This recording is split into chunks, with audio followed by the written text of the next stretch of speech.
Sorry, I'm back.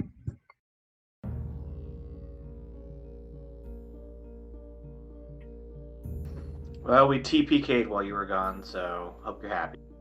Well, it's to be expected. You all don't know how to live without a healer. That was at once a slight and a fact, so I don't know how to take that. Yeah, so we tried to take over the castle when Isolde was asleep, and it did not go well. Damn. She would have been down for that. Everything's on fire. Seems pretty par for the course for us. DeMarcus is frowning. That's very Oh, man. Can anybody check the Twitch stream to make sure it's broadcasting again? Because on my end it looked a little bit laggy, but I'm also doing a bunch of shit, so it's hard to know if it's just, you know. I got the notification it was playing. Let me check.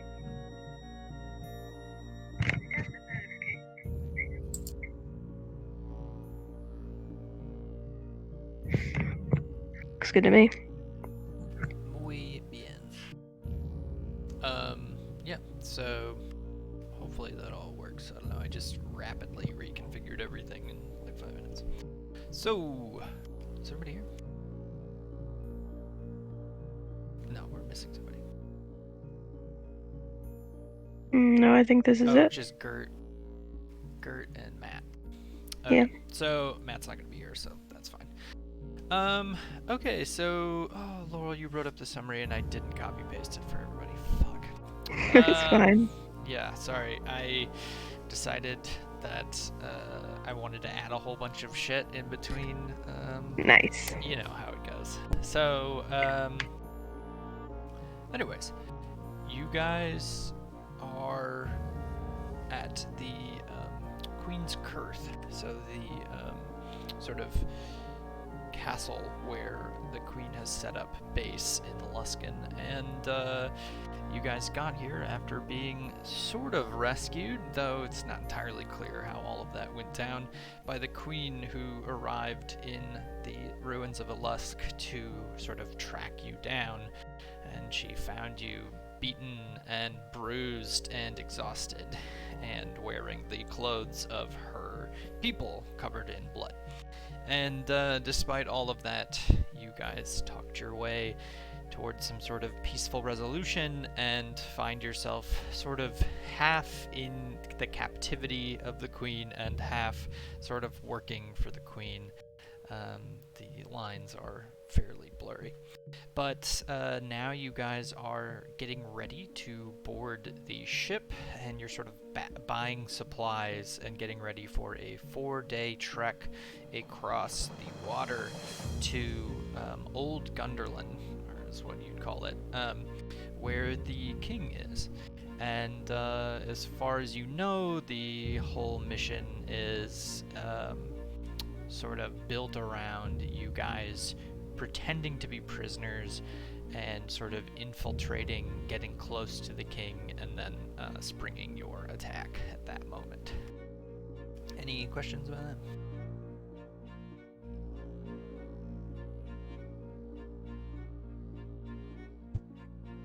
I think I'm good. I did have one question that wasn't clear.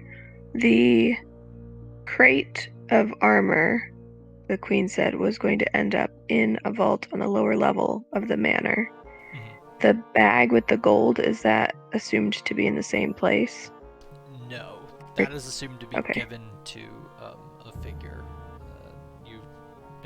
I think you've been told his name is Sinrisi. Yeah. Okay.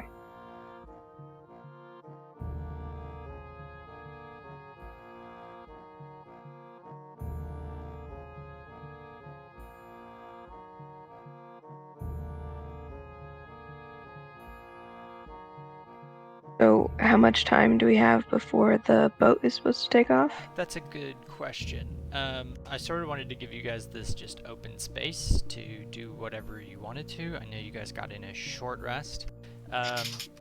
But if we want to just fast forward to you guys getting aboard the boat, that's entirely fine with me. And the supplies that we asked for, I assume, are delivered eventually? Yep. You can just, I trust your guys' accounting on that. You can just throw that stuff in your inventory, or distribute it however you'd like. Right, so everyone needs to add 1 potion of greater healing to their inventory. Oh boy. I'll do that for Garrett. Is that in the compendium under items? Yeah. Does everybody know how to do that? I don't think so. Yeah. So, in the top right, there's a little book symbol. It's a red book. And if you click on that, there's a list of compendiums. And there's a shit ton of them, sorry. But one of them is called items and then in parentheses SRD. If you click on that and just type in the search bar greater, it will pop up the item and you can just drag that to your character sheet. Similarly with spells, if you're in a position to change spells. Yeah. Just for the record, we're on an honor system here because technically you could just put like +3 longsword, just throw it in your inventory, because you know I don't have these things restricted. So, anyways, be lawful. So I have 2 of the potions of greater healing, and we said that she would wear the second one kind of on her belt. Okay. Yep. And then a potion of vitality, and Johoff has 40 new darts. Nice. Thank you.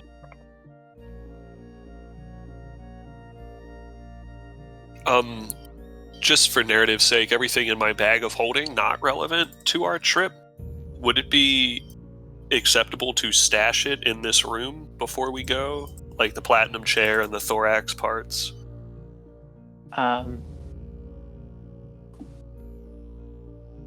You could ask. I wouldn't want to stash anything that we don't want, like, robbed. Fair enough. Like, I thought the whole point of getting the extra crate was so that we didn't have to take the platinum out. This is true. Alright. In that case, we'll put it in the crate. No, keep it in the bag. In that case, we'll keep it in the bag.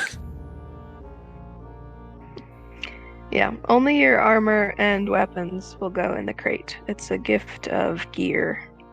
All of our other sort of details and components and all that go in the bag of holding with Damon and some gold. Nice. Poor Damon. Gonna be tripping out in the astral sea for a while. I think technically it's just like in a bag. If the bag were to rip, then he would be injected into the astral sea. So Just be surrounded by spare parts, ball bearings, light bulbs, so forth. Carnage. Canisters of grease. Don't drink my grease. Basically like a murder workshop. It's a day. Exactly. An artificer workshop. Yeah.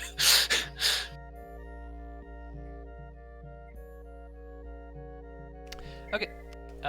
With all of that, a member of the Queen's Guard sort of steps forward and opens the door and just asks if you're ready to leave.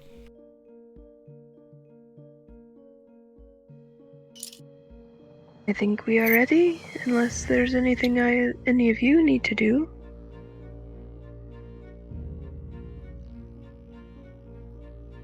We're good. I'll DeMarcus follow after. sort of like puts his maul over his shoulder and walks towards the exit.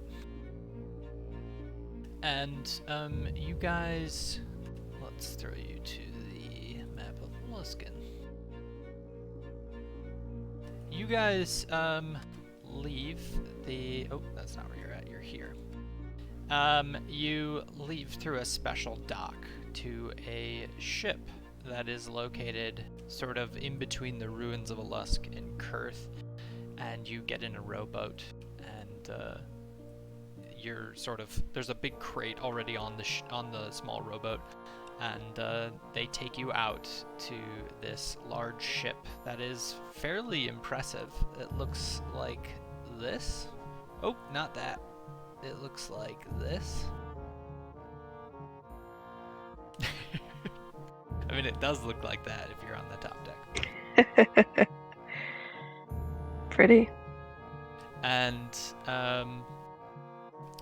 you get aboard, and already there's no crew atop the ship once you get there, and you're sort of met by a strange figure who comes to the top of the ship and just sort of waves at you and says, "Oh, come along. Let's get under the ship here." And he sort of ushers you into the belly of the ship and leads you down to a room that is bright and smells incredible.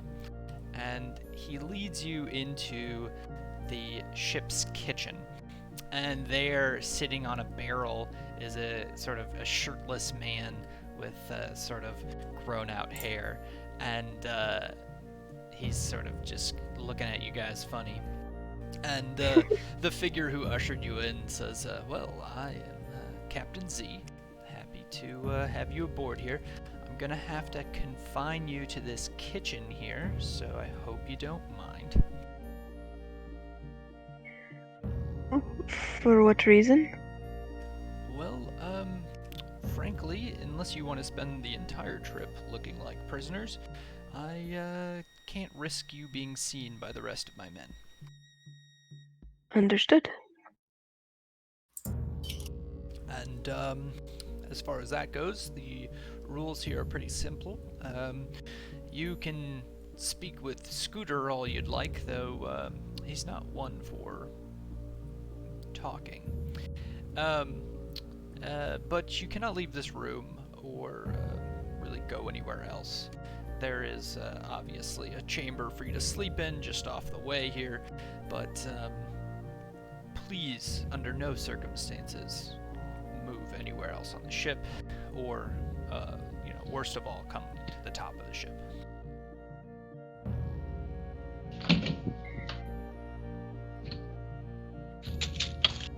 All right. I will be down to visit with you on occasion and check on you. There is plenty of food and comfortable beds. Welcome, Mama. Are you on? Yeah, I am. Hopefully I am. you can find some I just had comfort. Certainly smells good. Yes, well, Scooter is a master chef and he doesn't talk much. Have I said that already? And he looks over at Scooter, who's sort of staring at him cross-eyed. Says, "Well, do you have any questions?"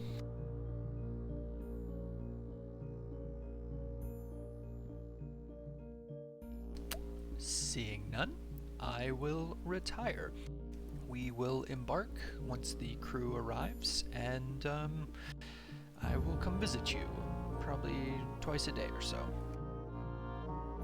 Do you expect smooth sailing?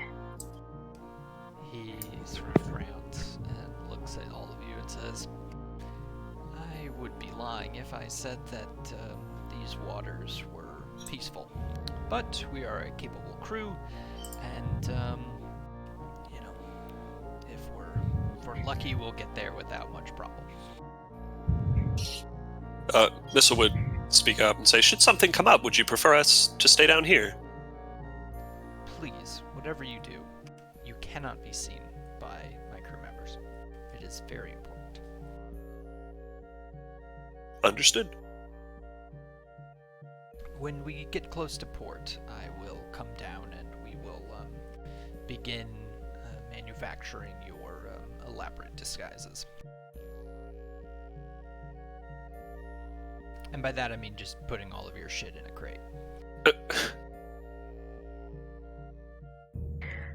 All right. Alright, well, you can call me Captain Z, in case I haven't already said that. And I know one of you has the ability to speak magically into somebody's head, so if I don't, he just starts kind of pointing around. If anybody needs anything, feel free to do that to me. All right. All right. Appreciate it. Well, for the queen, am I right? And he just sort of walks out.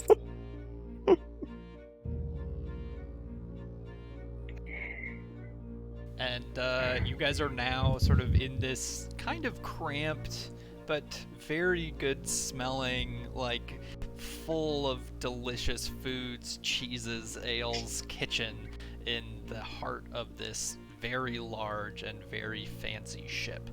And you're all just sort of standing around looking at each other, and Scooter just sits on a barrel, cross-eyed, kind of you're not sure who he's looking at, but he's looking at some of you or multiple of you. All of us.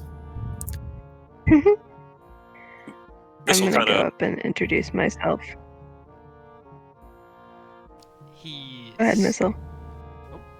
I know it. Have your convo. Okay.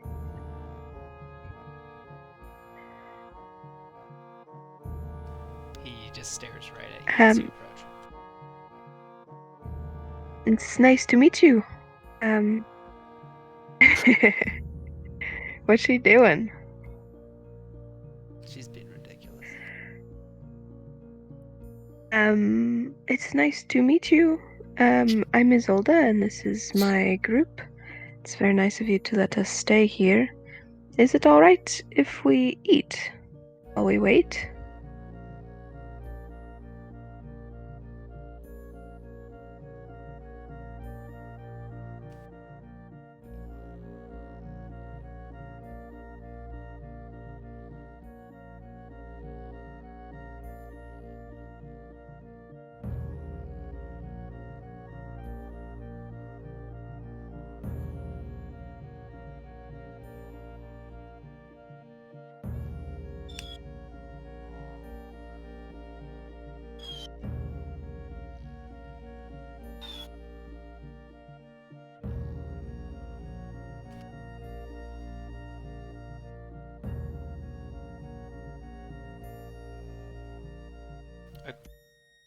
Okay, can you hear me? Yup.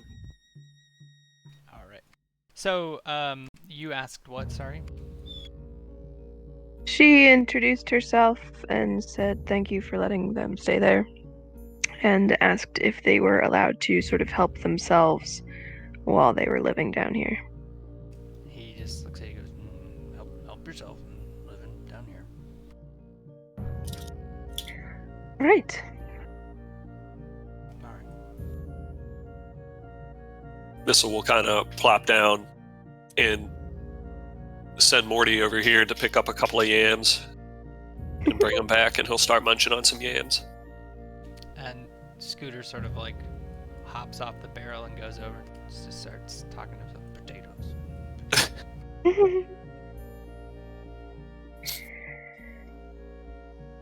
I'm sure you're all hungry since we've been living on rations for a couple days.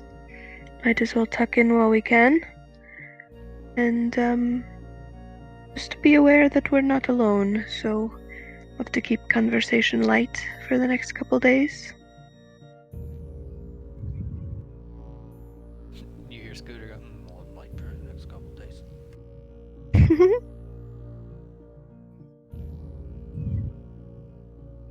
She'll fix herself a plate of food.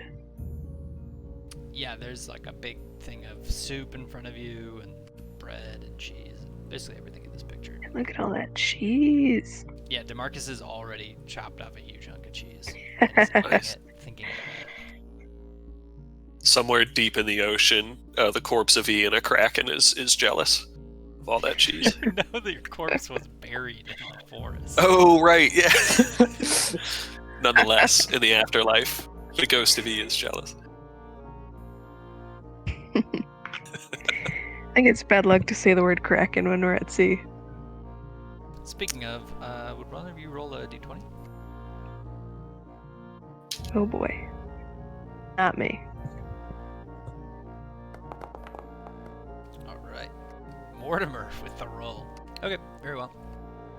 So, unless you guys want to have a little chit chat, the ship above you, you can hear footsteps as people board the ship, and there's a number of it's a lot of people. You get the feeling that this ship has maybe 30 plus crewmen at least, and you hear them sort of singing and talking to each other and yelling at each other, drunk slurs and all sorts of stuff. So it's very lively, and you hear Scooter sort of say to himself, potatoes, and the rest of it, just sort of starts to take course as the ship begins to move and out into the bay, and you guys sort of settle in for your ride.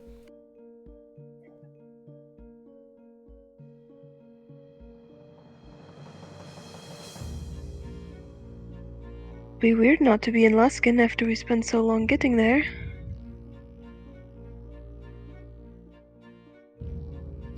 DeMarcus turns to you and says, it'll be a gift. Fair enough. Yes, I could be happier to spend 4 days in a kitchen. Tis true. Off, I assume you'll be happy to have an endless supply of ale for the next 4 days. He salutes you with a cup that's already full of ale.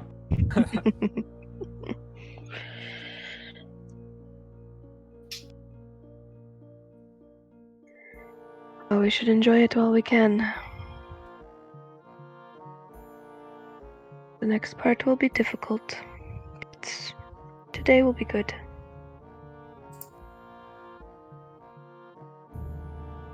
Bissell will take a piece of wood from the fire that's burnt at the end, and on the floor we'll start drawing diagrams and geometry and equations and so forth. Karen will just get a bowl of soup. And Damon will just stand in a corner and watch.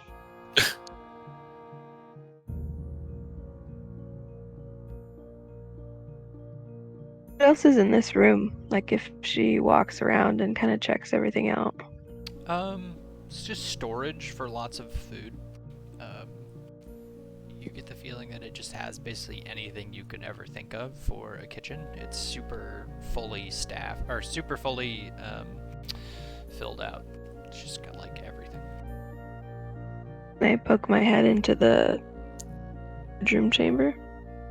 Yeah. Oh, your bedroom chamber, you said? Mhm. Yeah, you poke your head in there, and it's just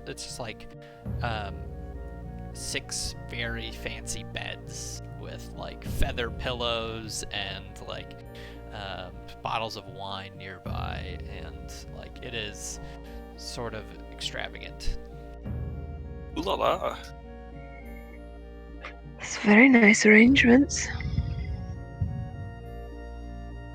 It's currently 1 or 2 in the morning, right? We left at midnight, if I recall. Yeah. Okay. And you guys did also just fight a million things today. I guess Right. you only fought one thing. It just beat the shit out of you. Hey, we're here and it isn't, It's true. Actually, roll for initiative. What? Scooter transforms. Potatoes.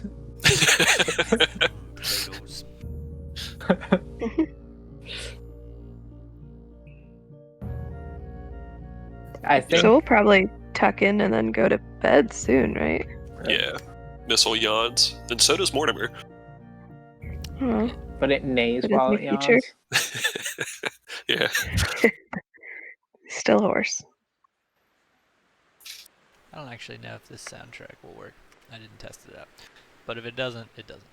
Anyways, so yeah, you guys eventually retire to your bedroom and fall asleep. I don't know who's sleeping where, but I just assume everybody's doing something normal aside from Damon, who does not need to sleep. Damon, what are you going to do while everybody sleeps in their feather beds? I would try and find I guess the most convenient spot for me to sit down stably and just keep an eye on whatever means of ingress there is to this little room. Okay, yeah. So there's like one door that leads straight to the kitchen, and you get the feeling that this room was like a stock room or a storage room, or maybe even like, because there's like little bits of hay on the ground, but that all of that was basically torn out and thrown to the side, and all of these fancy like nice travel beds were established and put in to the ship, probably on you for you guys. Anyways, yes, you post up, and throughout the night you can hear sailors singing atop the ship, and the ship kind of going, listing one side to the next. But honestly, it's pretty uneventful. And the rest of you get a full night's sleep and lose 1 exhaustion point. Oh, so does Damon, I guess. Yay!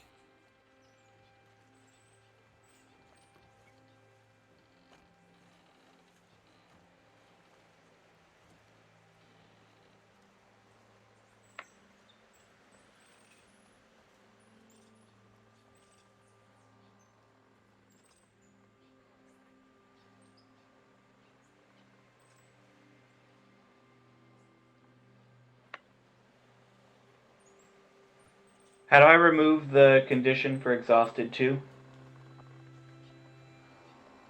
It looks like it's removed. Oh, on my screen I've still got 2 on me. Yeah, I'm trying to fix it. It's like stuck on yours. That's weird. Let me delete you and add you again. Yeah, they're stuck on mine as well, but my character sheet's updated. Oh, I got it. I can fix it. Thank you. I can fix that. Thanks, sir. Oh, and Damon is at 2. That's right. And Vosner's down to 3. Dang. Okay.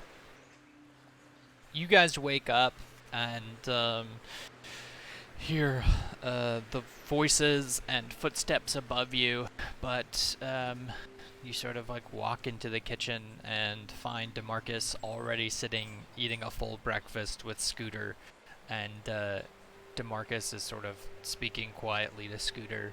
And Scooter's just saying, "Old ancient gods, potatoes." And he sort of waves at you as you come in. Scooter or DeMarcus? DeMarcus does. Scooter does not wave.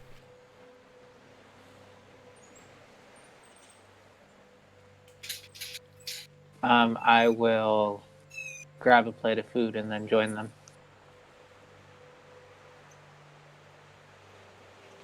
Yes, same, but with an ale. I send Morty up to the ceiling to pluck some cloves of garlic and bring them down. And we begin munching on cloves of garlic. Oh my God. Scooter says to himself, spiders, garlic spiders. Garlic spiders.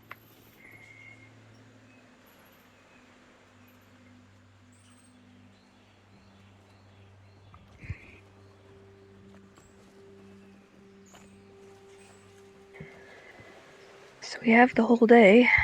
If there's anything, I guess, that we want to prepare, it'd be a good time for doing that, I suppose.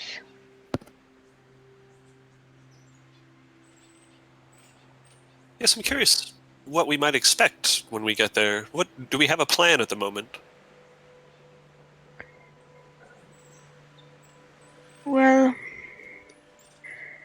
as far as I can tell, we will be transported with everyone else and handed over to an associate of the king by the name of Cinerisi. And from there we will be taken to where the prisoners are taken. The lower level of the manor. And should we come in contact with the king, we'll do the deed, but escaping is what seems like it will present the largest challenge. I'm gonna look at Scooter and see if he's like listening to us. Insight check. Yeah.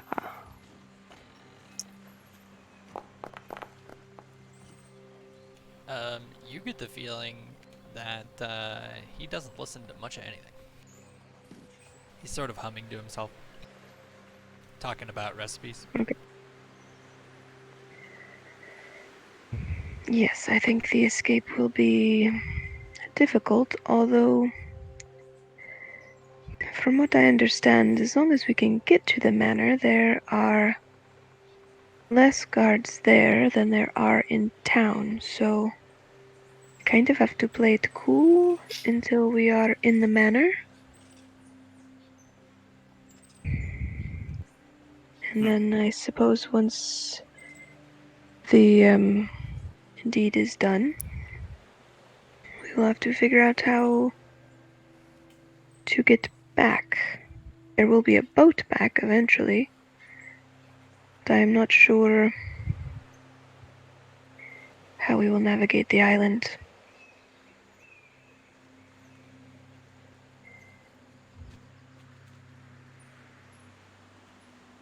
It is something for you to maybe pay attention to, Master Missile. I know you are very good with directions and geography. Yes, it would help if we You had a could map kind of- of where we were going. I wonder, and he'll get up and go over to Scooter and say, "Excuse me, sir, do you have a map of Old Gunderland at hand?" Garlic spiders. Potatoes. He sent you cross-eyed. Missile for once realizes that this is not going to work and returns. We could ask the captain when he comes to visit us. True enough. But yes, I assume we'll be able to see everything that we go by, so if you could manage to hold what you can in your head. I forget nothing, which is actually true for the past month. I remember everything in exquisite detail, so. Pretty dope.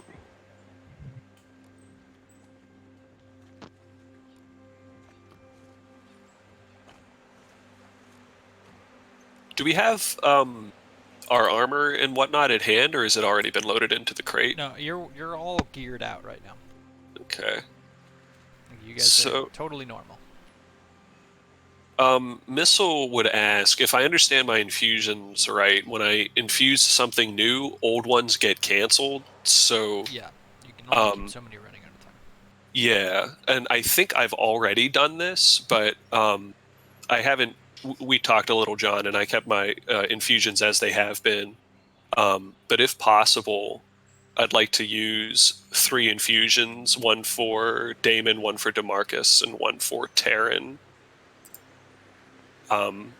Enhanced Arcane Focus for Taryn would give him a bonus to spell attack rolls, +1.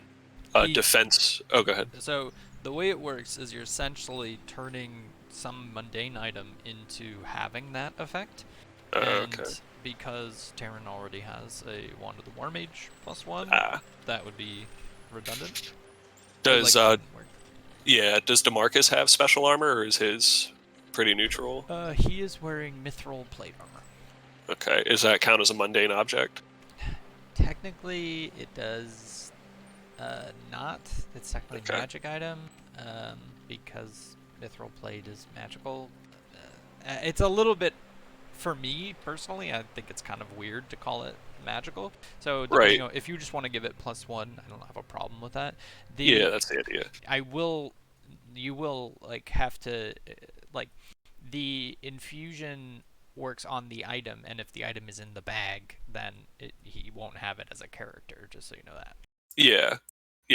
This is thinking once we enter combat, we're going to want whatever advantage we could get. Oh, yeah, that makes sense. So I'll allow it.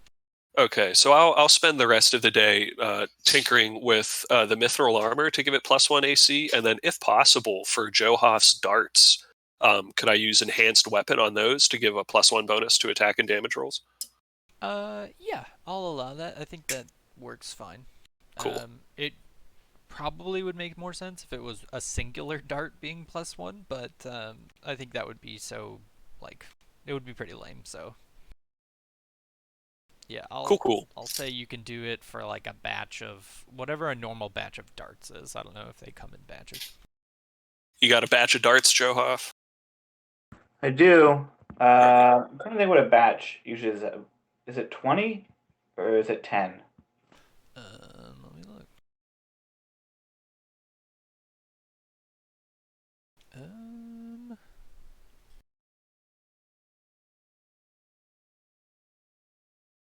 Doesn't say.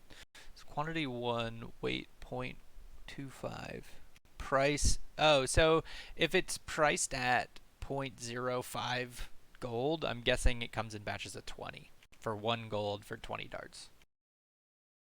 Okay, that makes sense. So I would say, yeah, you have 20 plus 1 darts. Nice. Cool. Is that something I could find in the items? Yeah, thing? actually, I just found it. All right, but great. Thank you. I'll let you find it. Yeah. Okay, yeah. So I will equip that infusion for DeMarcus. Thanks, sir. What's it look like when you trick out DeMarcus's armor?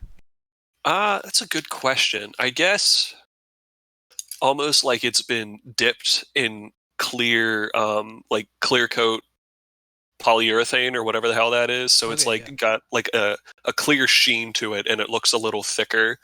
And then the fletching on Joe Hoff's darts is the straightest line you've ever seen in your entire life, like down to the micrometer. It's just totally straight. And you're doing that for Damon's armor as well? I can only do one object at a time. Oh. So for the infusion rather. So just DeMarcus's armor and then the fletching. Okay. Cool.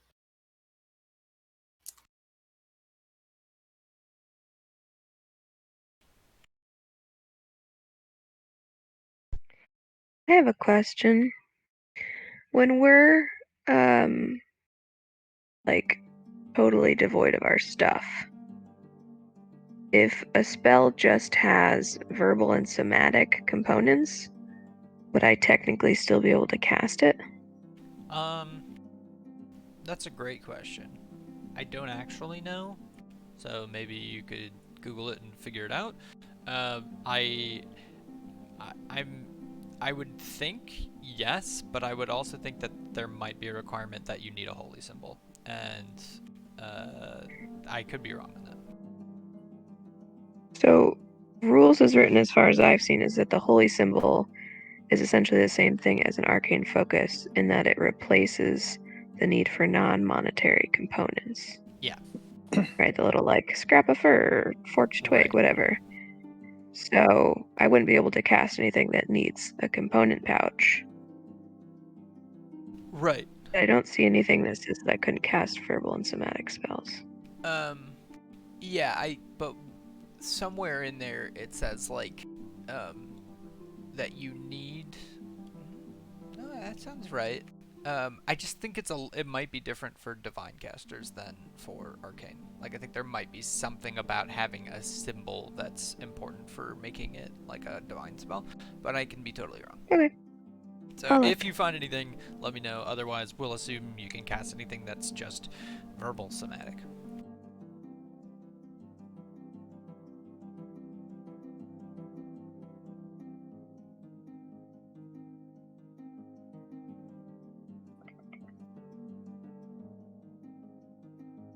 Anyway, Isolde goes off to meditate and get her spells sorted out for the day. Okay.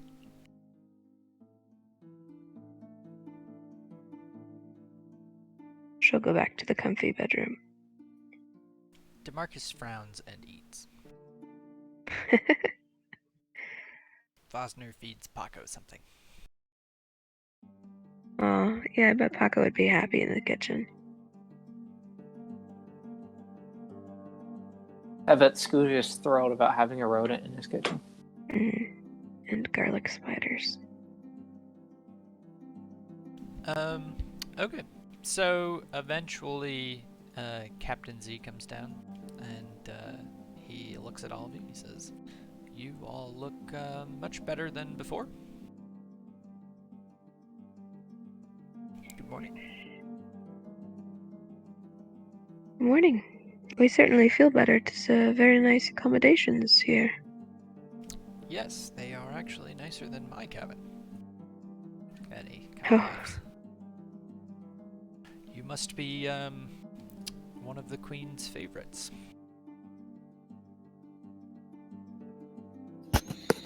I suppose, though.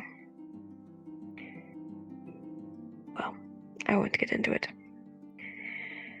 We were wondering, if we could be provided a map of Gunderlin to look at to pass the time.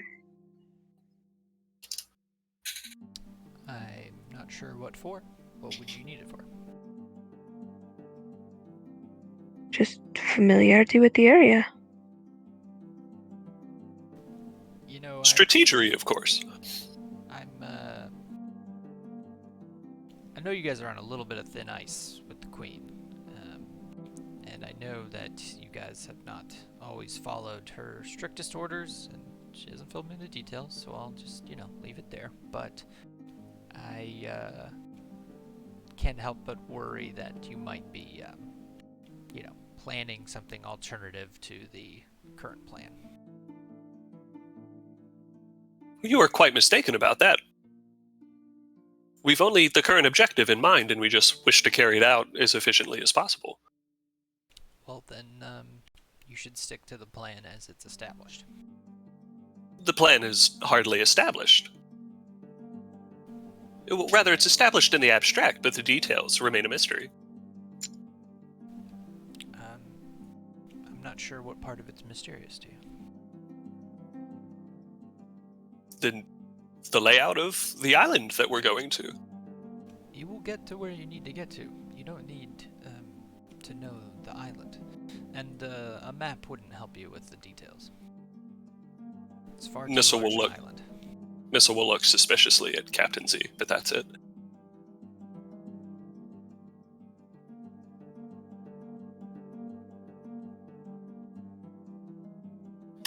Do you know of any details, helpful details, relevant details about where we're going? I know a great deal about that island. And, yes, if you have any questions, I'm happy to help, but I can assure you, once the deed is done, you need only return to the ship. There's no need for adventuring on the island. Do you know the distance between the dungeon and the docks? Yes, it's about 5 miles. I see. 5 miles of clear road, forest, city? A little bit of all of that.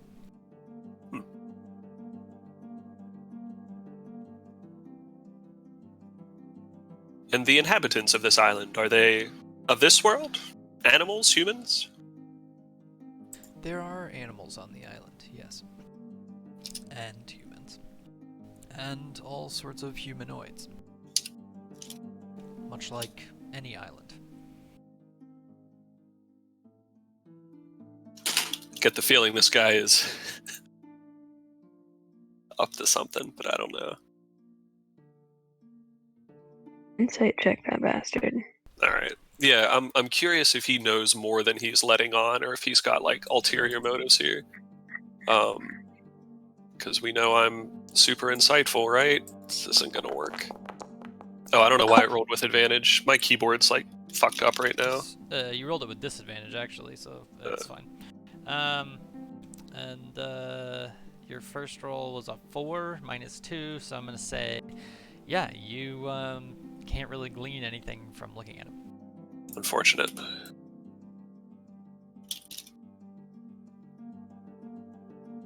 But So you would expect, once the deed is done, our return to the dock should be relatively straightforward? He pauses and says, there shouldn't be anything in the way, if that's what you're asking. Oh, it is indeed. Well, that's a reassurance.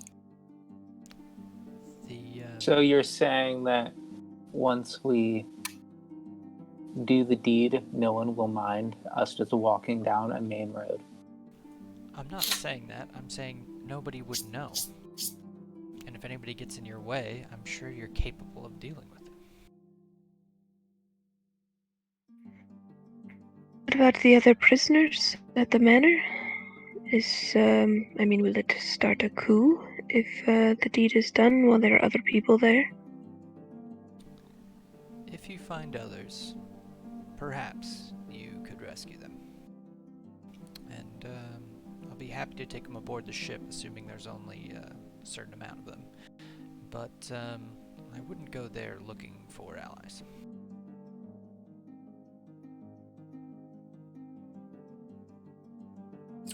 Will this ship be ready for an immediate retreat when we return? Of course. That's what we're here for. Excellent.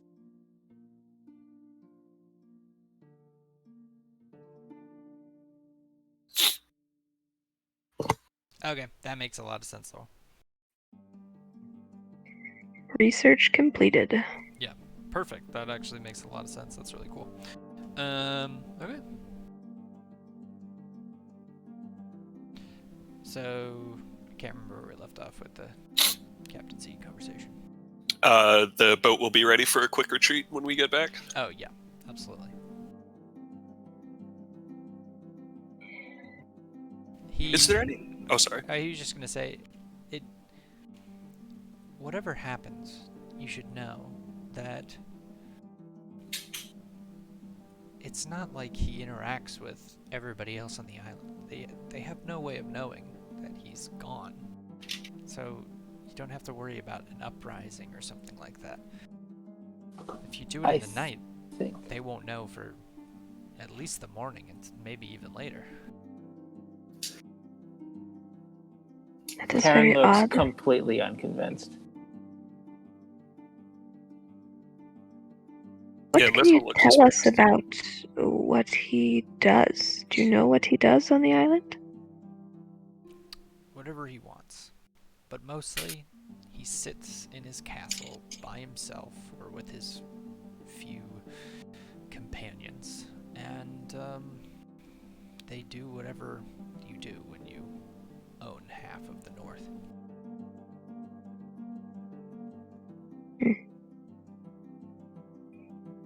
And about his companions, is there anything that you could tell us about their abilities or personalities? Well, they're all women, save for two. And I'll let you fill in the blanks. But the two that you need to know about, one of them's named Sinrisi. I think you've been told about him before. He's the one that'll be picking you up. And he's very perceptive, so you're going to have to try your hardest to not give away the plot. And the other is a powerful wizard that works at his side and has worked at his side since, well, forever. And what is his name? Let me look it up.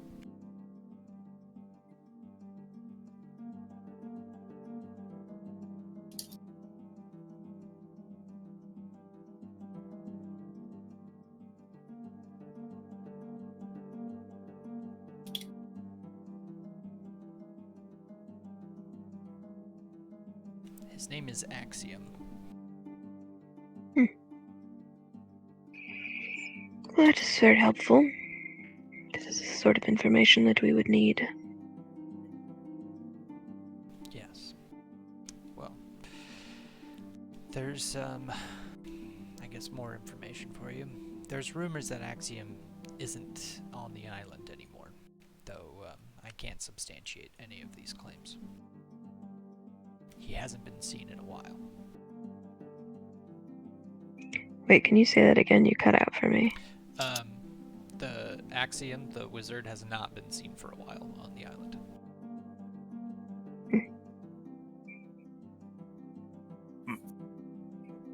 long is a while? The rumors are inconclusive, but anywhere between a couple of months and a couple of weeks.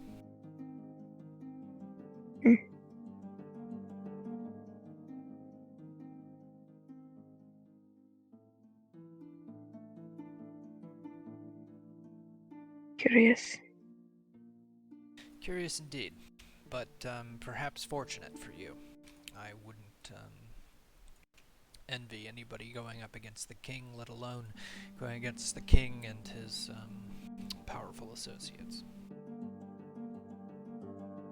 Once we leave this ship, then, nobody will know what we are up to, including Senrisi. Correct. Just me and whatever it is that Scooter here can glean. So, who will be responsible for taking our supplies from the boat to the island? Some of my guards. They will not know the nature of the supplies. Understood.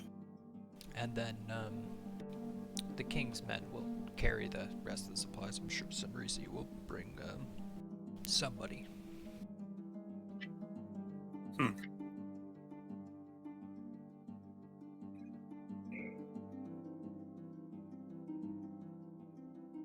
Are there any more questions?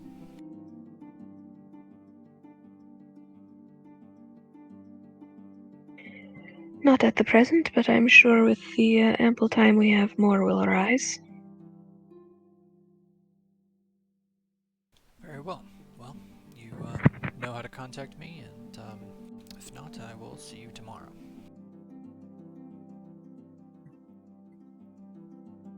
Thistle kind of furrows his brow and is deep in thought, rubbing his chin. Kind of checked out. There he goes. And he'll say to Isolde, I can't help but feel we're somewhat underprepared. I feel like he has more faith in our subtlety than he has any right to be. I'm sure from the outside it looks like we were carefully chosen for this. I think our lack of preparation is maybe not so apparent. Do Or you not feel confident? accidental. Confident in our plan, or lack thereof? Lack thereof. No, not at all. I think I need some time to think about it. I can picture the layout, as far as I've been told, of what we need and where we need to go, but I think there's a lot that we won't know until we get there. Unfortunate. As far as I can tell, we will be taken off of the boat. We are to act very much the part of prisoners from the moment we go up on the dock until the moment we are locked away in the lower level of the manor. From there, we have to retrieve our stuff. We'll be on the same level that we are. Question of whether or not there will be other people there to help or hinder us is yet to be seen. And then once we are outfitted, we find our mark and do the deed. But there are so many complications that could happen.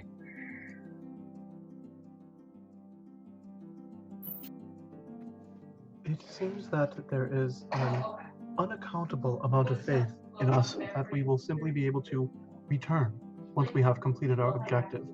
Yet I cannot help but wonder, this is where we have the least of a plan, and it is also where it seems the Queen has least interest in our success. That is probably very true, Damon. I don't think it matters very much. To her, at least, if we return. As long as we have done our job. Do you suppose there's a risk that this ship won't be there when we return to the docks? I mean, he's definitely making it less likely that we'll be able to make it back with how little information he's giving us. Like, it seems like his preference is that we don't know how to get back. Should we commandeer the ship for ourselves? I don't know about that.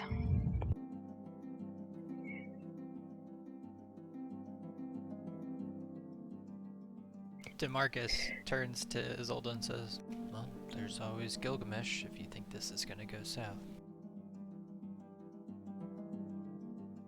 I suppose that's true. Not sure what he could do now that we're out at sea, but I think it is probably important to remember that we have other allies. You can always talk to Porter or Marin, see what resources are at our disposal if we do end up stuck. Yeah, DeMarcus chimes in again and says, the difference between all of them being that Gilgamesh is a pirate with a ship. True. I don't know about Porter, but I'm guessing his swimming skills are not up to par for this quest.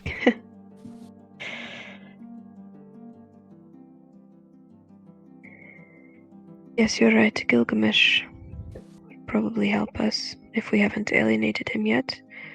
And likely Benji as well.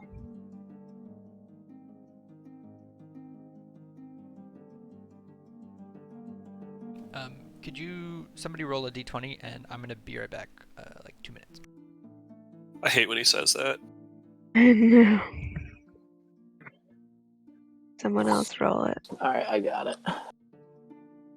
I feel like Morty should be rolling all these. He nays Yeah. in agreement. We all failed a death save. Yeah, that's accurate.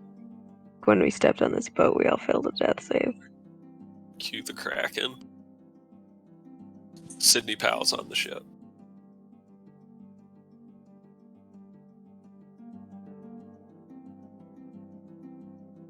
I actually play D&D for escapism, so I know. I know. That's the end of it.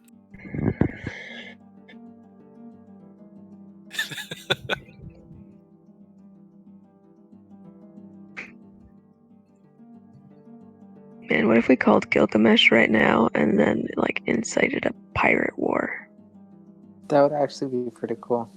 It'd be dope. You want to do it? Izzy doesn't want to do it. She wants some fucking piece of that Pirate King. But do I want to see a pirate war? Yup. I think what we should do is, instead of returning to the ship after we kill the Pirate King, we should just conquer the island I and set agree. up our own little, like, fief. Perfect. We'll retire there. I think if one of us just sits in the throne, then, like, it's official, right? I think that's how succession works, yeah. We have a throne. We could set up the Platinum Throne. Just one of them. We could. Of course, like, the new king trying to be intimidating would look like a child on, like, a demon-sized throne. Are you talking about Damon? and large reduce just like when we have to make public appearances. So that missile is ordinarily sized, yeah. Odd. I mean, he'd still look small if he was ordinary sized. Hey, that's true. So, how are we going to break out of prison? That Yeah. is a good question.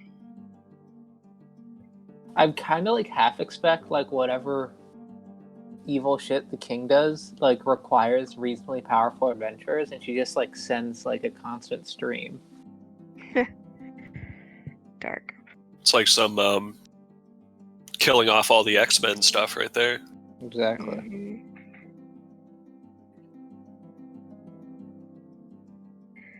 Yeah, I don't know. I have spells that, like, can shape stone and make, like, a doorway where there was a solid stone wall. Ooh, So I'm gonna prepare that. yeah. I have Um, Blink. Could Yeah, blink out. Misty Step doesn't require any components, so I Oh, can good. just teleport around. I can punch down the door. That is Well, true. shit. That's the way we're gonna do it then. We've definitely seen that in action. I mean, most of my cantrips are fine too, so I can just like start gunning people down with Rays of Frost.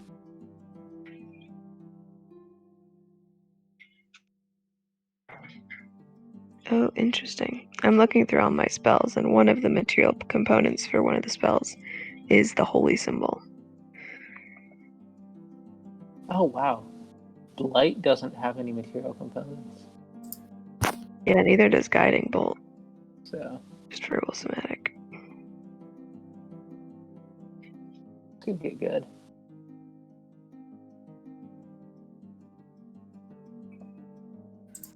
Yeah, I think the other important thing is that my healing spells don't require components. They're Well, thank literally God. just verbal. She could be fully restrained and still heal people. Pretty dope. Let's hope it doesn't come to that. Yeah, let's hope. I have this like weird suspicion that the Pirate Queen is someone else in disguise. Hmm. Like, in terms of why the devil like fled from her. And it's freaking me out. Especially now that this wizard is rumored to not be around. Oh yeah. Hmm. It's bread again. It's always bread. Yeah, that's the other thing that we have to bet on is whether or not we're gonna get run in with undead pirates. Do you think Jesus. Brad's behind that? You know, just some solid entrepreneurship going on. Obviously. It's free real estate.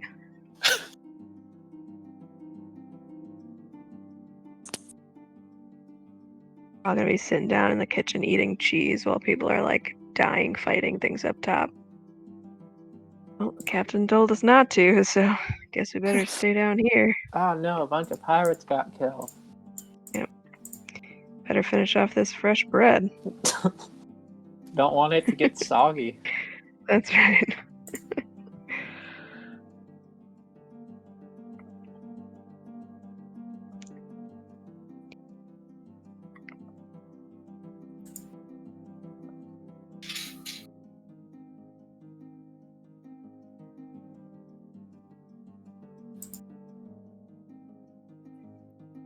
Some of these components are like things that I'd be able to find.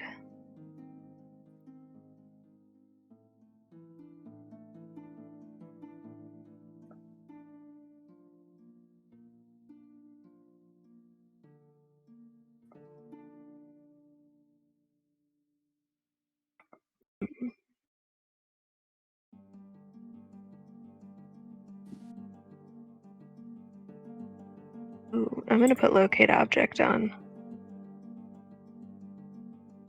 That's the other thing I'm worried about is not being able to find our shit. Yeah. After the next long rest, I'll probably change my prepped spells, but some that are of interest are invisibility, spider climb that allows me to climb on walls, fly, and blink, just so we can blink out of jail if we need it. It is a horrifying image to imagine Missile just like spider climbing up onto the ceiling. He and Morty go on opposite walls and start climbing up. Yeah. Ugh. All right, sorry about that. I'm back. Welcome. No Okay. problem. So what you guys talk about? Conspicuous. Nothing. Yeah, Mostly nothing. how we don't trust you. Yeah. Accurate. Okay, that's fairly fair. So, is there anything you'd like to do for this day? Just metagame wise, I wanted to, like, oh, you roll a 7. Okay. Yeah, metagame wise, I didn't really have anything like filler planned for these days. Like, nobody's gonna come down and talk to you except for Scooter. If you want to talk to Scooter, he will gladly talk to you about kitchen stuff. But other than that, this is kind of free space for you guys. Nice. At some point, Missile will casually wander into the sleeping area, today at least, and cast 2 lesser rests. Oh, speaking of, make a wisdom saving throw from earlier. No, but okay. Oof. Yeah. Okay. Okay. Jesus. So, and then you cast it twice. Well, with that roll, I'm going to cast it 3 times. Okay. For the day.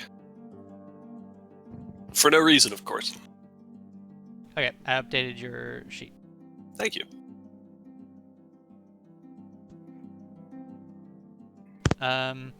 Yeah. So later, if anybody notices, the next time, I think Isolde probably with the highest passive perception, maybe Vosner. The next time you notice Missile, you might realize that he's actually looking much better, and his cough has gone away. But I'll let you guys sort of see that whenever you see that. Nice. Yeah. Good job, Everything's fine. Yep, nothing to worry about. Okay. So the rest of the day goes rather uneventfully, and it is now the evening. Scooter is just like working real hard, getting all these bowls of soup ready, and he's just like putting like 8 of them on his arms and then like walking into the next room and slamming them down on a table, and you guys have to kind of evade being seen through the crack in the door. But you catch a small glimpse of just a number of the Queensmen sort of out enjoying themselves, drinking, having a good time out there. Missile looks bothered by all the noise and singing.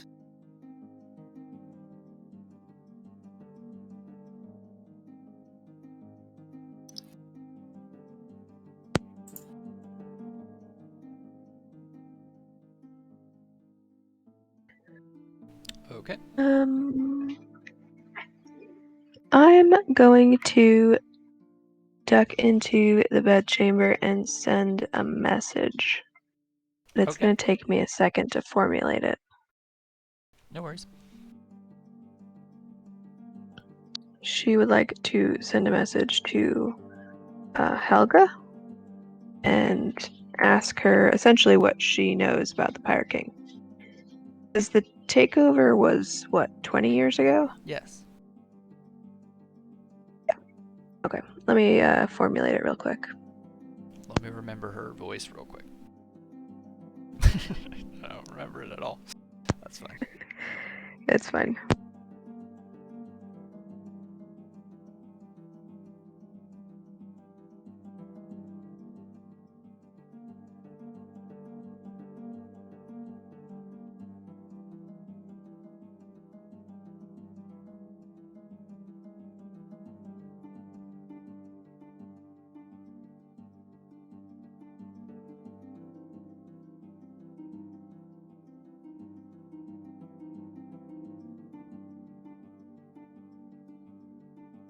If you're like struggling with getting a few words just right, I'm not gonna like hold you strictly to 25. If you have to do 27, it's fine. Okay.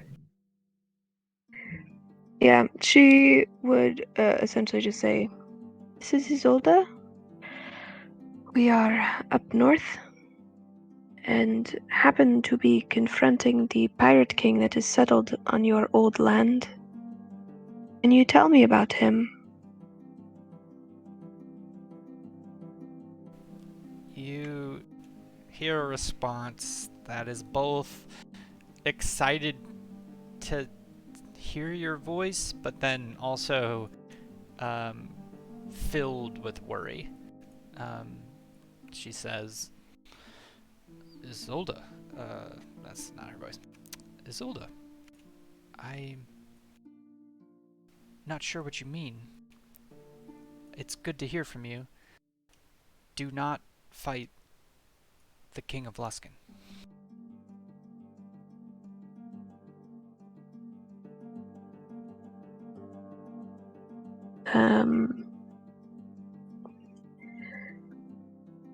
It is good to hear you too. We have no choice, really.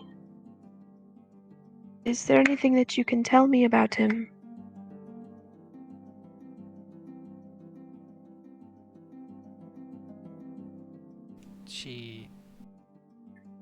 It's a pause, and she says,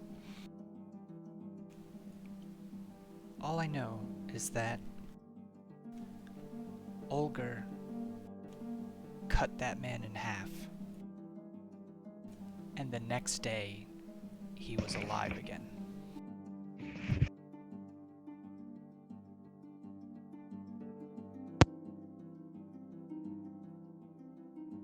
He cannot be killed.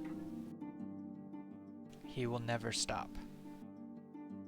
Do not fight the Pirate King.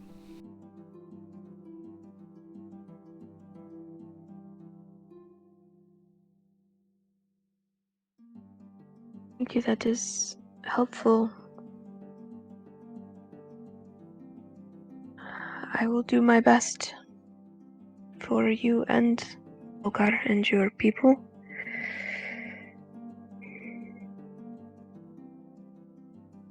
I'm sorry, but we have to.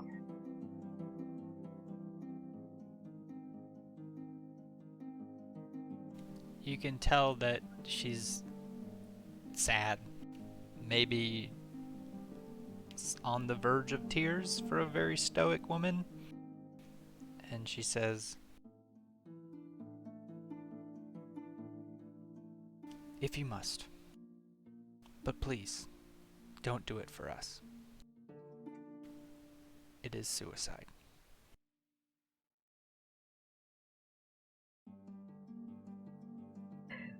Heavy stuff.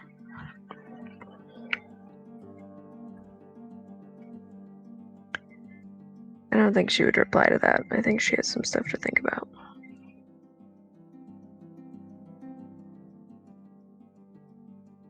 Okay. And that evening, Captain Z comes down one more time and sort of standing next to you guys, grabbing like a bowl of soup, sort of eating it while he's talking to you guys. Says, so, another adventurous day, sit in the kitchen. Have you gotten anything out of Scooter other than potatoes? And Scooter just goes, potatoes.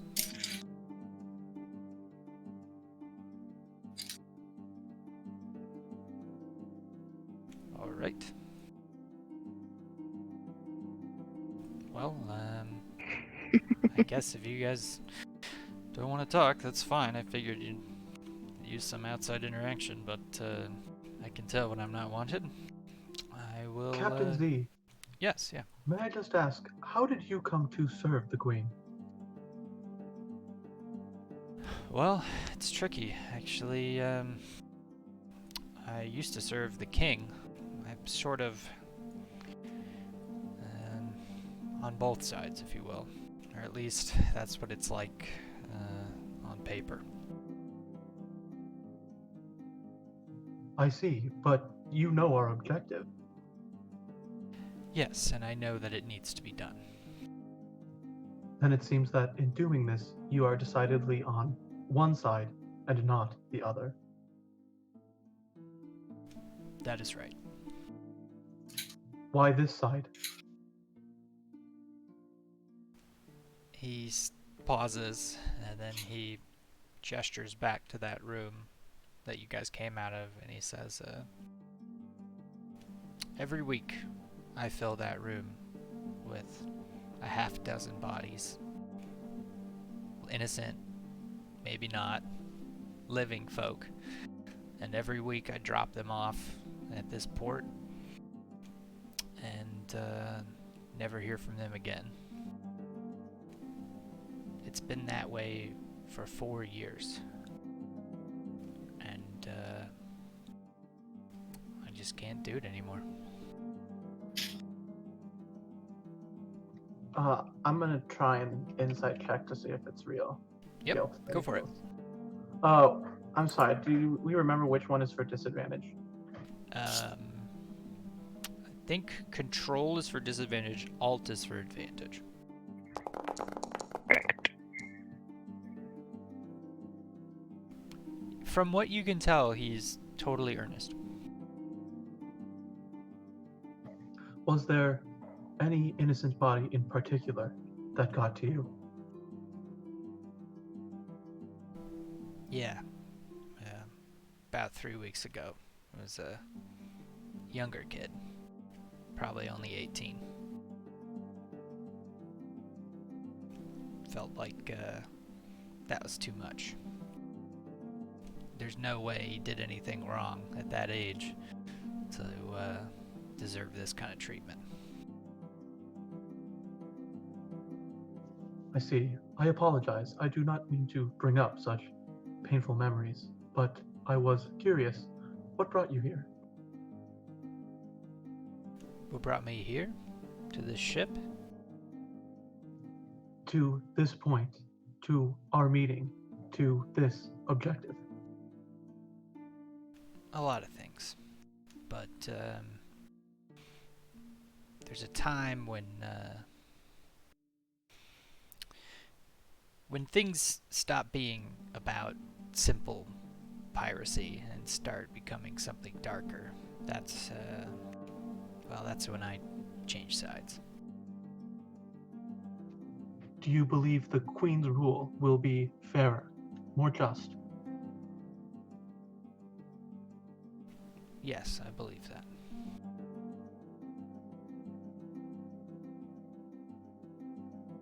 Well, I appreciate you answering my questions, Captain. He pauses and says, kind of adding on, there's a darkness to the king that wasn't passed on to the queen. And, well, despite how cruel she is, despite how violent she is, I don't think she's got that very same darkness in her either. So.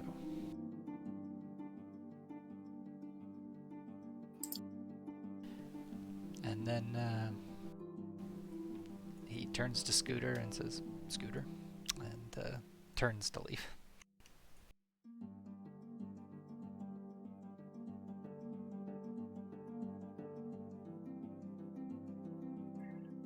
I'll come back out into the main room after some time.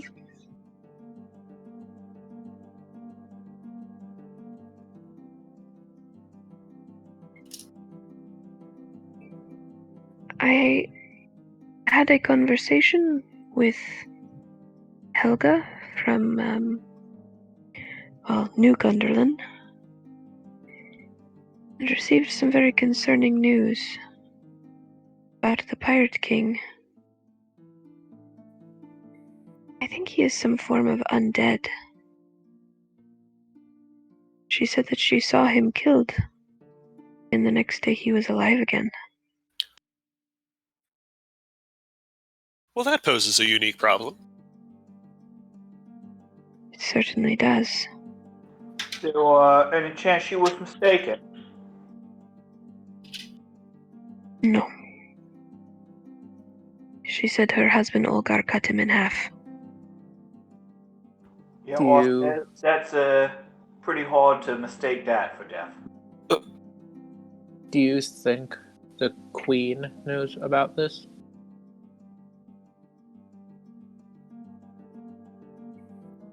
It's a good question. And one that would probably benefit from me asking her. I mean, if she's setting it up, it might be us up. It might be better not to tell her that we're onto something. Does she have Perhaps, a though. motive to frame us? Is there a reason she would send us to our deaths knowingly?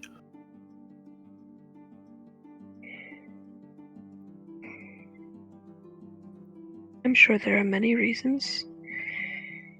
Whatever it is that her father is, probably requires people or power.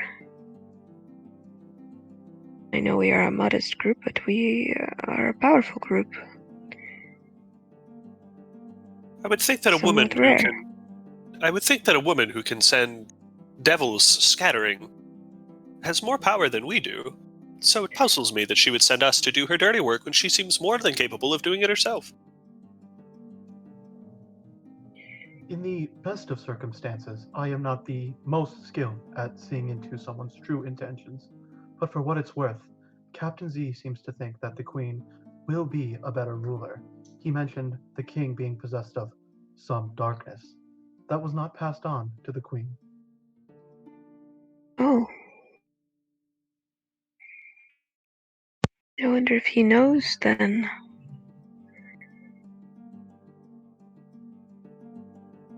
It is possible. It seems that he is familiar with both sides of this conflict.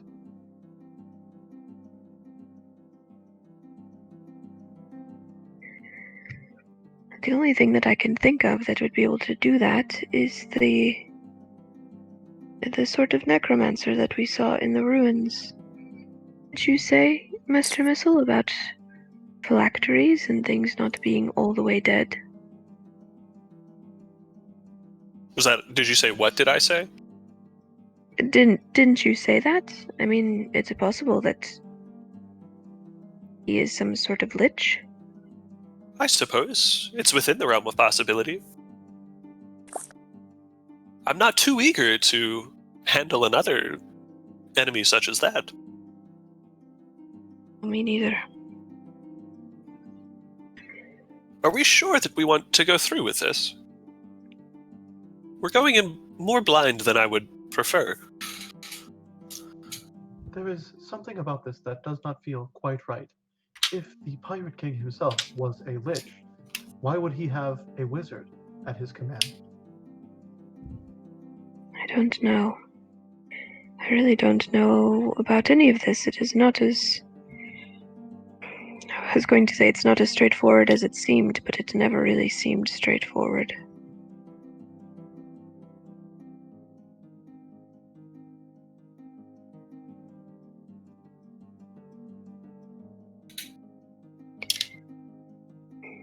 I'm not sure, though. I mean, we are unprepared, yes, but whatever it is that the king is obviously a threat to many people.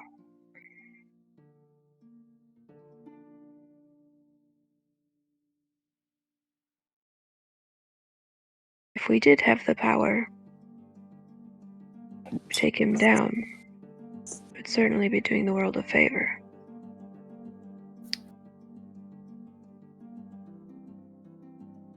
I simply don't want any of us to go down with him. Neither.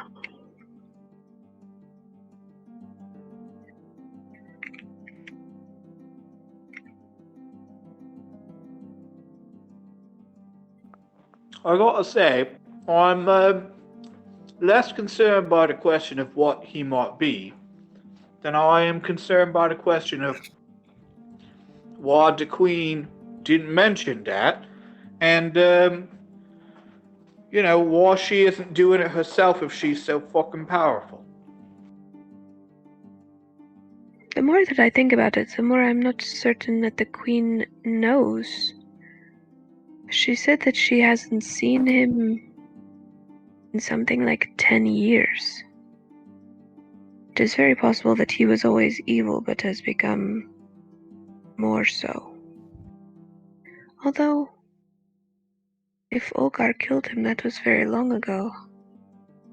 Yeah, when did that happen? I think like 20 years back.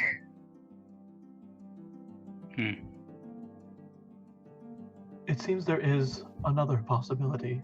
It may be that in attempting to consolidate power, it would look bad politically for the Queen to have been responsible for his death directly. Is there any chance that, should we complete our objective and return safely to this ship, the Queen will put us on trial, for the murder of her father. More than chance, probably. I have a feeling that's already on the docket.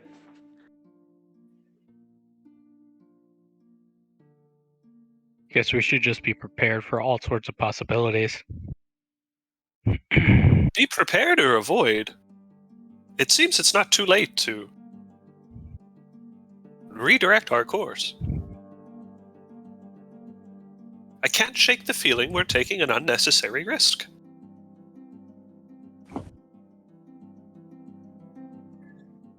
The alternative is calling in a favor from Gilgamesh or Benji to divert the ship. That, of course, would leave us in a very bad position with the Queen. And we don't know how much of that is still an option, given that we're a day out at sea. Boats can be hard to find. I maintain that we can still commandeer this ship with relative ease. Better 30 sailors than an undead king. Meta moment, I'm all for just going full pirate here. Yeah, and to be sure, we would only need to act mutinously with the captain rather than all of the sailors. No, Scooter might be a threat. You hear Scooter go, threat. See? Potatoes. Garlic spider.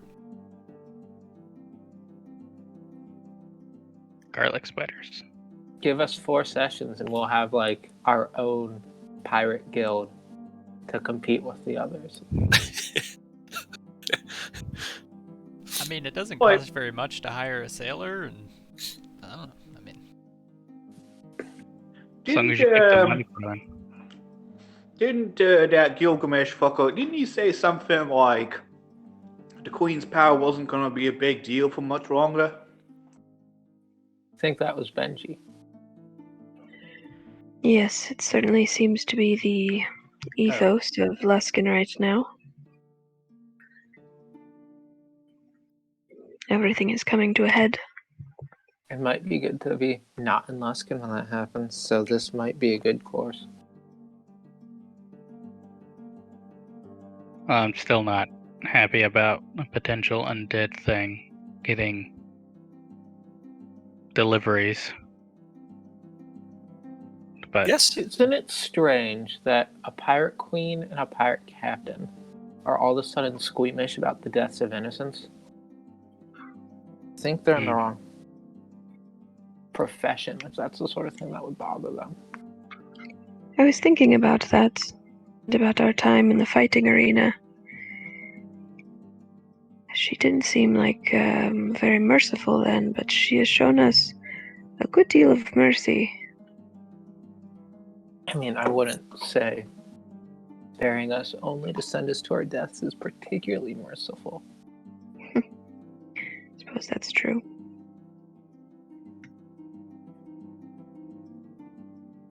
I asked Captain Z what caused him to come to this conclusion now, that it is wrong to send innocents to their deaths.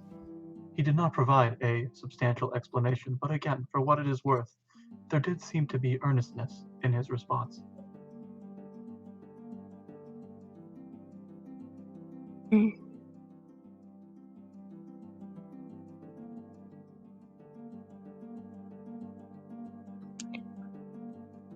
Well, we are left with a number of options. We can, of course, sort of pull the cord and try to be rescued somehow. We could contact the Queen and sort of let her know that we know quite a bit and need more information.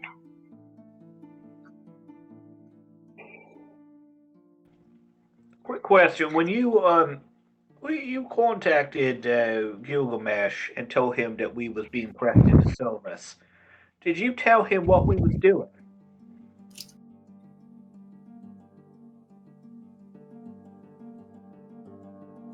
Ask for the Queen, and yes, that our hand is more or less being forced.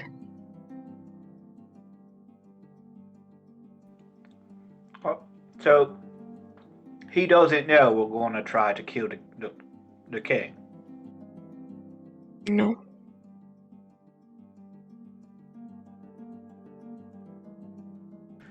Well, we could try to get more information out of him. He might be more forthcoming. Suppose that's true. I might also contact Marin and see if he has heard of this wizard. We might want to start with Marin, because if it gets out that we're telling her rivals about her plot to kill her father, any bridge we might have will be burned, even if we do this for her.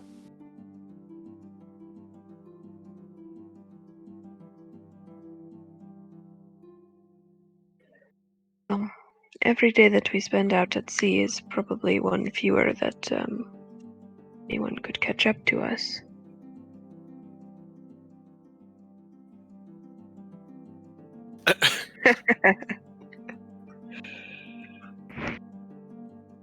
You hear kill the king. Potatoes and garlic Mhm. spider. Mm-hmm. It's bound to happen. He mumbles to himself as he walks out into the other room carrying soup for people to eat. Oh. Can we stop him? Yeah, if you want to. Is he gonna like go distribute? I cast is he gonna go detonate. distribute soup going rah, rah, rah, kill the king? It's gonna be very bad for our image. Punch him, Joe Hoff. Round punch. Break his jaw. Yes, pleasure. Say a bunch of other stuff to him that you might repeat. Funny things. Save the king. Long live the king. Yeah. So does anybody stop Scooter and have a conversation with him? Yeah, I'll stop him. Yep. The soup looks really good. Really good. Garlic spider. What's in it? Kill the king. I think it's just part of his loop now. Damn it. What's in it? What? Well, for what it's worth, they doesn't know we're back here, so they might just think he's a treasonous son of a bitch. We're back here. Oh god. If at the end of the day you have spare spell slots, Isolda, you should try like messaging him to see if you can get anything from his mind. Or if it would just be more spider That stuff. would be wild. It's gonna be like super eloquent with a British accent. Most It likely. also might terrify him. Yeah, that's true. It might be a bad idea. Yeah, she'll just start talking about different kinds of soup, her favorite kind of soup from when she was growing up, all her favorite things that she's eaten so far since she's been on the ship, and just like keep kind of like moving back in front of him, you know, like in a hallway, keep him from coming past her. Yeah, and he hands you the soup and then goes back to cooking. So now you've got like four bowls of soup in your hands. I will walk back to the fire and hand them out to the group and just kind of make a face like, everybody sit down and eat.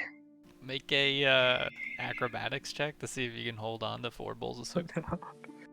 On a ship. Or sleight of hand, your Very choice. acrobatic. Yeah, you managed to get all the way back to the group before dropping one, but I'll say whoever's nearby can catch it. Nice. I'll catch it. And Scooter says, potatoes and garlic spider. I totally catch it. Yeah, it falls to the Don't ground start. and shatters, and Scooter goes, Like you try to catch it, but end up just swatting it. yeah. It's And Paco's now. the bowl shatters on the ground. Paco hops out of my coat and just starts eating all the root vegetables out of the stew. Perfect.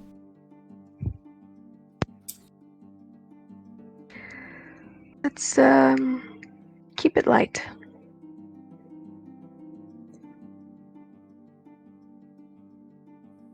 could have gone badly. Yeah, my forte is not catching things. It's really just turning into big beasts. Big beast. I know. And he goes and cuts potatoes up.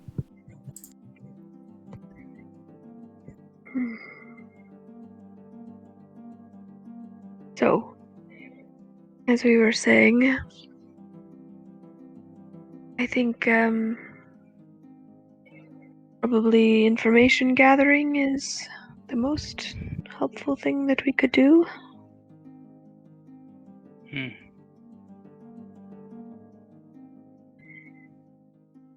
Without further information, it seems like our decision would be based mostly on who we decide to trust amongst these pirates. Yes, but who else can give us information? Well, maybe none. Maybe no people among us, but I don't know. Don't you all connected to the divine have a way to talk to your deities? Can't they guide us in some sort of way? Johoff snorts into his ale. That's better than nothing. I agree with you there, Vosner, but I must second Terran's suggestion. It seems that asking Master Marin may be a good place to start. Yes, I think we probably just need to collect knowledge and lore about the area. If it is true that the king, if it is true that he cannot, I don't know, be defeated, then if that's been established for 20 years, someone knows something.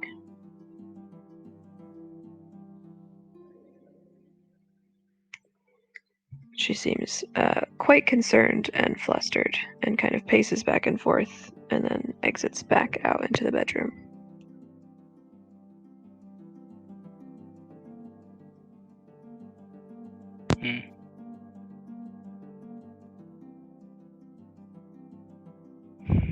Taryn will look at Bosner and say, if he really is undead, do you think he's related to the pirates down near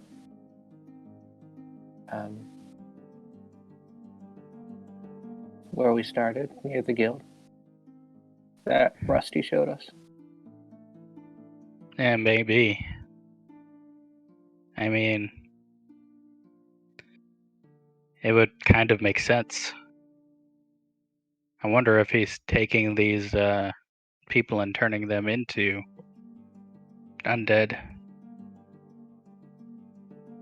I mean, if a bronze dragon is concerned about that, then this might be something helpful for us in the long run. Taryn nods. I think. Okay. I think if it were up to me, I think it would be better for us, probably for the whole area, if we get an all-powerful undead thing out of the way. Not a little good can come out of that.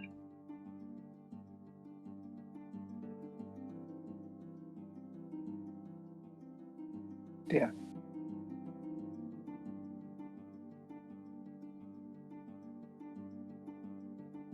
Then I'll have Vosner go outside to the deck. Can't do that. Yeah, you missed the entrance of this, but you guys are like being hidden under this part of the ship. I will not go outside to the deck. Alright, roll for initiative. We're finally getting this boat. All right. Quick question before we decide whether or not to take over the boat. Did we see any ballista on top of it as we came in? Yeah, are there any ballistas? Let me check. What's the ballista situation? Yeah. No ballistas. What? Oh, why would we want this ship then? Yeah, this is garbage boat. This doesn't seem like it's vessel intended for combat, then, perhaps.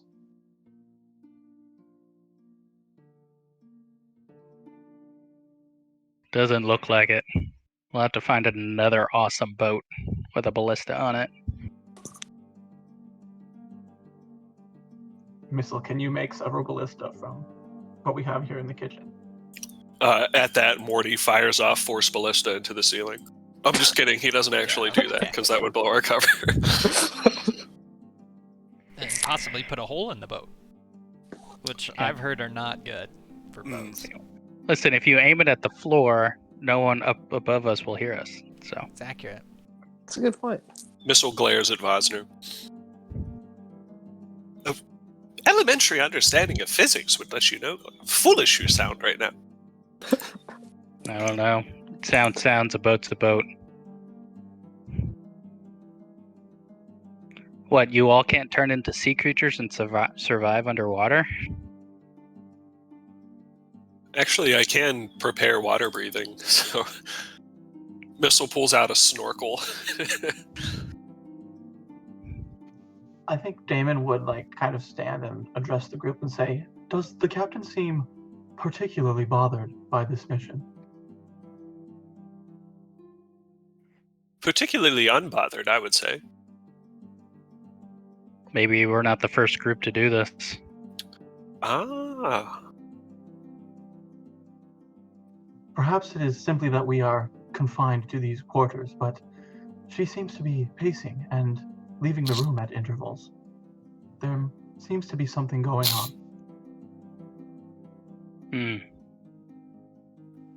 You means all captain, not the ship's captain? Correct. Thank you for clarifying, Johan. Yeah, she seems to have been pretty tense ever since we've, I don't know, been in the region, really. Maybe it has something to do with something more. Maybe her family.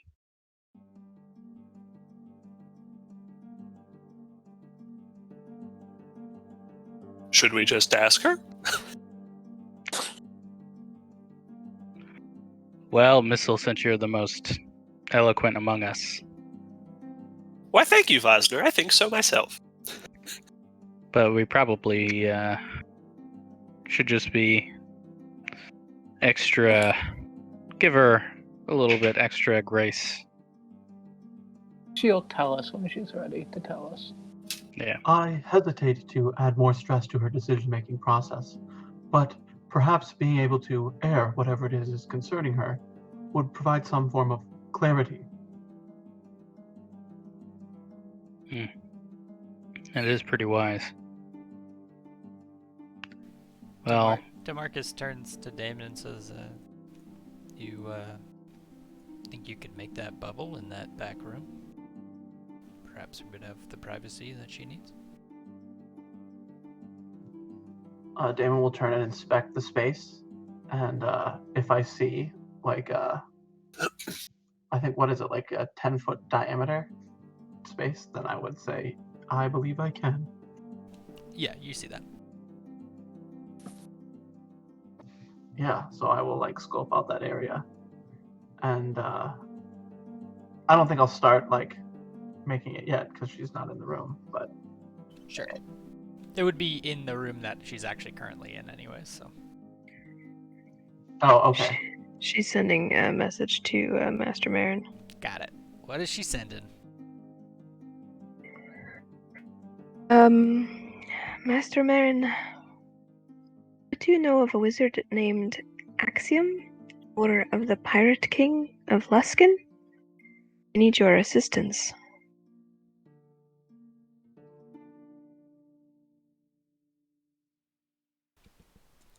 Let me just quickly render what the fuck Marin's up to.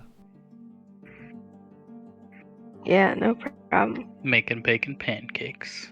So Bacon how many pancakes. weeks has it been since you guys left?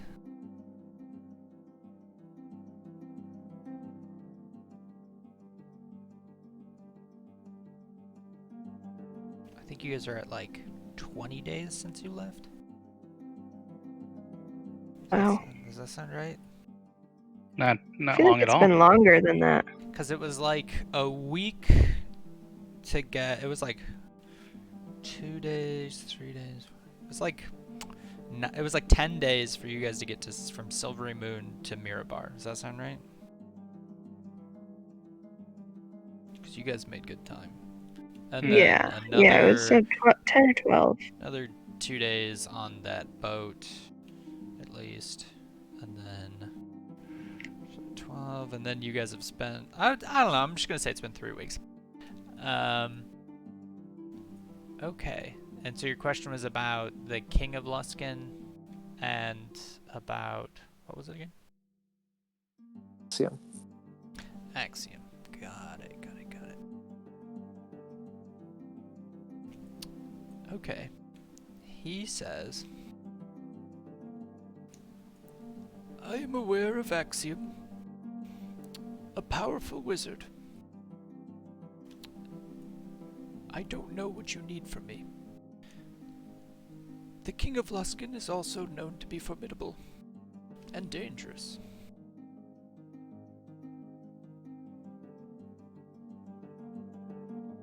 That's all you get. Axiom is said to be missing for the last 4 weeks. Any idea what he does in his day-to-day? Also, we think the king might be undead for 20 years or so. I think that's all I have. Yeah. Marin responds, I will look into the king and report back. As for Axiom, missing, that is curious, though it is not the first wizard we've been told having been reported missing.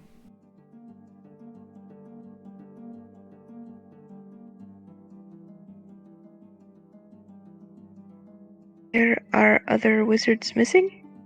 Who and for how long?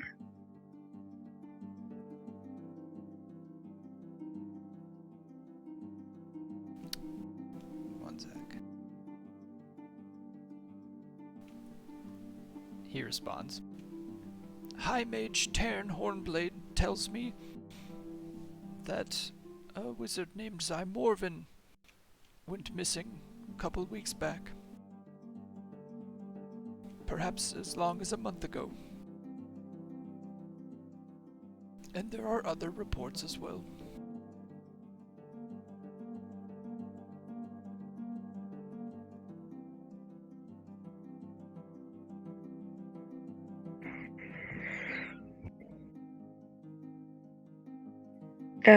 She's just gonna send one last message that just thanking him and telling him to give her information on the Pirate King when he can. He responds, Will do. It is good to hear from you. I hope your adventures are going well. Please do not hesitate to reach out if you need my assistance.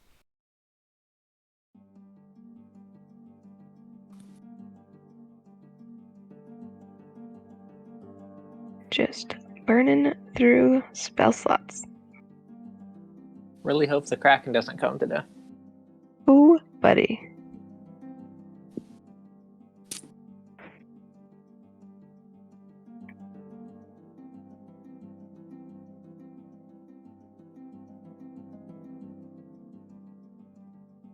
Two, three, four, five.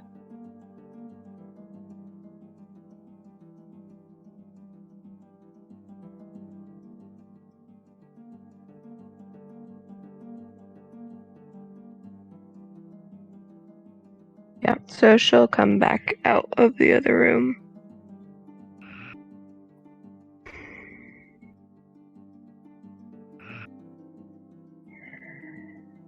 Well, I spoke with Master Marin. And he's going to see if he can get some information and send it along when he can. He pointed out that it might be connected, that that wizard, Zymorvin, whose hall we protected from those orcs and the frost giant, that he went missing, and that it might somehow be connected. He said there are other reports as well of wizards going missing.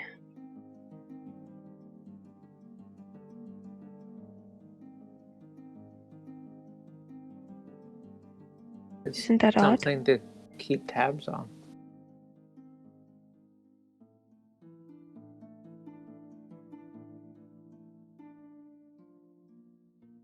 I feel like this is part of something much larger than we know.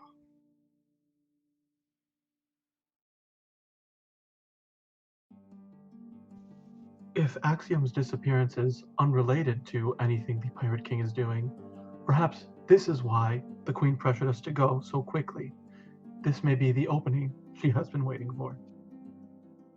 And if there is something deeper with the missing wizards, it may be wise to go in and figure that out here, or if it's related here, regardless of any games going on behind the scenes.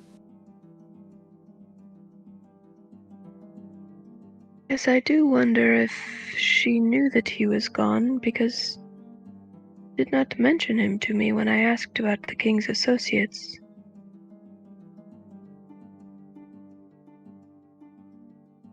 Or she's Curious. setting us up to fail. Yes, or that.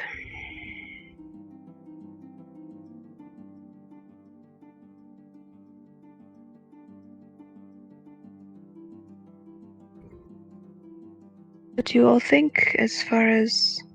I don't know, I don't want it to seem like I am forcing an issue if none of you want to fulfill this mission. We have quite a drive to do this and to fight the...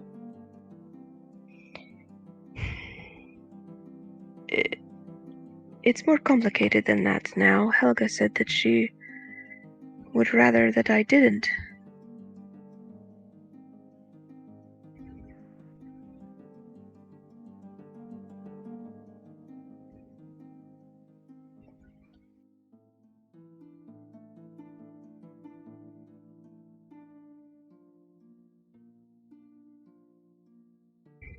I think you're right, Taryn, that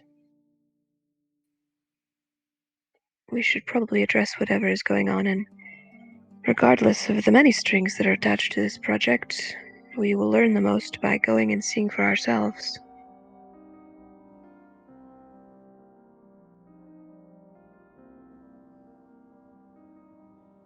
And hopefully we won't be left there. Well, many people know where we are headed now, so... That's true.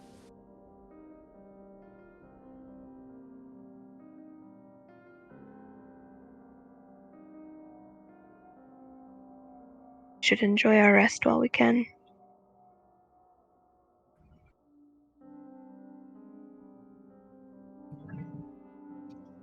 Yes, I think that would be wise. Captain, I wondered if I might speak with you for a moment. Of course. About... And then I... Go Oh, ahead. just about what?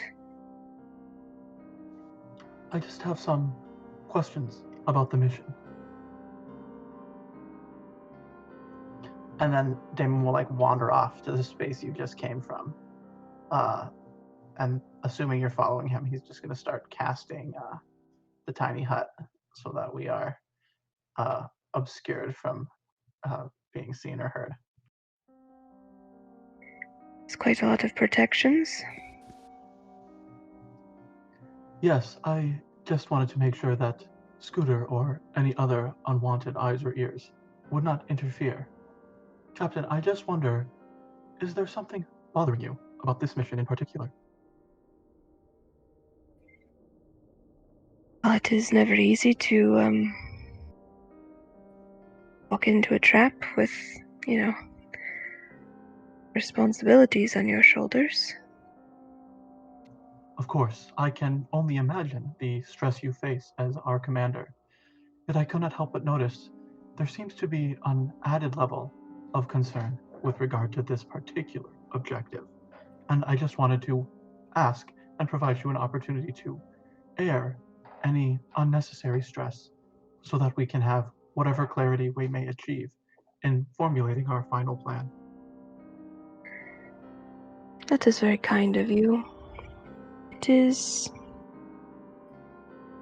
maybe not something that is that serious, but originally I had, I guess, been set on fighting the Pirate King because Helga and Olgar showed an awful lot of kindness to me, and this was their native lands that they were run off. And their son died trying to protect us, and I feel a great sense of debt towards them, that maybe this is something that I could do to repay that somehow. But I think part of it is a very nice distraction from the fact that we are now so far north and so close to my own home and things that I've been worried about for the last 6 months or so. So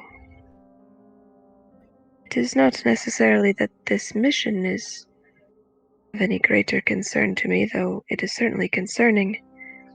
There's just a lot on my mind. I see. Do you believe we have any chance of actually defeating the Pirate King? Or is there some hope for his defeat that might color your decision? Well, it is hard to know when I don't really know what he is. But I do have some faith that we were able to slay the necromancer in the ruins, who, by the Queen's own admission, was very powerful. And that if it is true that the king is of a similar sort, that we are well equipped. But it is hard to know. Of course. Very good. Thank you, Captain. I do not wish to impose on your time. I merely hoped to provide you an opportunity to air any concerns that may be weighing on you. I appreciate that. Damon, if I make the wrong choice, if something happens to someone while we're on this trip, do you think you would still be loyal to me? I would, Captain. And if I made the wrong choice before, and you learned that later on, that maybe I wasn't the sort of leader that you thought I was, do you think you would still be loyal to me then? I believe that in all my years on this planet, I have been loyal only to individuals who have, at one time or another, made the wrong choice. Indeed, at times I wonder whether I myself am a wrong choice. But I go forward with the hope that, in all its eventuality, things will turn out better than they have been previously. If I did not believe this, I think that I might spiral very rapidly in the other direction. So, yes, Captain, I will remain loyal to you until you command me not to be. Thank you, Damon. Appreciate you. Of course. We should return to the others, though. Certainly. and then I will dispel the dome early. Okay.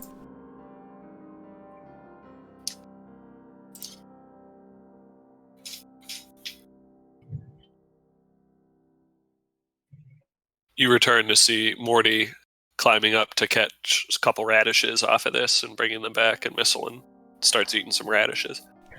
Radish spider.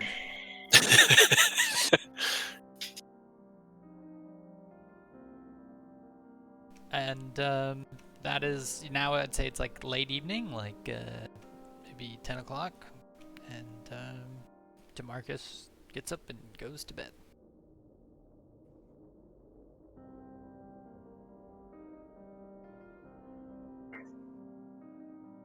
Yep. I'll, I guess eat something and then go to bed. Okay. Everybody I gets. think if a I have long anyone rest. else. I only had one more spell slot that I could have used to cast Sending. Make sure you guys do the long rest because you're probably hurting on hit die. Are we recovering a point of exhaustion again? Correct. Yeah. Should I wisdom save? You should. Yeah, buddy. That's a success. Naturally. And we're unexhausted. Awesome.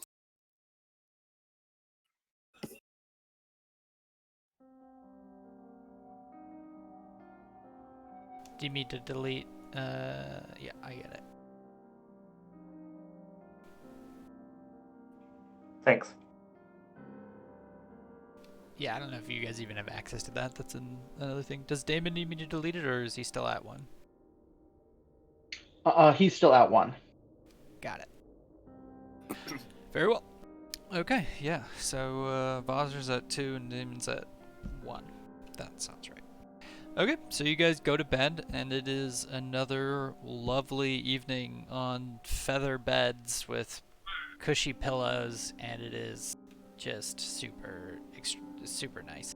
And you wake up to the smell of bacon as Scooter is cooking up a feast. This is making me hungry.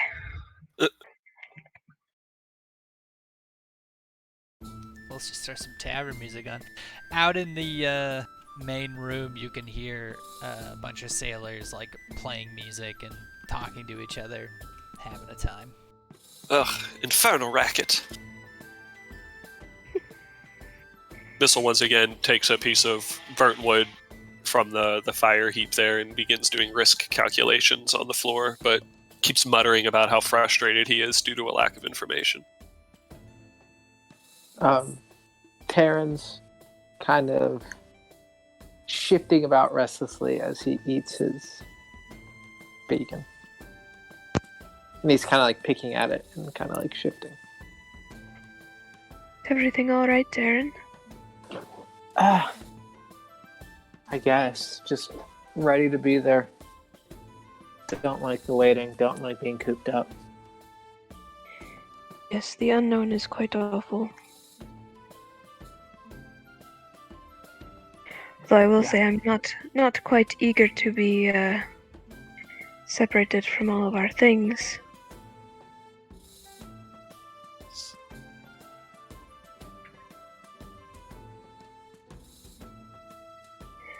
I'm sure it will be okay, though.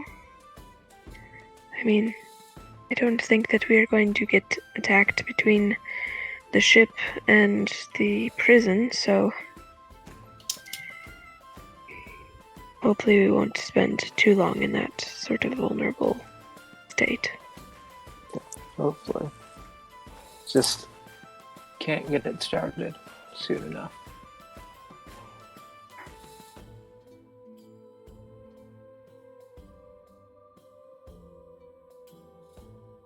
Oh, well, I don't know. The Wheaton's got pretty good ale, so that's something to keep in mind.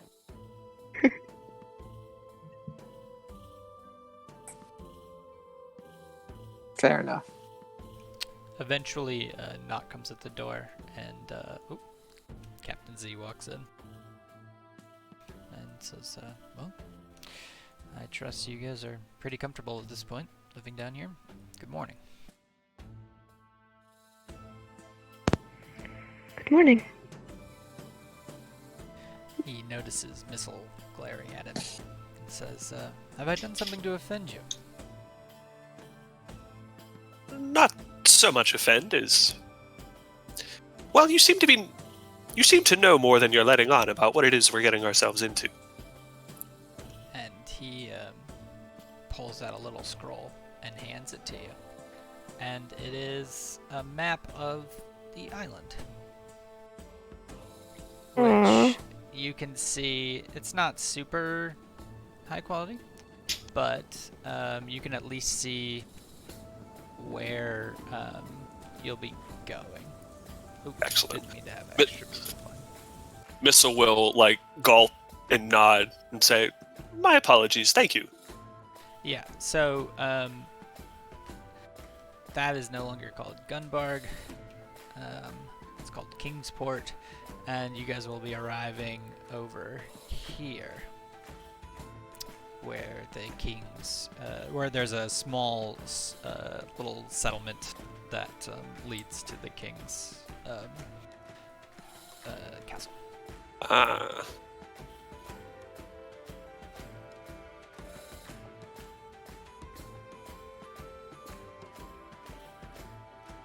New text. Is it mountainous terrain, or is that just the image that we were given? Oop.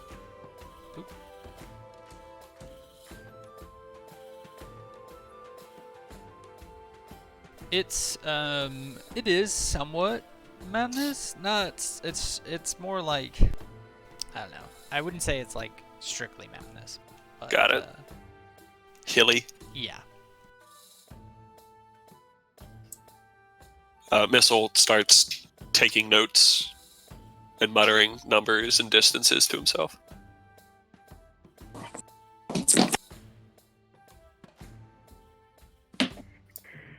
Captain, Oh, yeah.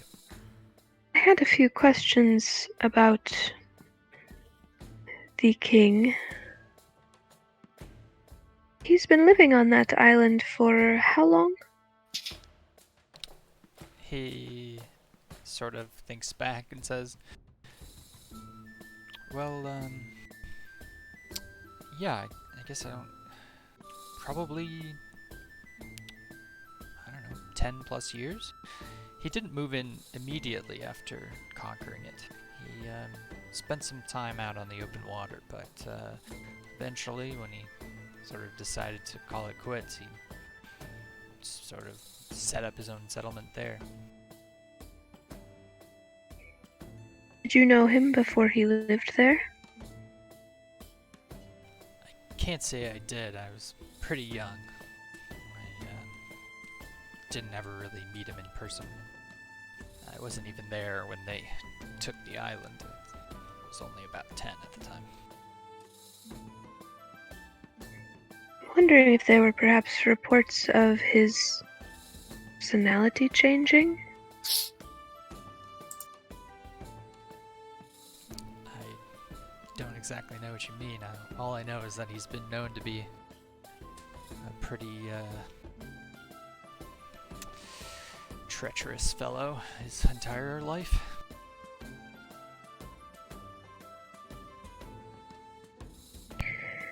We have reason to believe that he is possessed of a certain sort of darkness. Yes, I believe I told you that.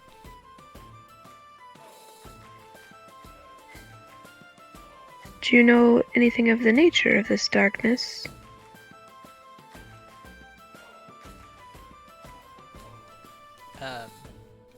He kind of pauses and says,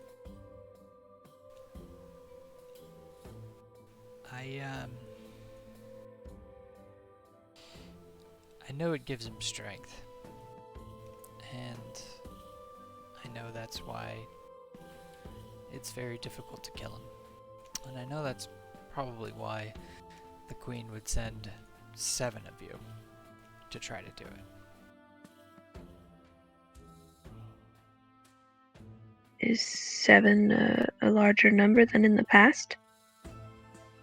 No, but it's more than 1, and you would need quite a few people to be able to kill him. It's been said that he fought the original owner of Gunbard, House Red Axe, a long time ago, and defeated him in combat. So if he could take on one of those barbarians, then I imagine he can take whole groups of people. Yes.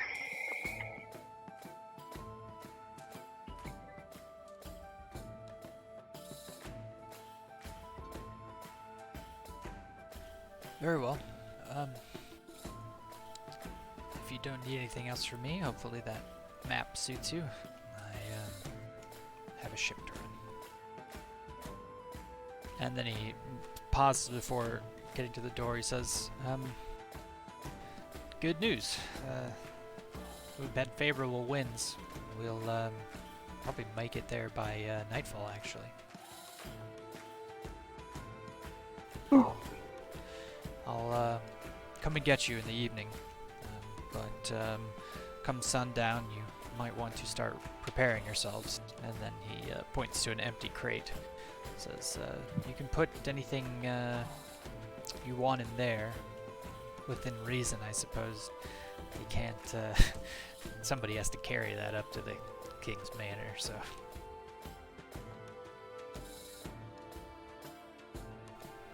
Alright. Good luck. And he leaves. Oh man.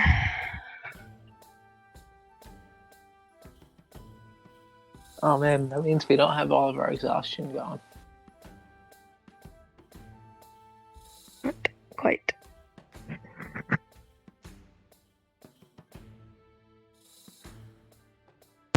I'm getting better.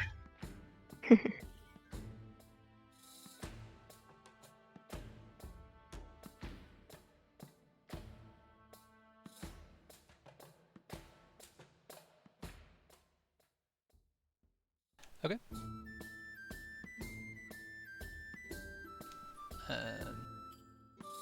Look at our bank for a second.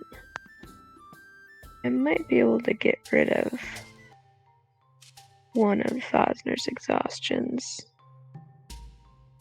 It's just gonna cost us some money. No.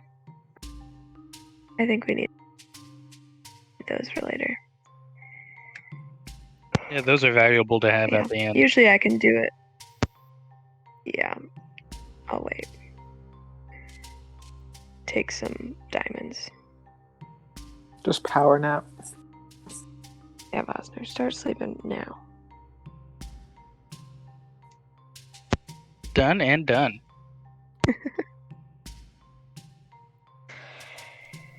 So, Alright. DeMarcus starts removing his armor and puts his weapon in, I guess, the bag of holding? And then his armor. All the armor. He puts his armor Is it in all the crate. armor and weapons are going in the crate? I think it's all the armor in the crate. Yeah. Okay. And then Damon and weapons and Morty in the bag. Yeah.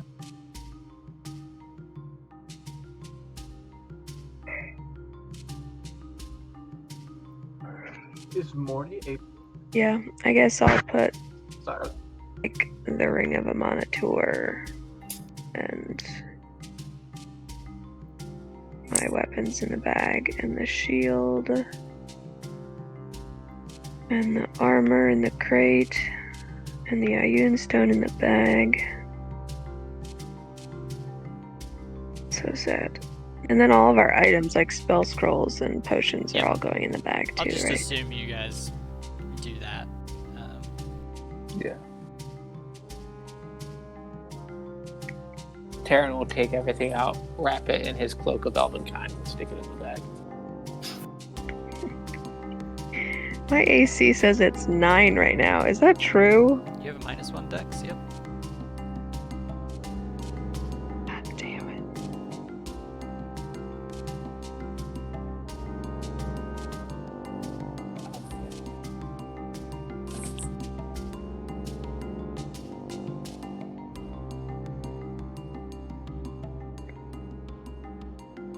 Yep.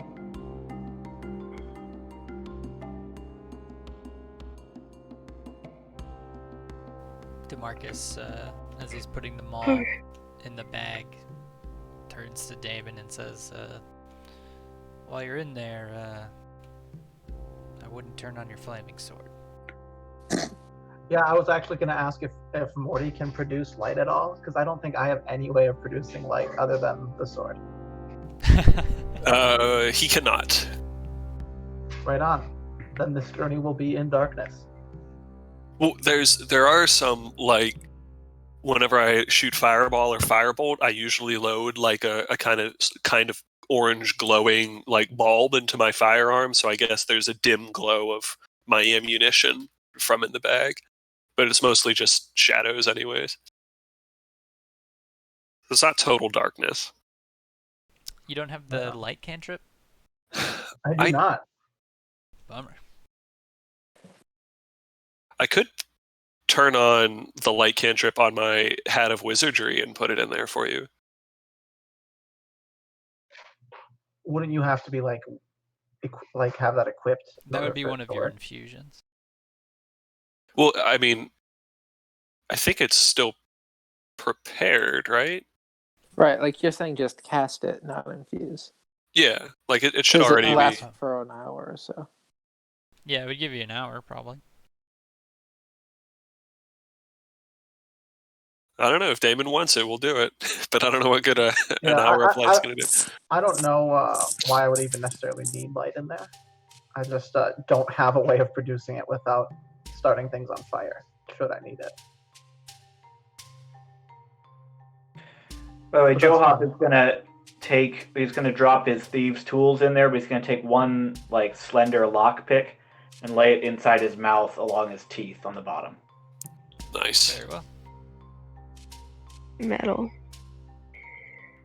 Can I get a sleight of similar- hand check from you to see just how well you obscure it?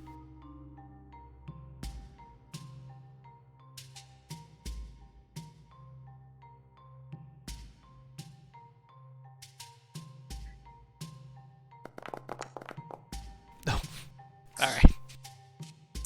Somebody notices it just sticking like way out of like your mouth at some point. Probably tells you about it. Yeah, can we like...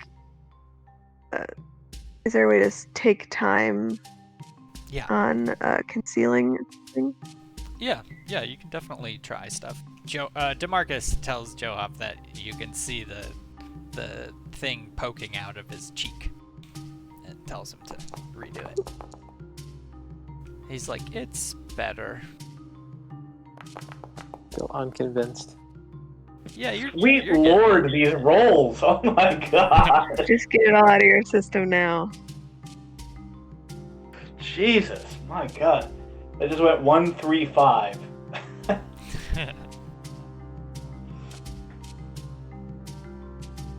So he's actually going to reach into the bag of holding and re-grab his thieves' tools and put that one in and draw out a different, more slender one.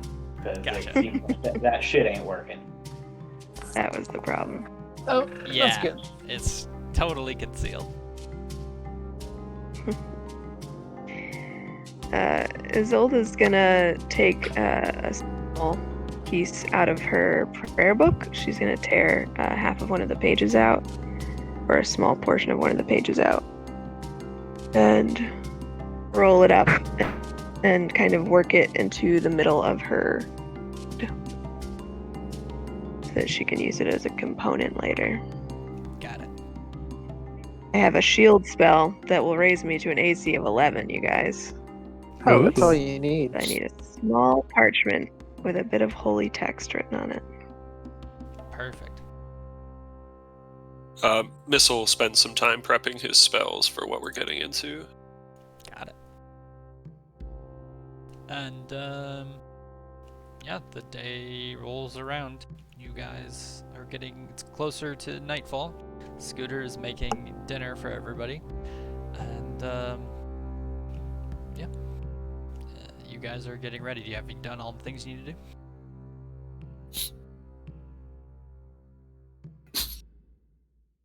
I guess so. I suppose. Captain Z comes down and says land is within sight.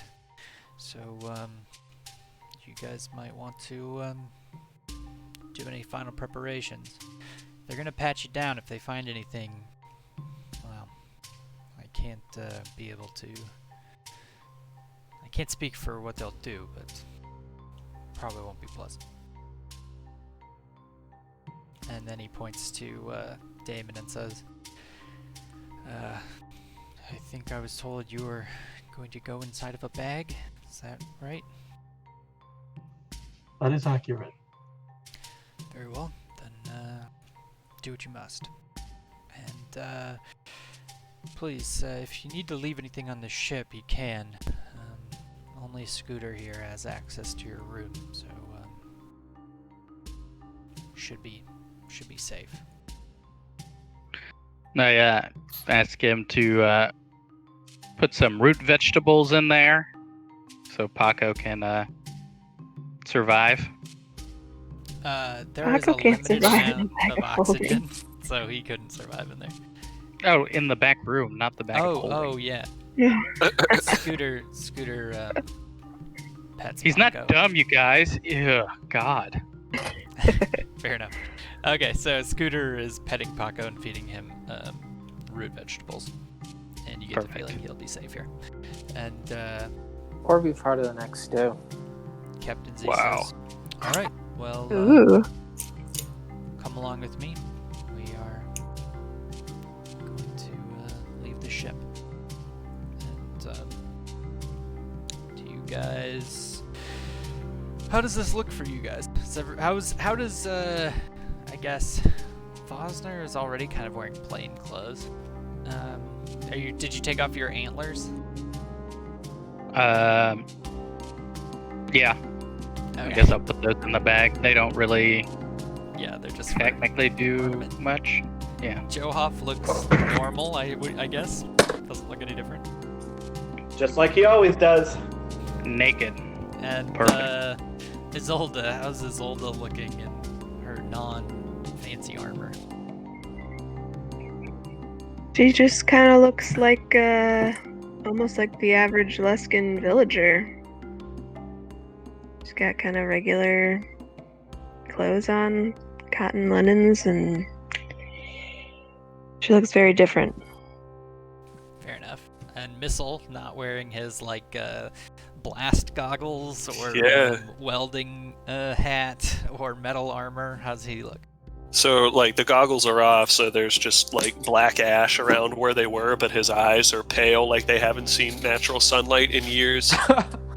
He doesn't have his walking stick firearm, so he's kind of, hunched over and shuffling around. And his hair's all tousled from not having his hat on either. And Morty, I think, is going to wrap around Damon before they get into the bag, just so that they're all together.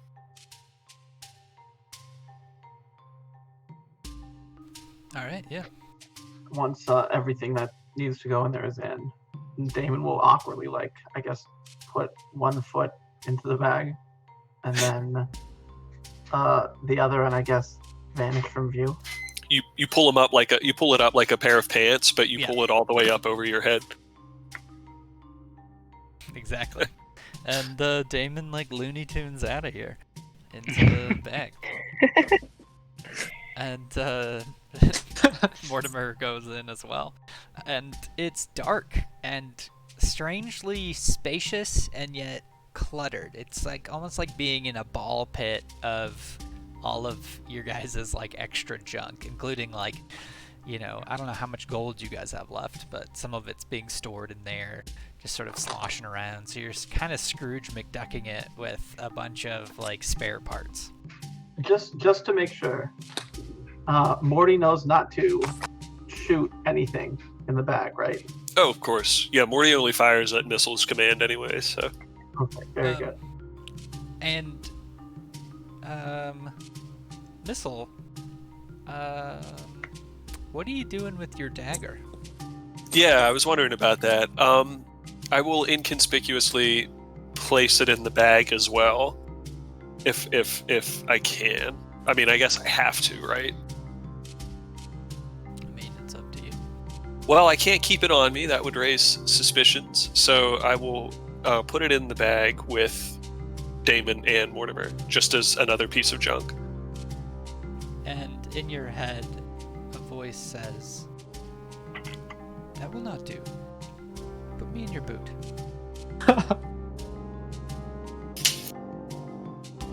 Well, I can't argue right now. I will ignore it and keep it in the bag, because it's a terrible idea. And as you put it in the bag, you feel something like a tether between you and something be pulled really taut while you're like trying to put it in the bag. And you hear a voice that says, "That will not do. Put me in your boot." Oh, shit. Oh no. Okay, well, I guess Missile would like mutter like, "It's a terrible idea. Surely they will search us." Oh, shit. Could I hear any of that? DeMarcus looks up from his food and says, "What was that, Missile?" Oh, nothing. Just preparing my spells. No, was They're it? definitely going to search you. And I agree. Missile, when you go to grab the knife, you realize that it has shrunk down to almost the size of like a small letter opener Ooh. and would easily fit into your boot. All right. In that case, I'll take the boot off, and in the sole of the boot, I'll like wedge it in between the outside of the shoe where like the rubber would be or whatever the sole would be, and the inside fabric, and kind of wedge it in between there. And you hear in your head, "Very crafty. Much better." I blush, but you can't see because I'm caked in ash. Your white eyes go a little red. Yeah. And yeah, so you guys load the rest of your stuff in the bag, and in goes to Marcus's maul, which is just sitting next to Damon. And yeah, anything else you guys would like to do before you leave the ship? I don't think so. All right, Captain Z comes back and has one of his two of his sailors come and pick up your crate full of armor, and you can see them both straining and sort of looking at you guys. A whole bunch of prisoners now sort of in a line, looking kind of peasantly without your fancy armor and weapons and magical items. And Captain Z says, "Very well. Let's go." And then once the sailors leave the room, he turns to you and says, "It is of utmost importance that you remain silent. You are prisoners. You know your fate. Do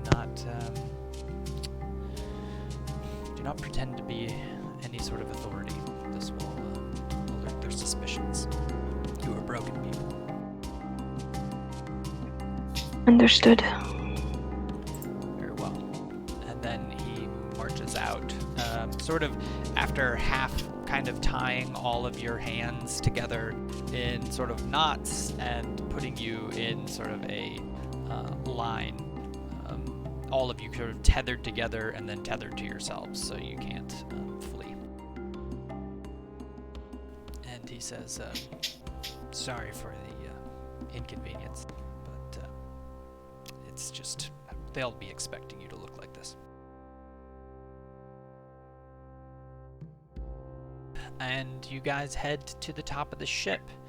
And from the top of the ship, you can see as they're approaching the bay, off the shore. Oh no, no tokens with vision. Hold on.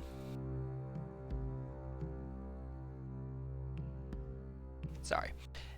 You're coming around sort of a bend, and you can see sort of off the top of the ship a small but abandoned northern village, and it reminds you of sort of the longhouses and Nordic architecture that you saw on New Gunderland, the kind of buildings built by the Red Axe clan. And you sort of float on by, and it looks as though nobody's lived there in a very long time.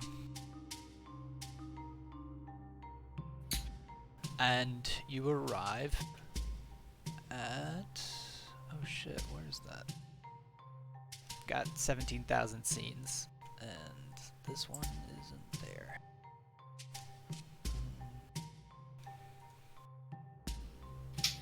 And we're sailing, and we're sailing. Oh, yeah, here it is. You arrive late at night, approaching a very small settlement, sort of a militarized looking, just off the water settlement. And let me throw your actors. Oh shit, I'm just gonna have Damon on here so you guys can see, so sorry about that. Makes sense. Yeah. Other scenes you don't need to be able to see, but it's clear that I forgot to prepare all of this.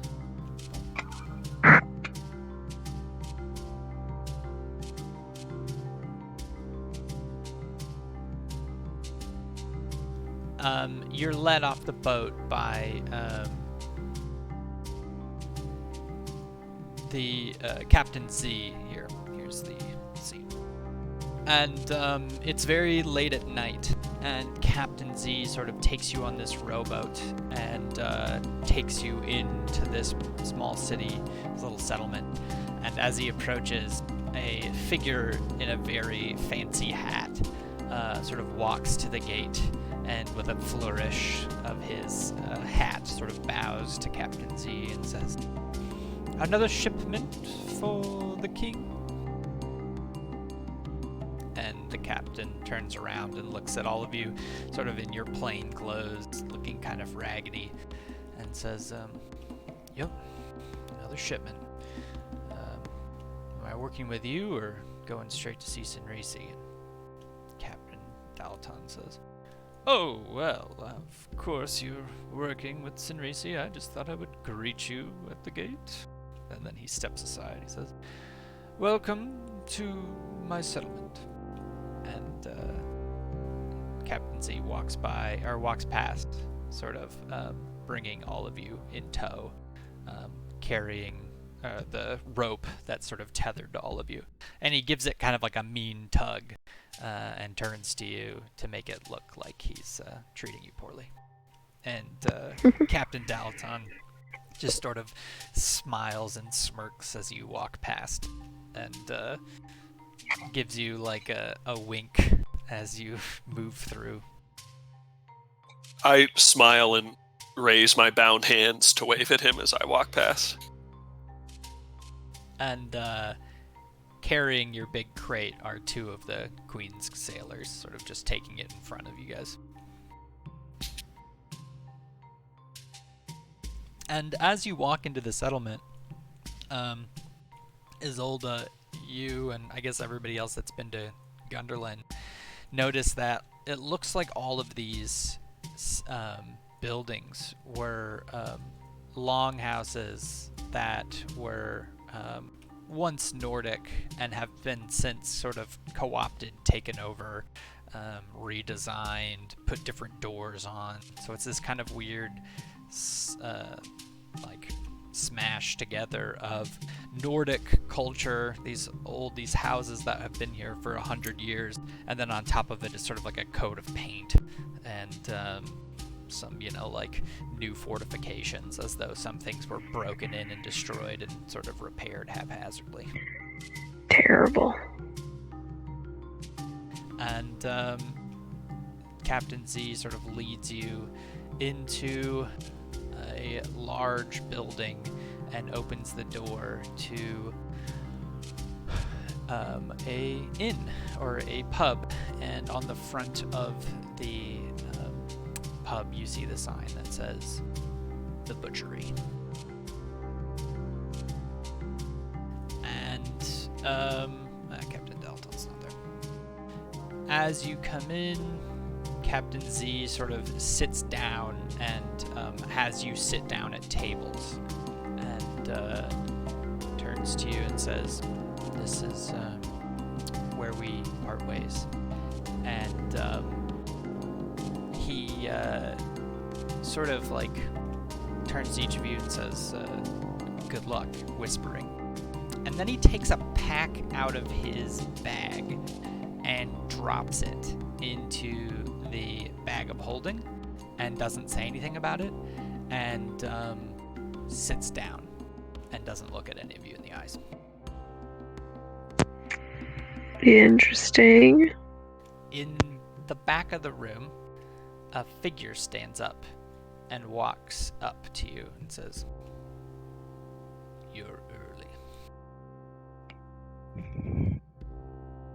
And Captain Z says, "Favorable winds. What can I say?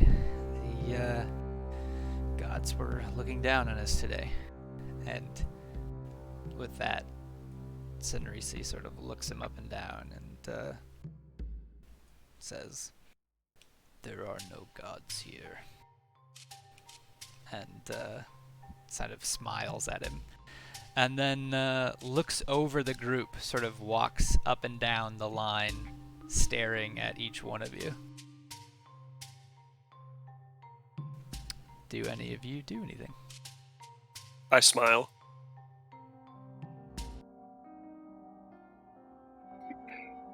Vosner just kind of checks out the surroundings, checks out the person as they're walking by, just kind of glancing at them.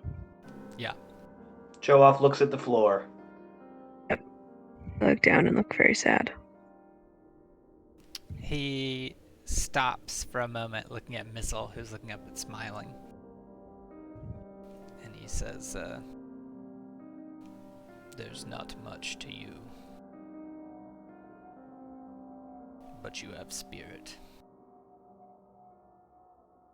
Well, thank you. And then I'm he just... walks away. And he gets up to Joe Hoff, and he's about to turn back, and then he stops and looks back at Joe Hoff, who's still staring at the floor. Yeah. And he says, "That ink, where did you get that ink?"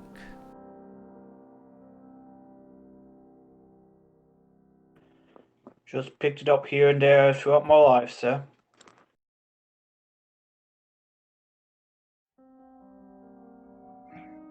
He looks disappointed with your response, but does not press you. And he sort of looks at all of you and turns to Captain Z and says, "Very well, the payment." And Captain Z hands him the bag of holding. And he turns to Captain Z and says, "Should I count it here or wait?" And Captain Z sort of pauses, and in the most chill response, he says, "Well, you can count it here if you'd like, but it'll take you a while. There's a lot in there." And Senrisi pauses. Says, I trust you very well. Come. And Senrisi hands him the rope, and now you are being pulled by Senrisi out a back exit. Would you guys like to do anything? Just follow along and keep looking sad. Perfect. Is there, as we're going out of the door, is there like any back rooms or any people out? Anyone else? Like, it looks like there's a barkeep and a sailor, but is there anything else odd? No, most people here are drinking pretty heavily and doing their best to pay no attention to anything that's happening. You get the feeling that if anybody knows that you're here, they're trying very hard to pretend like they didn't see anything. Gotcha. And there's no sort of like, I don't know what Vosner would be looking for. He's not looking for a way to get out. That's not him. So. Well, if you're looking for an assassin in the rafters, then there definitely is one, but I didn't realize it when I picked this art initially. I was wondering about that. Yeah. I was like, so. Yeah, sorry. Not all art is perfect. And there is an alarmingly small amount of good tavern art for a game that's spent mostly in taverns. Anyways. D&D&D, right? Senrisi tugs at the rope and sort of moves elegantly. He's wearing very sleek black silk robes that are very well fit to him, sort of like a suit, but there are parts of it that are sort of flowing like a dress as well. And he leads you out the back door and down some dark paths and starts leading you sort of into the woods, but it's following a path that's been well worn by the tread of feet rather than hooves or carts or anything like that. So it's a fairly traversed footpath, and he leads you kind of winding through the night, and the moonlight sort of lights various aspects of the path, but those of you who don't have dark vision, it's kind of hard to see anything other than the spots that are well lit by the moon as the forest gets denser and denser. I guess while we're walking through, Vosner's gonna focus as hard as he can on the moon and try and, I guess, mentally reach out to the moon goddess as we're making our way through. Yeah.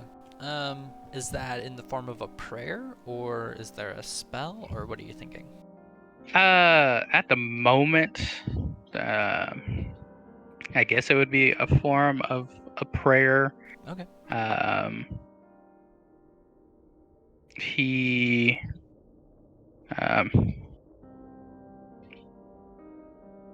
because of the moon, he feels like that this would be helpful, especially when his party is at such a disadvantage. So, Sure. but he's never done anything religious like this before, so he doesn't know exactly what to do. Sure. Yeah. You sort of pray towards the moon and the moon goddess, Saloon, and I wouldn't say you hear anything, but there is something that sort of calls back. In a weird sense, you feel slightly at ease. Okay. So I guess Vosner's just trying to test the boundaries, see if there's something there. So, you're kind of led down these winding paths, and then you start going uphill quite a bit until you reach this dark tunnel that is gated, and Senrisi approaches it and sort of puts down the rope for a second and pulls out keys and sticks them in the gate, and it unlocks. And he pulls it open and picks up the rope again and begins to take you inside the building. While he's doing that, are there like bushes or shrubs near us? Yeah.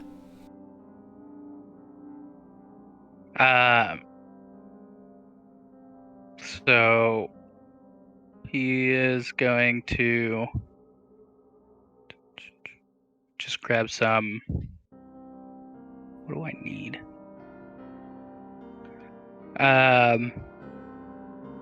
Just grab some like grass or leaves from like one of the bushes, just to kind of put that in his hand.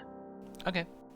Make a sleight of hand check to try to grab some leaves while you're bound together and in a line. Okay.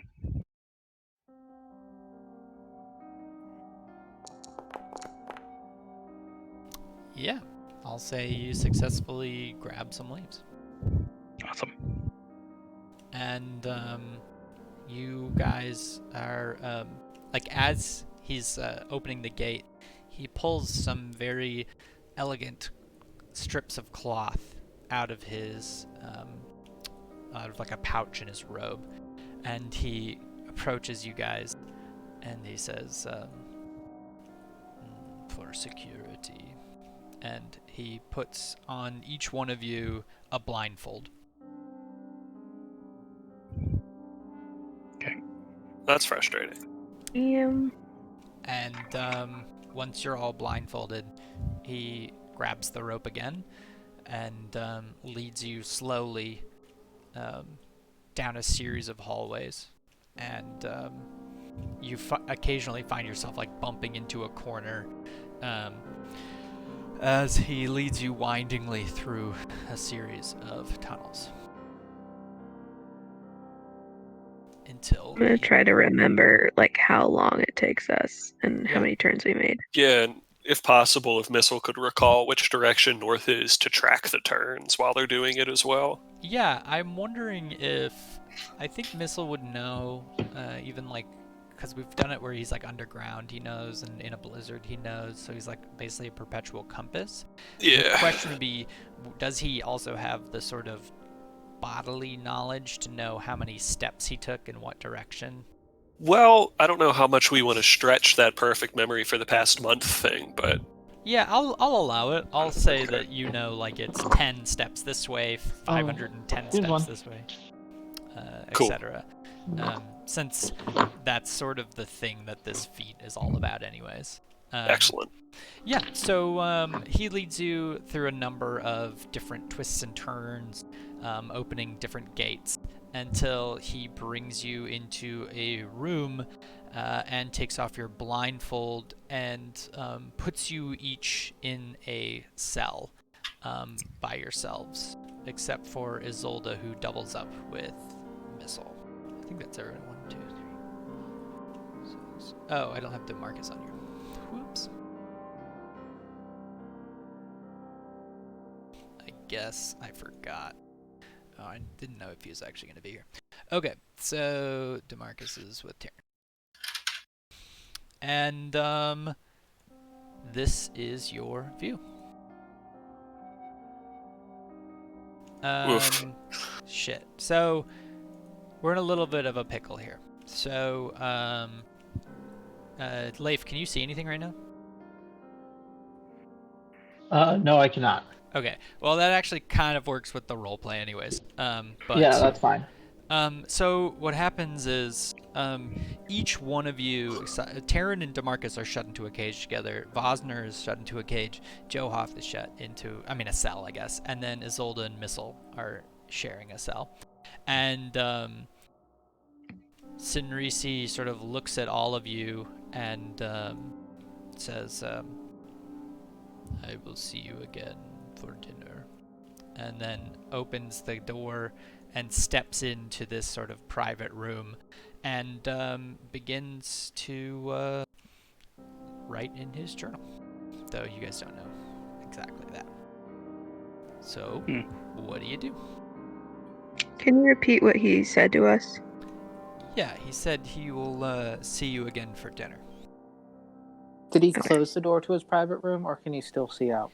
That's a good question. I would say after locking all those things, he closed it, but there's like a little bar, like 3 bars at the top, like a little window where he can look through it and see out into the room. I whispered to Isolde, "Is he on our side?" No, not at all. What are the cells made out of? Thick stone behind you and like all around you with like reinforced iron gates for doors. Are we still bound? Yes, your hands are bound. Okay. You're no longer tethered to each other, though. Right.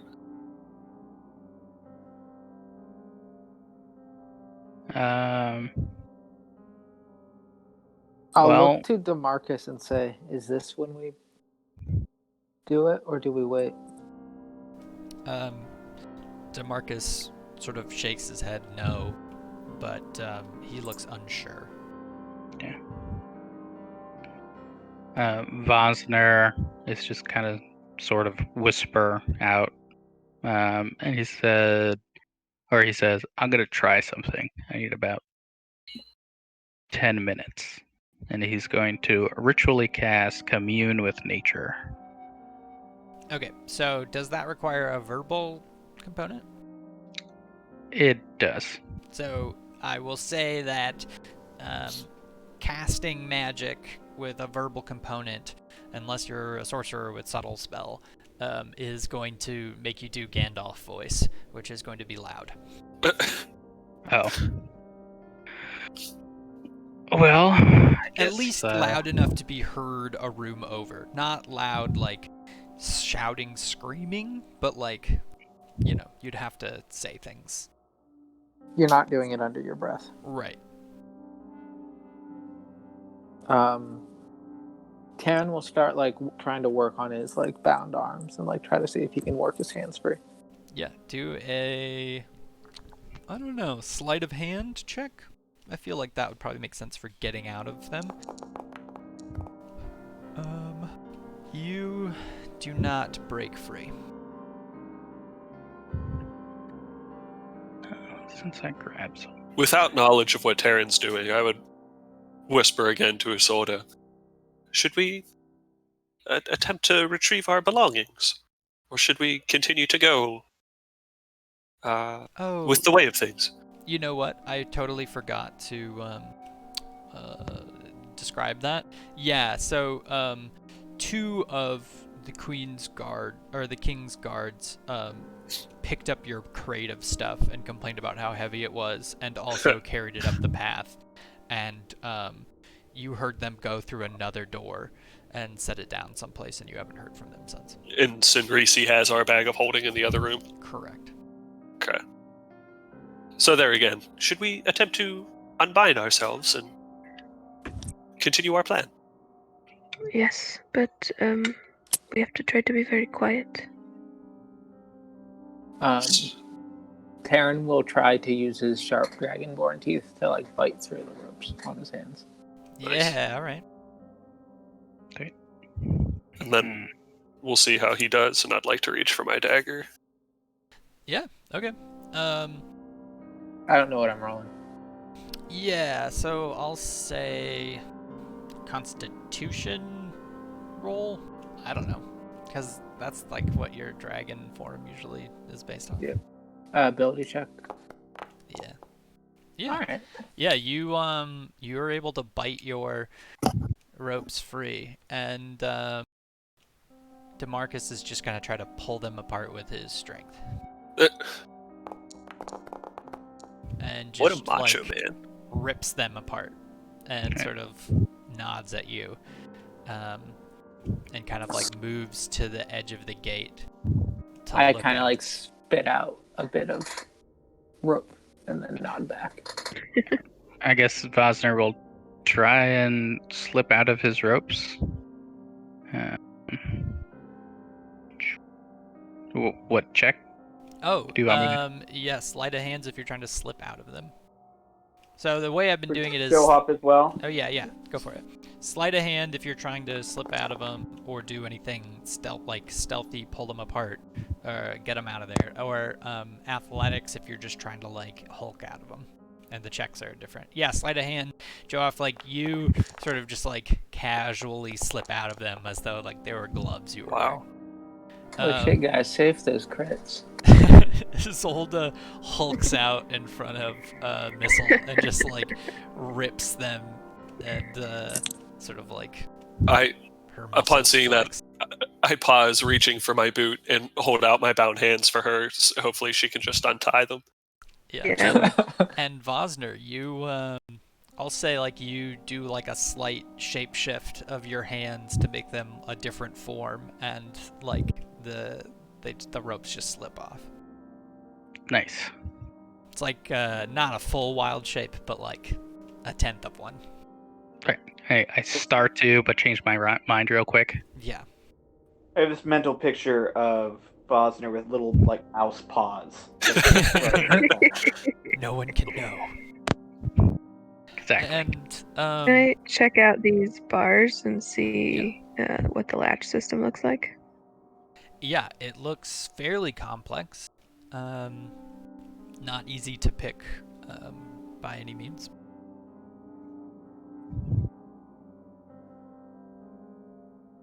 Unless you had thieves' tools. I mutter to myself, in quotes, and like looking at my foot. Could you pick a lock? Me? I couldn't. But I was hoping maybe you could. Give me a minute to think. Hopefully, Aureus gets the hint. It has a name? What? Who? What? Oh, you were asking Aureus that question. Yeah, since it Yeah. can like reduce its size, maybe it can contort into a lockpick too. No, I'm not gonna say Okay. it goes that far. And then That's I fair. also will say that as a like one of the things artificers can do is like turn any tools into any kind of anything. So like you could make lock picking stuff pretty easily, but you don't have any other tools besides that one knife. So I'll say no. Do I see any splinters or scraps of wood on the ground? No. Damn. So Joe Hop is going to withdraw the thing from his mouth and walk over the door. Does it, like, peeking out from my cell, does it look like if I were to open the door, I'd be in, like, immediate view of anything? Yeah, you get the feeling that if Sinrisi was looking through his window or just listening, he would hear the gate, which you like kind of pull on and you can feel it be a little bit squeaky. Okay. Then I'm not going to do anything for a moment. Okay. I'm going to wait for somebody else. In the other room, assuming you guys have kind of done a few of the things that you want to do.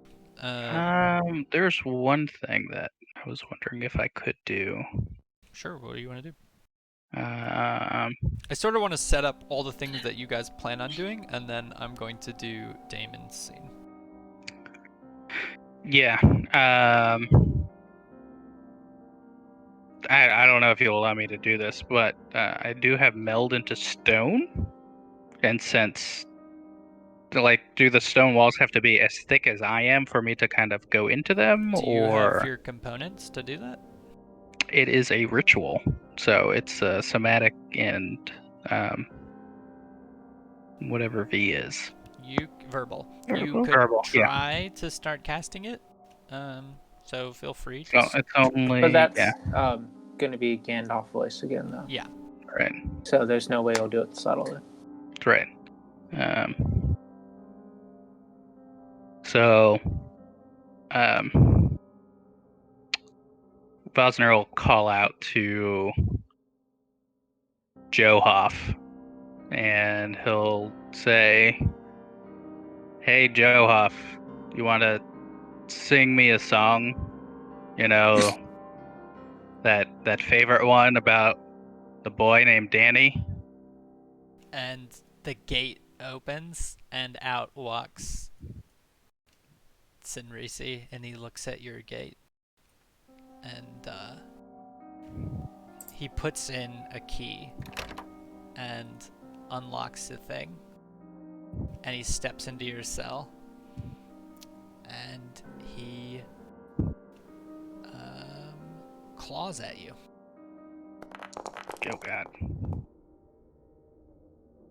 And he looks at you in the eyes and says, "Silence," and steps out and locks the gate and walks back to his room.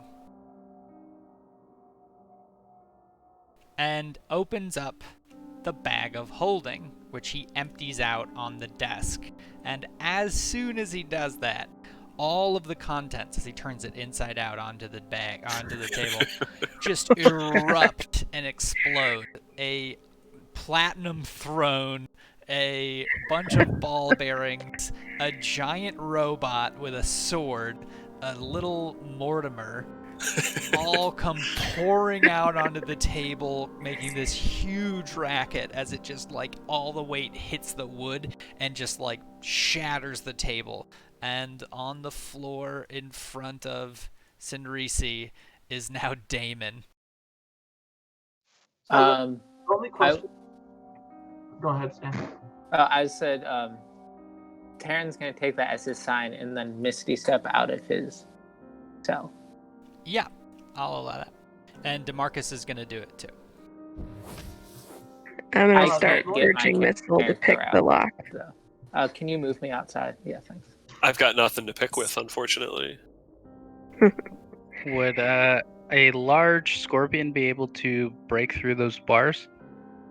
I mean, you could try. One sec, though. I have to, like, carry out about 8,000 things. So, Okay. blah, blah, blah, blah, blah. What does Damon do? So the only question I have before this is, would I have been able to like inspect whatever it is that Captain Z dropped in the bag? It was total darkness, so I was going to ask you if you had any way of knowing what it was. Yeah, no, I had no way of producing light without probably destroying everything, so then I wouldn't know. Yeah, so you don't get a chance. You sort of feel the package, and you sort of it kind of falls into the pile of, you know, like the ball pit of your guys' junk, and you can't really figure out what it was, and you can't discern it from any of other missiles stuff in the darkness. Sorry, I'm so messy. No, that's okay. Then I guess am I getting an action before? What I'm going to say is basically because you're startled by it and he's startled by it, you both have surprise against you. So it starts normal combat.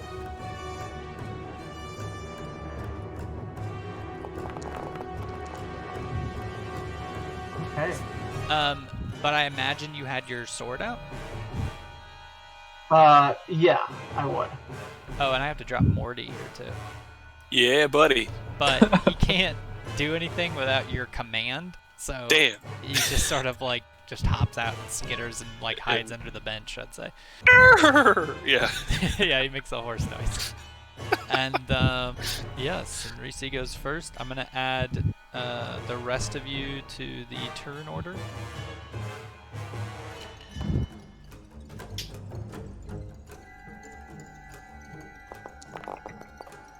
Solid.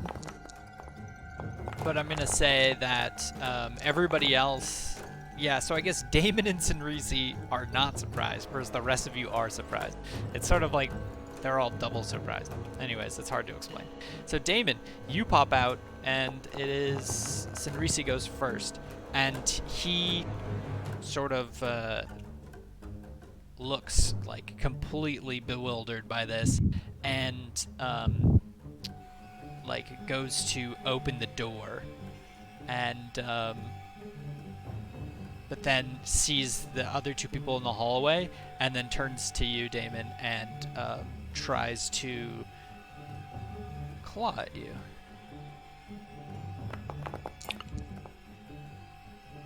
not gonna work. Damon is still wearing his armor, so he's gonna be hard as fuck to hit. And he is going to claw again. And he, seeing that he's just scratching your armor, he is going to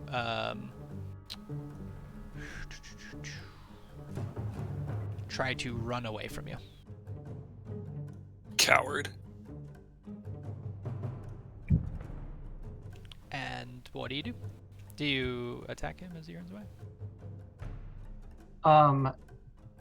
Like as in an opportunity attack? Yeah. Yeah, I think I would try and swing at him if I could while he was running away. Yeah, okay. So, as he's leaving the room.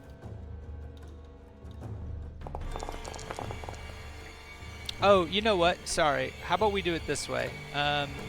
Let's back it up a little bit, because you would have arrived prone. So you would have had to use half of your movement to stand up. So I'll say you... Sorry. I just want to make this make more sense narratively. So he attacks you while you're prone, so that I'm just going to have him do one of his attacks again.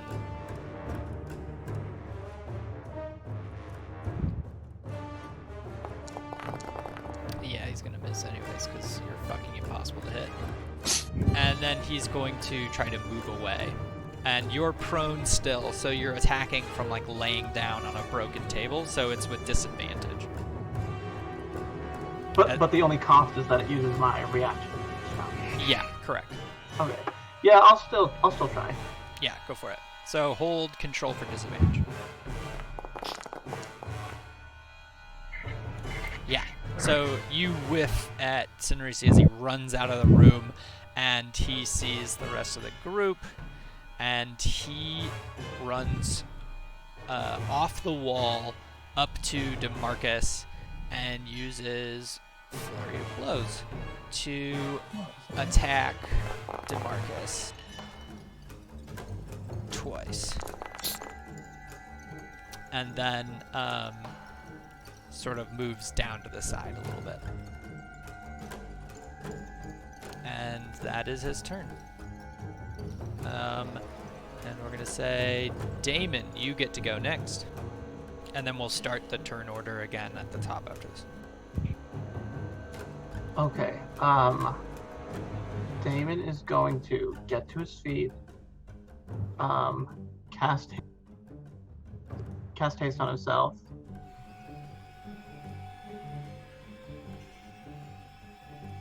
Sorry, hang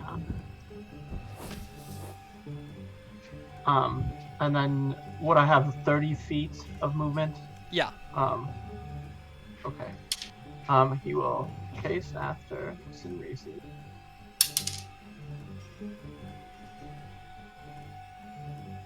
Get him, Damon. Terminator run. You hear Missile go, "Go, Damon!"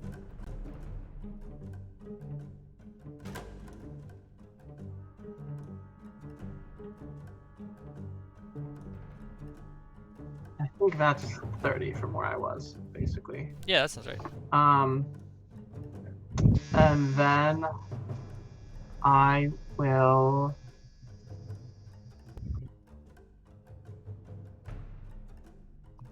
I think I will bonus action, or I will use my action surge to bonus action Misty Step over to him. Okay. Wait, can you cast that after you cast haste? Because that's a spell. I wasn't sure if I could do it if I used like my action surge. Yeah, I don't... Oh, yeah, if you do action surge... No, because it's still a bonus action. Action surge gets you an additional action. Then... Okay, yeah, then I will just use my other action to dash up to him then. Okay. Very well. Yeah, you sort of... Actually, do I have enough movement that I could, like, definitively block the door? You did, what, 30 there? Oh, and then you do have 60 movement. Yeah, you could get in front of the door. Okay, yeah, I'm gonna get in front of the door. Okay. Damn. Haste is a good fucking spell. Okay, so we bring it back around, and we'll say now it is Johop's turn. Yep. I'm gonna reach into my mouth and grab the lockpick and try to lockpick the door. Nice. think it- Give me a. Do you have lock picking in like your thieves tools? I guess I don't know if those actually do anything. So I have the thief tool. That's what's in my mouth, Yeah. and basically all that does is allow me to add proficiency to my lockpick. Okay. Yeah. So just do it like a sleight of hand, because I think that would basically be the same roll then. Oh. You That is plus 5 Okay. Wait. Why is it +5? because I have a lockpick tool. Well, it already has the proficiency +4 built into it, right? Because it's sleight of hand. Oh yeah, I guess I thought that a sleight of hand roll was normal, and then like even with your proficiency, and then you added it again if you had. I think normally, and I'm pretty novice at this, so I could be totally wrong, but I think normally what you do is you just like its own roll, and it's based off whatever stat you want, so dex or int or whatever, and then if you're proficient in it, then you add the proficiency bonus. And so I was counting it as a dex check with proficiency, which is basically what your sleight of hand is since you're proficient in it. Okay, fair enough. So I'll say, because you're good enough at this, that you pull the like very slobbery pick out of your mouth and you stick it in there, and it drops to the floor, and you pick it back up, losing sort of your attempt at it. Okay. Is there anything else you'd like to do on your own for your bonus action? Swear. But other than that, no, I'm good. Okay. Signorisi will go, and he is going to seeing he's sort of backed into a corner, he is going to attack DeMarcus with a claw attack and critically miss, and then try again, and then this time use a stunning strike.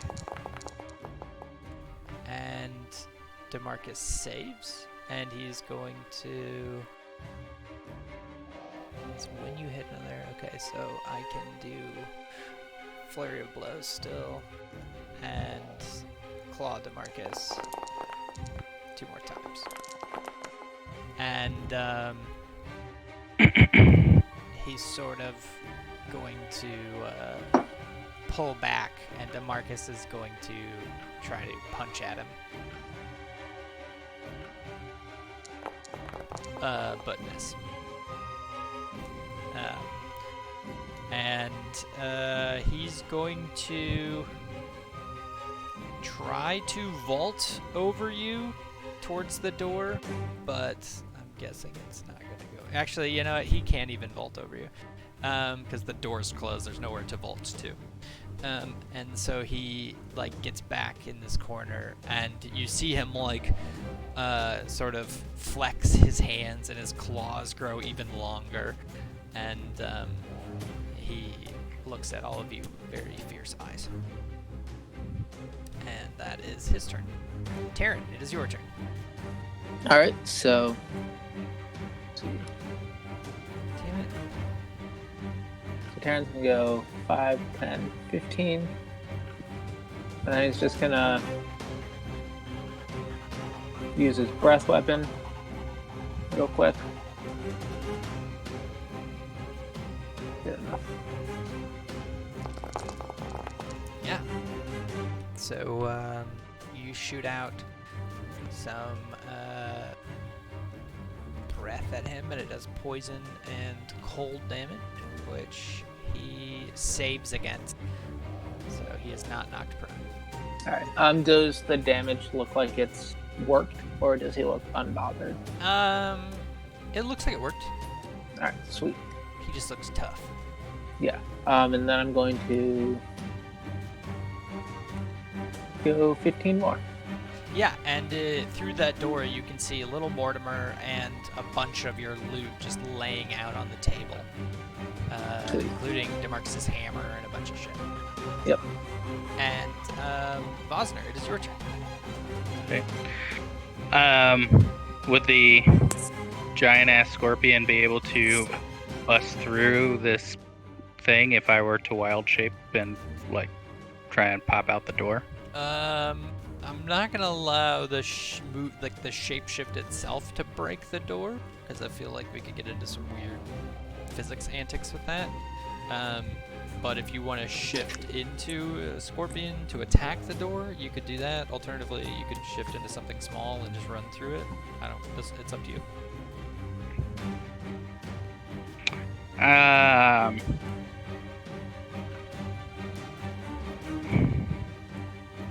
Yeah, I guess. I'll shift into like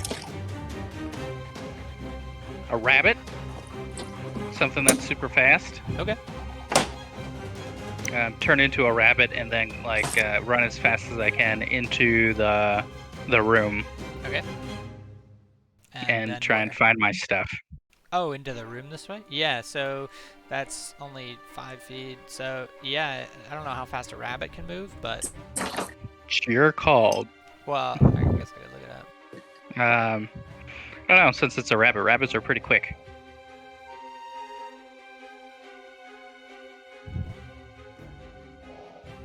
Yeah, oh, I didn't mean to do that. Sorry. Yeah, I don't know. I'll say you can make it to the room. That's fine. I don't mind. Okay. Since cool. you used your bonus action, you can dash anyways. Okay. Do I see? Yeah. See a bunch of loot. You don't see the crate of armor.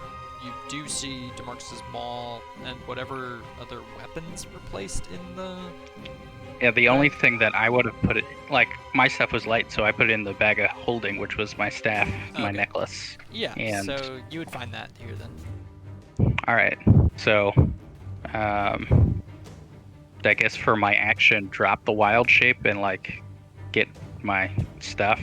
I'll say it's a free action to pick up stuff, so I'll just say that you grab, you know, whatever you start putting on your stuff, and at your next turn you can put on all of your stuff, assuming it doesn't have an equipping time. So some armor takes a while to put on.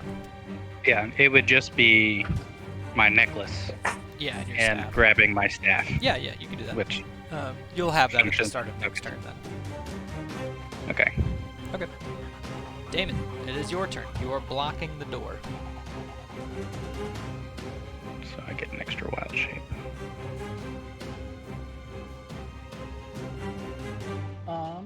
Yeah, Damon is going to yell as he should initially that. You're very quiet, by the way. Give me 1 second.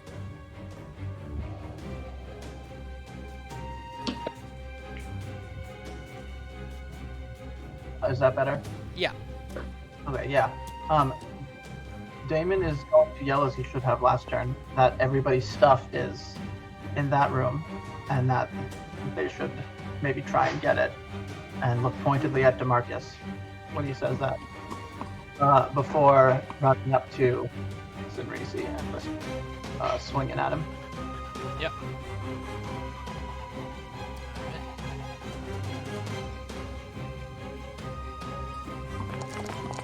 Whew.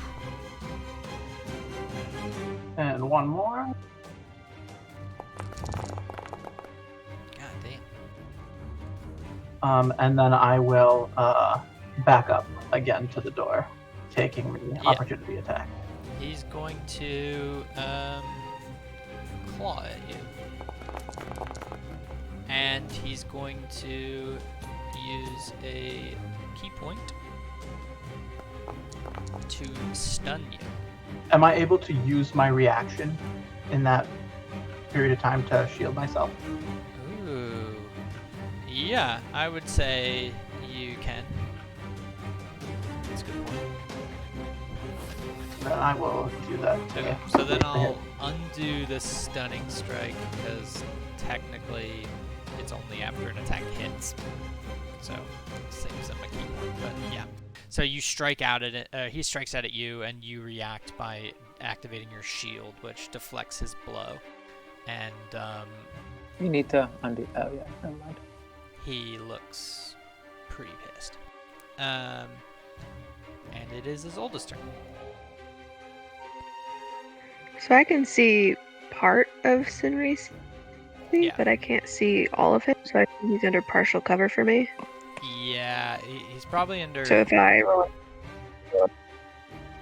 Yeah, so the question is how many points of his model can you see? So if you can only see one, then he's under 3/4 cover.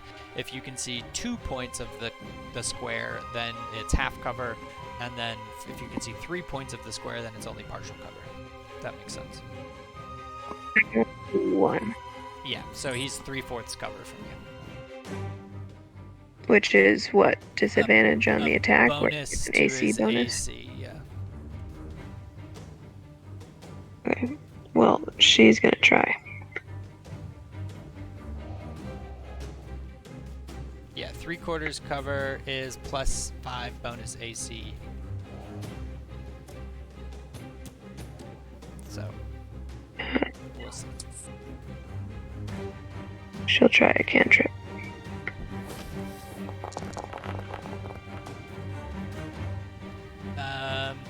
Oh, it's a dex saving throw. Yeah, he saves anyways, but he'd get a +5 to that. Okay. Is that your turn? Yep, she's against the bars, trying to see what's going on. Okay.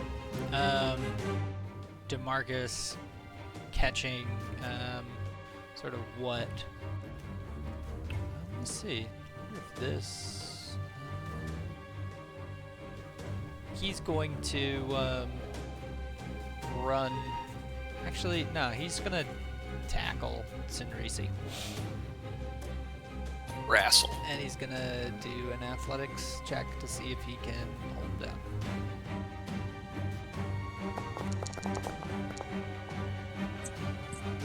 Against his acrobatics. Fails. And he's gonna try again.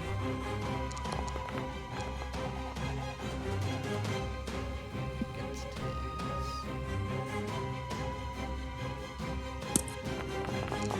Somehow I forgot to give him proficiency in acrobatics, but he should have it. So DeMarcus tries to jump him twice, and Sinrisi sort of like kung fu deflects DeMarcus's attacks, and that is where DeMarcus ends his turn. Missile, you are up. Yeah. Missile would whistle for Morty, and he'd come out, and he would say, "Morty, can you shoot the lock?" And with the DM's permission, if I could try a force ballista at the lock. Yeah, so kind of an odd thing, but yeah, have it shoot Damon because it's going to be similar AC because it's metal. Then I'll undo the damage that Damon takes if it hits. Ow. Oh, yeah. So it shoots the lock, but it is unable to actually break it. Well, that's all I can do. Can't do much else. It's a really Actually, loud clash with metal, where like the metal like bends a little bit. I'll move Morty a little further, closer to the action. He's got 30 feet of movement. Let's give him... Send him right there. And that'll be it. Okay. Joe Huff, it is your turn. Yeah, I guess I'm just gonna try not to critically fail at This thing that you're really good at? Well, yeah. I mean, on the upside, I guess I could say I'm out of practice because I don't use it very often. There it is. Yeah, you're able to break free, and you open the door.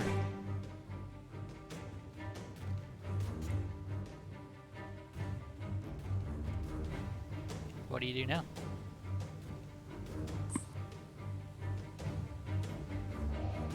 Hello?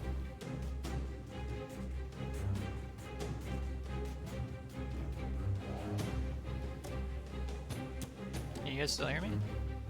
Yeah. Okay. I can't hear Tim. Tim. Okay. The thing went Fine. wonky.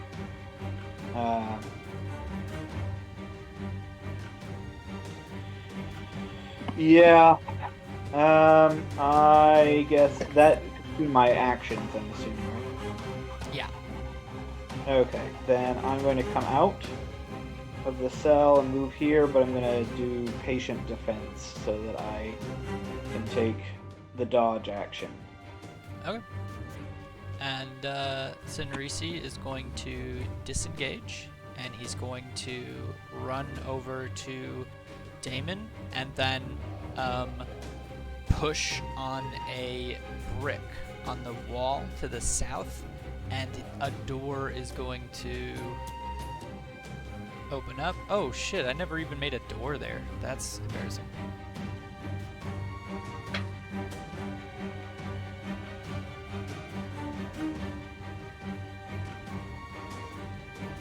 Sorry, there was a secret door here, but you couldn't see it, or you couldn't see through it anyways. That's fine. And he's going to run past this. Sort of, 1, 2... down this hallway. And that is his turn. Taryn, what do you do? I'm going to kind of move 30 feet this way. Should I be able to see down it? Yeah, you can see it down it. It's dark though. Can I see him? Moving in the darkness with your vision? I would say probably not. Okay. Because it like extends like 10 feet from me. Yeah, it extends your vision, basically. Okay. In that case, I'm going to just kind of stand and ready a ray of frost for if anybody comes back. Okay. Very well. Bosner, it is your turn. Nice. I guess could Vosner just pick up, the maul as well? Yeah. After he slips that on, run out the door. Yeah, I'll say you slip on the necklace, grab your staff and the maul, and run out the door. So I'll run out the door. Oh, you are exhausted. I forgot about that. So I get 15 feet? Yeah, I'd say 15. I guess I was pretty generous earlier with letting you run in the room. But you were a bunny, so whatever. Yeah. Do I see anyone? I see Johoff and Misshole. And the spider thing. Yeah, you can't see anything, but you can hear commotion down the hallway. Alright. I'll wild shape into a wolf and start sniffing. Does that mean you drop the maul then? Yeah. I just wanted to get it closer to DeMarcus. Yeah. Okay. Yeah, you can feel free to wild shape. You can drag your token. Maybe I have to do it. I don't know. I got a wolf. I just wanted to see what I could do. Sure. Boop. There I am. Very cool. Alright, so, and I'm just trying to pick up the scent of this guy. Yeah, you can smell him. I'll give you roll a perception for me. Sweet. I get advantage for that.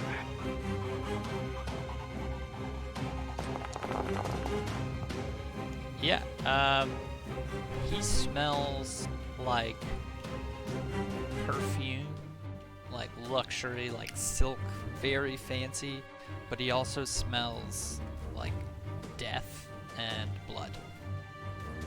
And it's a very distinct smell. You've Nice. never smelled anything like that before. And it is Damon's turn. I'm just going to take off after this guy. Yeah, go for it. And I imagine your sword's lit, though we didn't actually, or maybe yeah, you were striking at it with flame on, so I'm guessing you used that at one point. Yeah. I would have, that first turn, since I could use my bonus action for missing stuff. Yeah.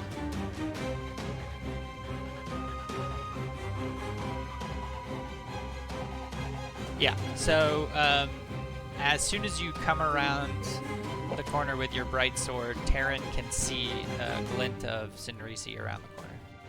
And can Alright, shoot. does that mean I can... Yeah. Alright, I can't actually see him. Oh, for real? Yeah, like it literally ends after 2. Yeah, hold on.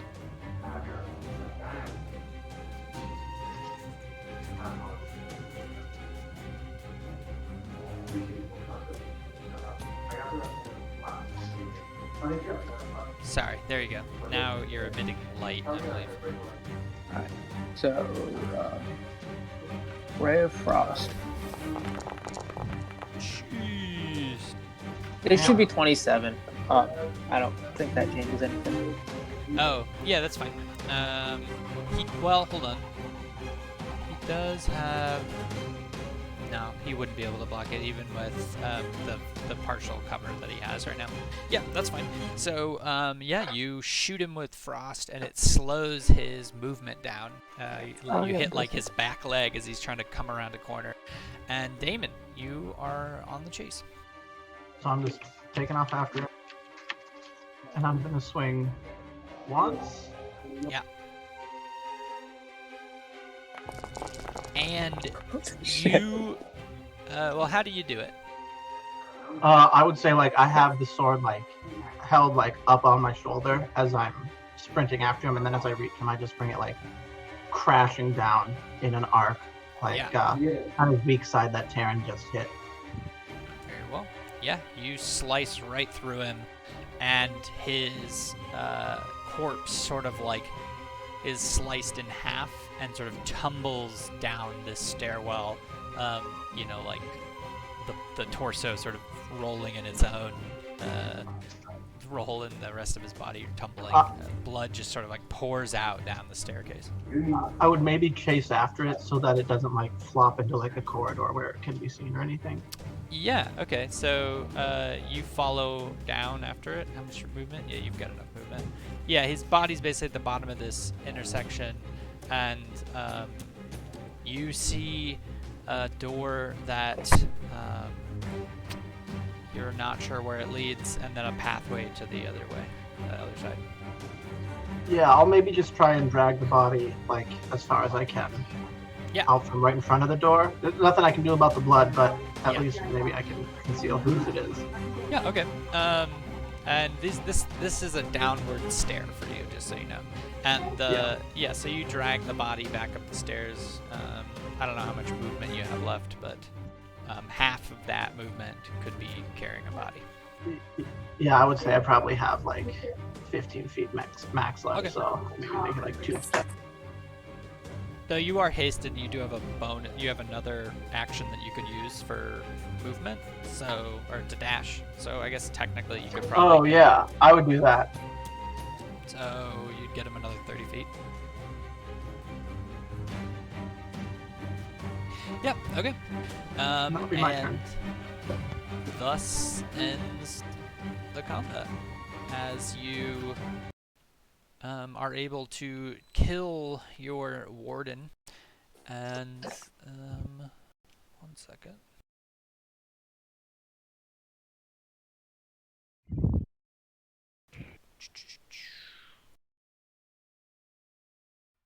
Find yourselves in this dungeon by yourselves.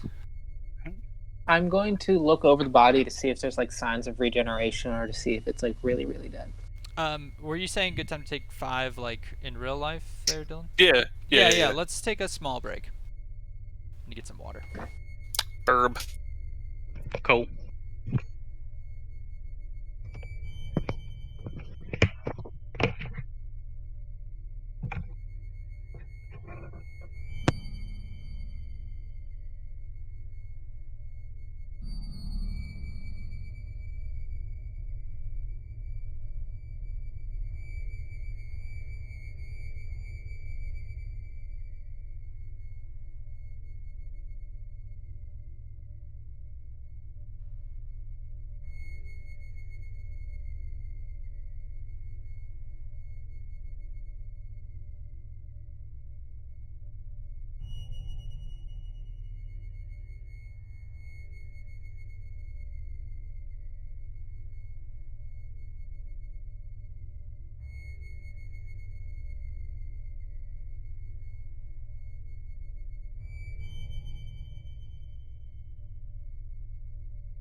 Oh shit, I just realized that you crit for that kill. Yeah, that was a big hit. That was a big hit. Yeah, the holy shit, and you rolled like dog shit too. So you got the max damage to the 24 from the 4d6, but the actual 4d6 roll was a 1, a 2, a 1, and a 1. Yeah, that's unfortunate in some sense, I guess. That was nearly the lowest damage you could possibly do as with a crit now.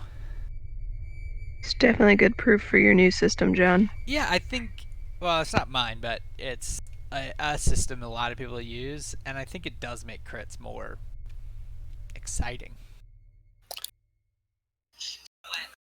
Especially now that we're not in person, where like you don't get the thrill of actually rolling it's a giant handful of die. Exactly. In last session, I got critted against and like took 63 damage, but now this week when it comes full circle, it feels so sweet. Yeah, and it also feels better as a DM when you crit a player and it's not just like, oh, you crit for 23 damage. Cool, cool, cool. It's like not eventful or dramatic at all. Does make me think that if you were to go champion at level 3, it might actually be like a lot more advantageous because it expands your crit range to 19. Yeah, that would probably be mechanically pretty useful. Yeah, it's just boring otherwise. Not much else to it. There's just like so many like fun options too. Yeah, I agree. But yeah, Damon's getting to the point where now the thing that's dangerous is anything that can beat his AC. He doesn't have like the health that a level 10 fighter would have. But it's not too bad. And pretty much anything that does beat my AC is almost definitely a crit. That's a good point too. I hadn't thought of that. Switch to ranged.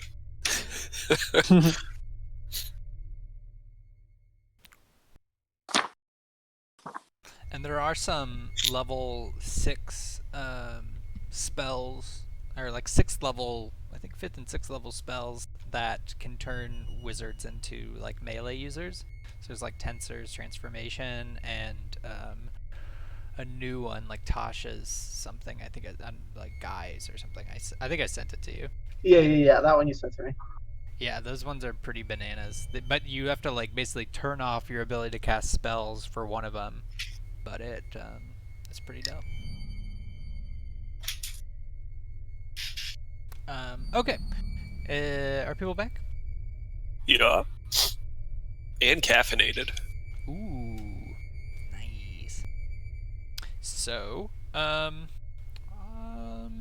yeah, Damon carries the body up the flight of stairs, and you guys find yourselves sort of in this quiet and very fortified lower dungeon area with not a clear direction of which way is up, so to speak. I wanted to check over the body to make sure it was like really dead and not like regenerating or anything. Yeah, you look and it is not regenerating. It is clean, cut in half. It's very pale.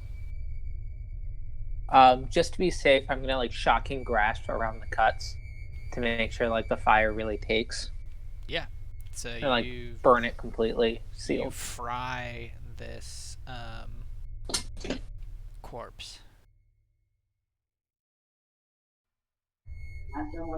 After Taryn like helps make sure he's really dead, Damon will go back to the room and like search around for the object he knows was dropped in by some unknown party later on. So make an investigation check to sort of sort through the stuff. DeMarcus has acquired his maul, for the record. Oh yeah, Look at you using disadvantage. You're like the first player to actually use that when exhaustion one. Yeah, even with that, you find the pack, and in it, it's like in a leather bag, and when you open it up, it's a series of sharpened wooden stakes and a note that just says Z. Yeah, I will immediately bring that over probably to Demarcus, since he's the one I know who knows most about undead and good and evil, and show him.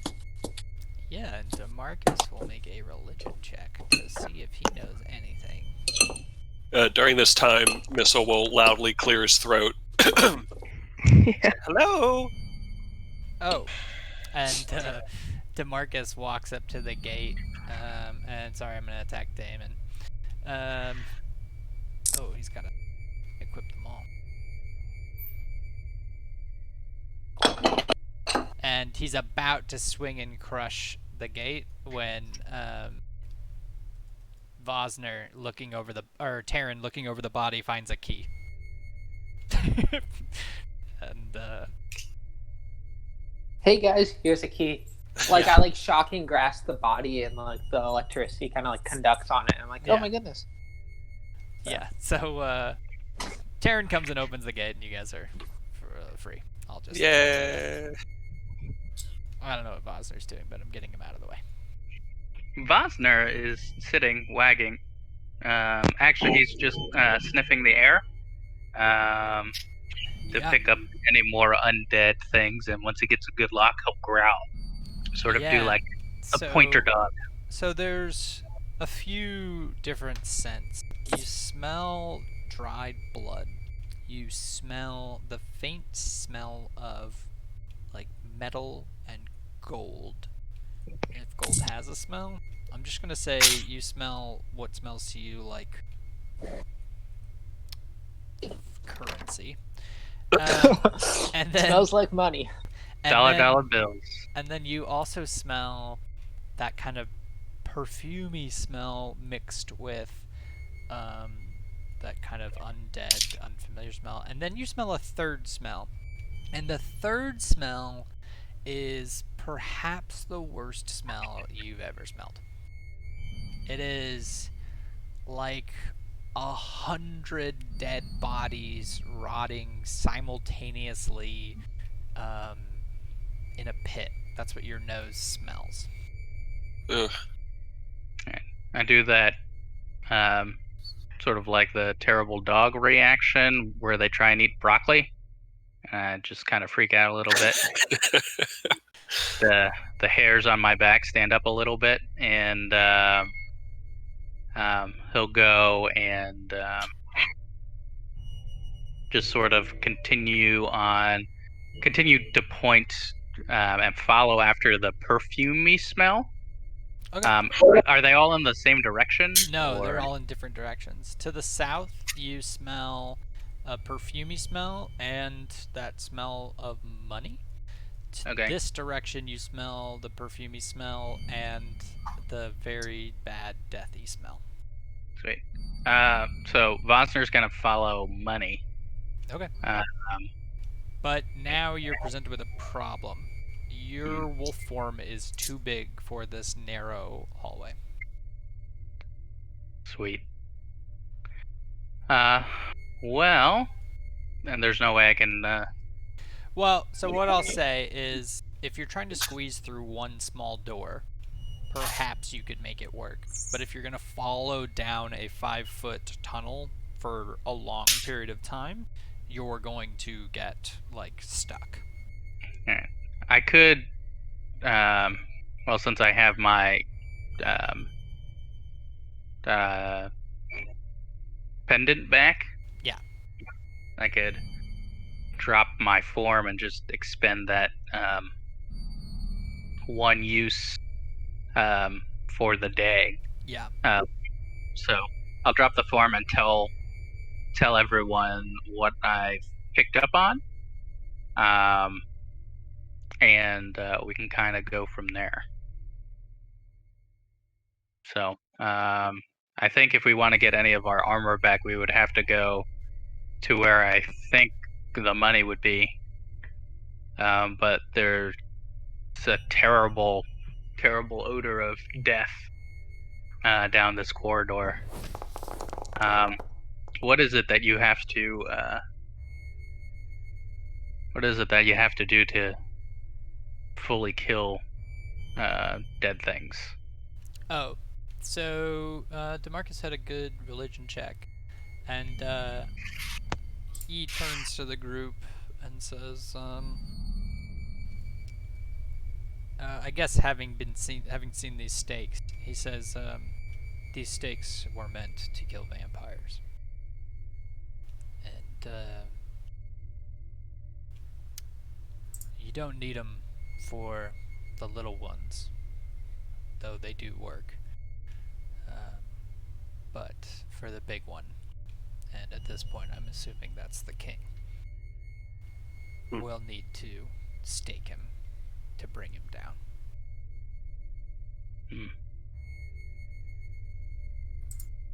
Well, that's fairly straightforward. While we were talking, Terry went back into the room and put on all of his stuff. Yeah, Missile would have collected everything from the bag of holding that needs to be in there. Yeah, Vosner is now suited back up. Is there anything of the guys that's of importance? Of the what? Of Sinrisi? Of Sinrisi, yeah. No, he's just wearing fine dark robes. No, in his room. Oh, in Like his room. Yeah. He's got a ledger, and on the ledger it has the amount of gold that's brought in each week, and the number of bodies, people. And it just says, like, you can just look back through it, and as you thumb through it, it just says, like, week after week, it just says, like, 6 people, 4,000 gold.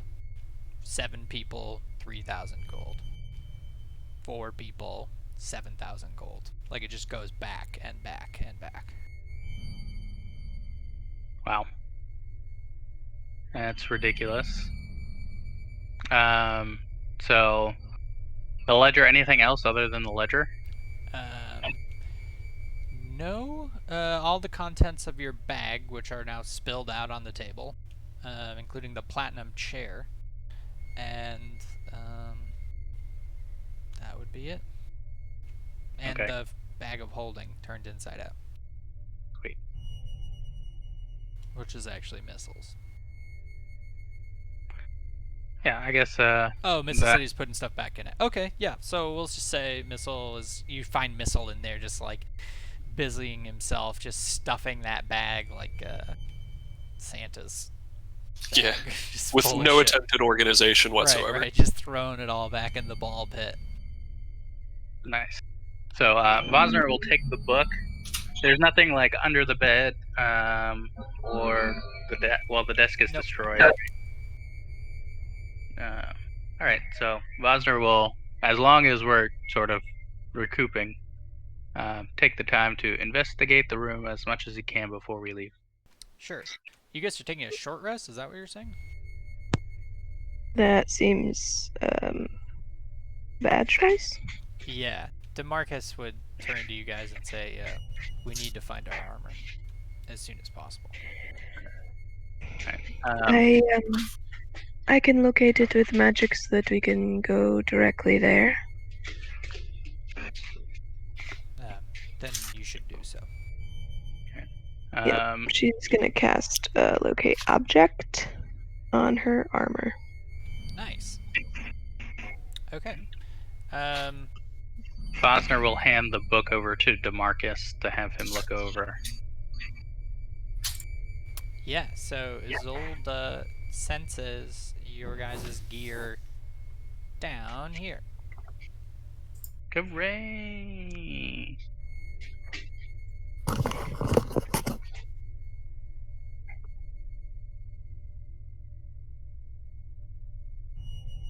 She'll insist on Damon going ahead with his sword lit up. My pleasure, Captain. Are we going down the hidden corridor, or are we going out the door? Oh, sorry, I didn't mean to do that. It doesn't matter. I don't. All you know is Isolde knows that it's. Oh, for fuck's sake! Is that it is this way.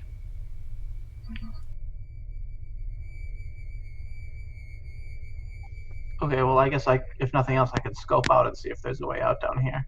Yeah, it continues for 10 minutes as long as I concentrate, so I should be able to find it. I will test this door just to see if it's unlocked. Yeah, it is locked.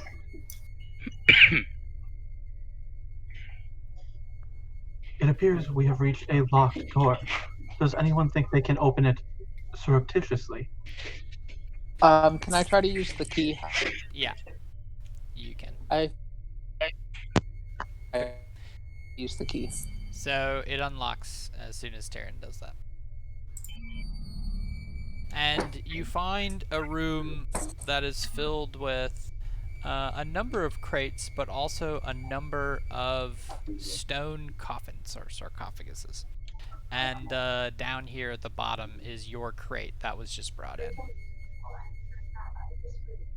John, could you do me a favor and separate Missile and Morty? They overlapped accidentally. Thank you. And as you're down here, DeMarcus pulls out his armor and just starts putting it on. Terran eyes the coffins suspiciously. DeMarcus sort of turns to you with like half a gauntlet on and says, it's nighttime, Terran. They're probably already up there. And just starts like putting on all of his plate. Terran isn't quite familiar enough with vampires to think that means anything. So he continues to eye the coffins cautiously. Where's the rest of where are you guys? I can't see. Down to the bottom to the left. I'll move you. Okay. Ooh. Yeah, you saw some extra shit. Nice. I didn't see nothing.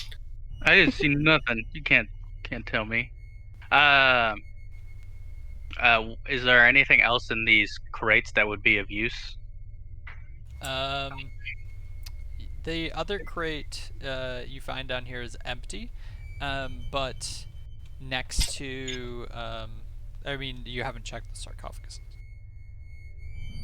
Yeah, I guess I'll investigate the room. I guess.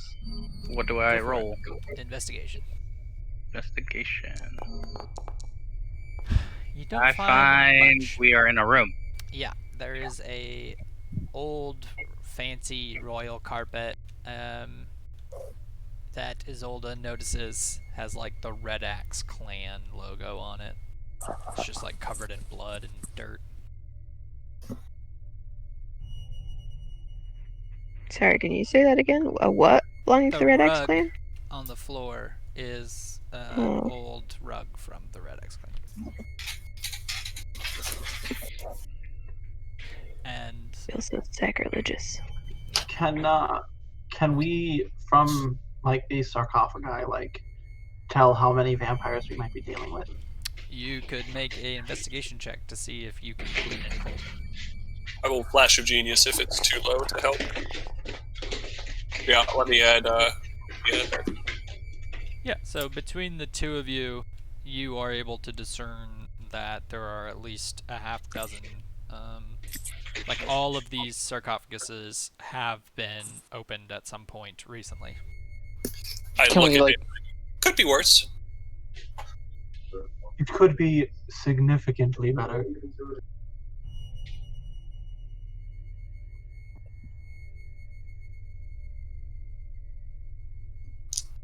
And DeMarcus turns to Isolde and says, would you mind healing me up?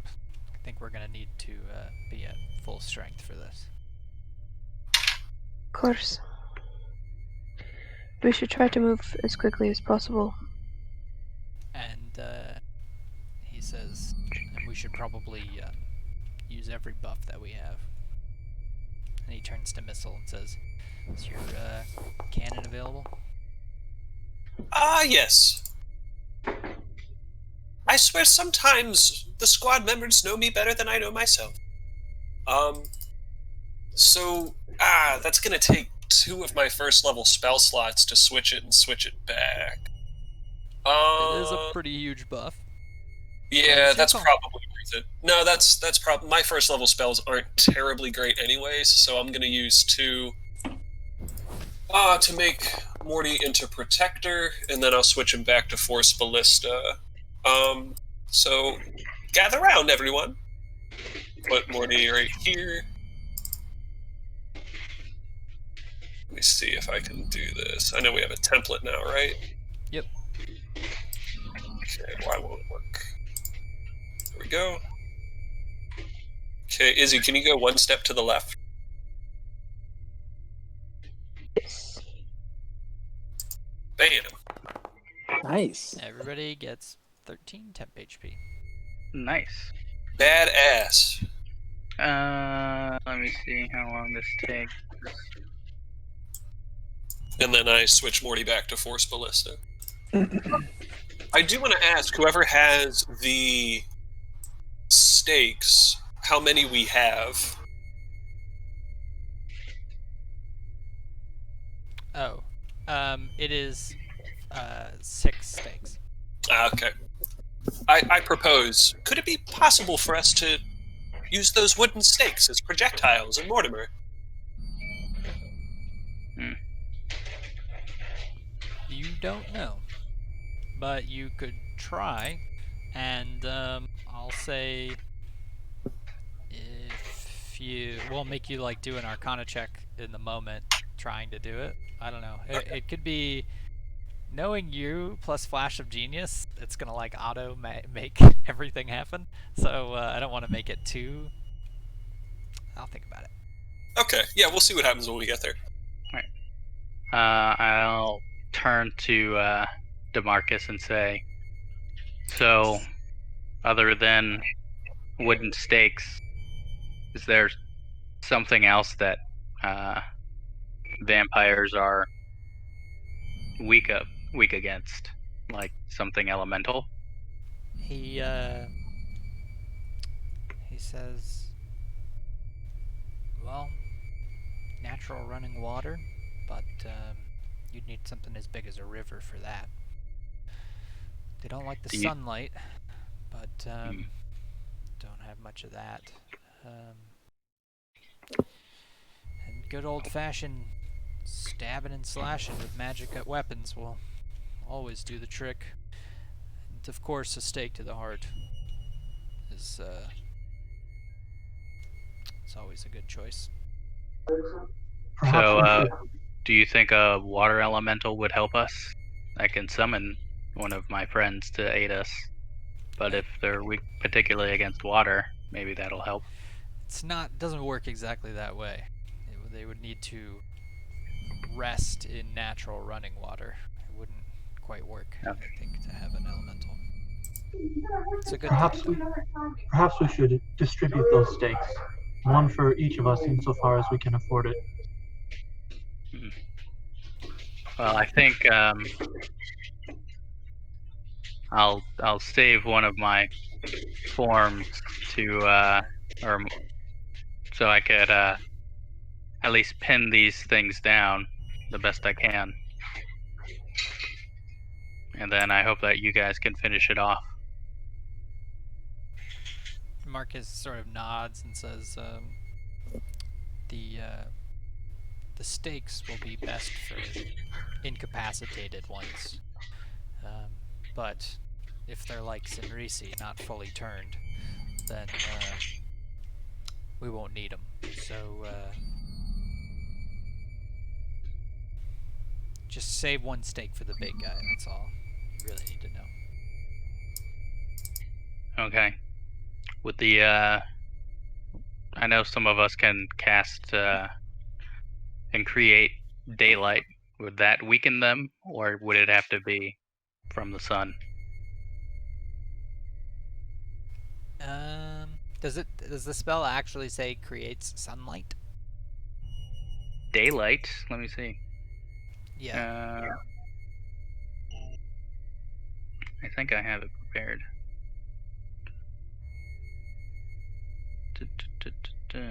Flame shield. Where is it? Daylight. I do have it prepared, along with melded to stone. 60-foot light spreads out. Sphere is bright light. Yeah, I don't think it counts. I agree Laser with you that it thingy. sounds like it should, but I think I researched it, and people were like, it specifically somewhere says like it doesn't count as sunlight. The point Okay. is that the reason it would make vampires like trivially easy because of how Got it. weak they are in the sunlight. So, yeah, it's also a good thought. I'm just shitting on everybody's good thoughts. Thanks. That's the goal. This great game of imagination has so many rules. It's so true. Come play in this game of fantasy with very strict physical restrictions. So DeMarcus sort of turns to the rest of you and says, I don't think we should tarry here long. I think they're gonna send people down soon. Agreed. Yes, it doesn't seem we were intended as prisoners, but as livestock. Indeed. It makes sense why the Queen wouldn't have let Damon be out in the open, I suppose. Yeah. Nobody wants to eat a robot. No offense, Damon. Believe me when I tell you, none taken. So, should we gather any extra gold while we're here? Extra I gold. don't think that's the priority. All right. Where have you seen gold? Well, he smelled currency. That's DeMarcus speaking, sorry. No. Vosner said, well, I smelled currency here, so. You don't exactly know where you smelled it, but I guess you're not in shape now. You can't really tell. Okay. It's in this direction. Or was in this direction. Very well. So, I don't have time to worry about it. I believe Senrisi intended to escape through this door. Should we begin here? Yeah, and when you open the door with the key that Senrisi had, you find that it leads down a set of tunnels that feels oddly familiar to you. And I'd just say that you recognize it as potentially a way that you came in. Ooh, do we not want to take that route then?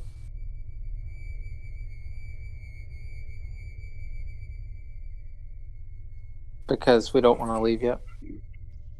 Perhaps. I do not know. You all may have more familiarity with the layout than I do. When we were, I guess, walking down here, could we hear people talking? No.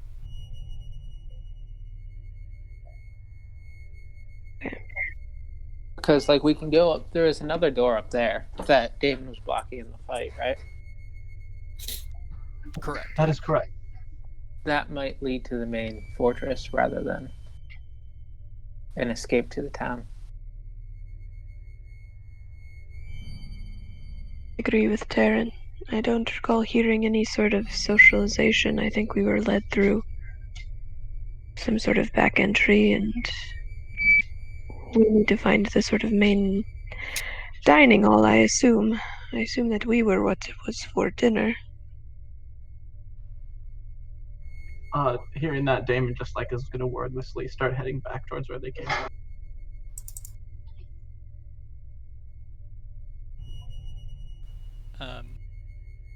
Yeah. There are other hallways, which Missile can see down pretty far, but... Yeah. Yeah, I did see that there's a door down at least one of these other ones, but...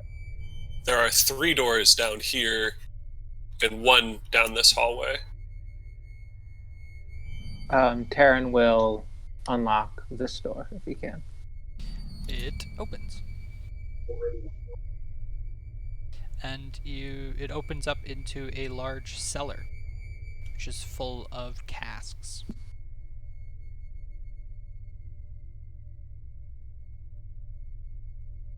Do we smell an overwhelming smell of copper? You do not, but you do smell, now all of you, the most pungent smell of death you've ever smelled.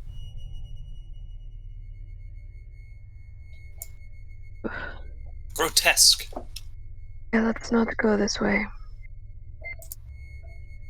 And it's coming from this direction. Is there a door over there? There Yeah. is. There is. Perhaps this is if a we're door hunting, that's closed. if we're hunting the undead, going towards their stench seems like the right call. But I I've been suppose. making bad decisions lately, so You I mean mean, like selling your soul? Aren't you, DeMarcus, that was the one. Damon, can you peek in there and see what is in the next room? Of course, Captain. Taryn, may I borrow that key a moment? I might hand him the key. I Yep. try it in the door. At least Damon doesn't have to breathe. And when you open it up, a noxious wave of fumes of dead bodies just like fills the room. Damon can't smell anything, sort of just stands there without any response to it. But the rest of you all like start to feel sick to your stomach. If I can see them reacting, I might try and shut the door. I mean, I don't know which direction you're facing. But Well, I think I would turn back to say, like, it appears to be clear. Hear the gags. yeah, DeMarcus throws up on the floor. This will grab some charcoal out of these lights and sticks them in his nose. The lit lights? He's paramaniac, man. He's used to it. Oh my god. He singes his nose? I don't know. The He fuck? can no longer smell anything ever again. That's fine. Problem think solved, good. guys. Yeah. You burn your face, I guess? I don't It's old ash, the ash at the periphery, not the Okay. fresh coal. Okay. He's Damon, not an idiot. what is in the next room? Damon cannot see far. The hallway starts to bend and comes around a corner. It is a hallway. It appears to be clear, but by the looks of the rest of you, that may not be an accurate assessment. No, and I can only imagine it gets worse the further down the hallway. Maybe it's where they keep the drained bodies. DeMarcus Yeah. yells to shut the door. I will do so.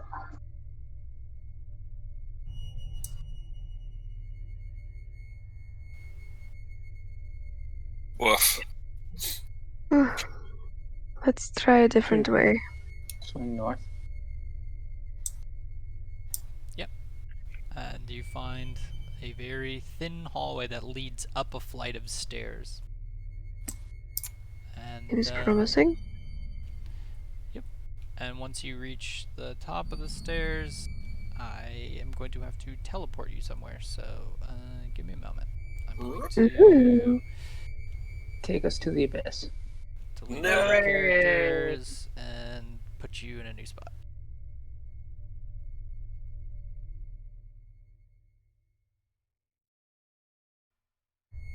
Okay.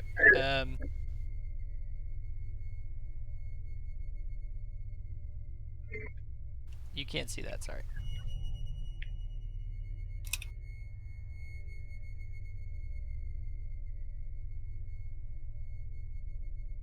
Okay.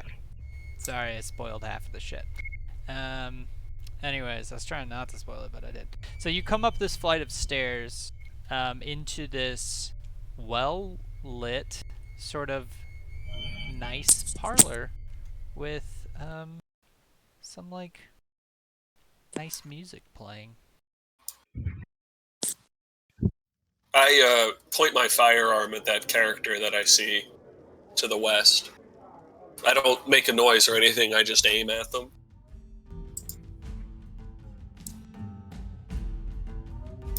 Yeah, what are they doing? There is a woman in white robes sitting, sort of staring at the fire.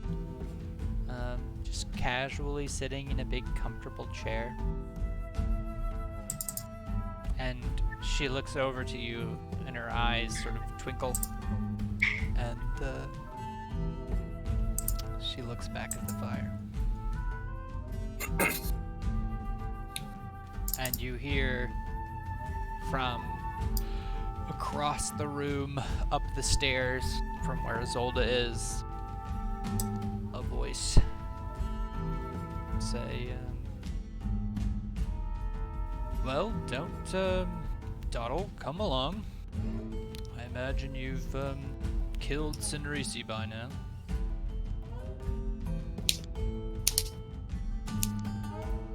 I guess. Zolda will head up there. gesture for Damon and DeMarcus to take the lead. Yep, and you walk up the stairs into a very nicely lit hall with torchlight, very warm feeling, inviting, comfortable even. And there are a number of desks with maps and writing on them, and no plates, no food.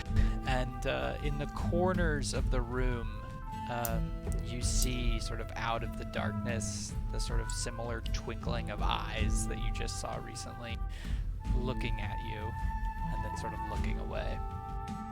And at this large desk in front of this sort of large windowed bay area of the castle that sort of looks out into the night, sits a man at a chair, and he says, well, come, let me have a better look at you.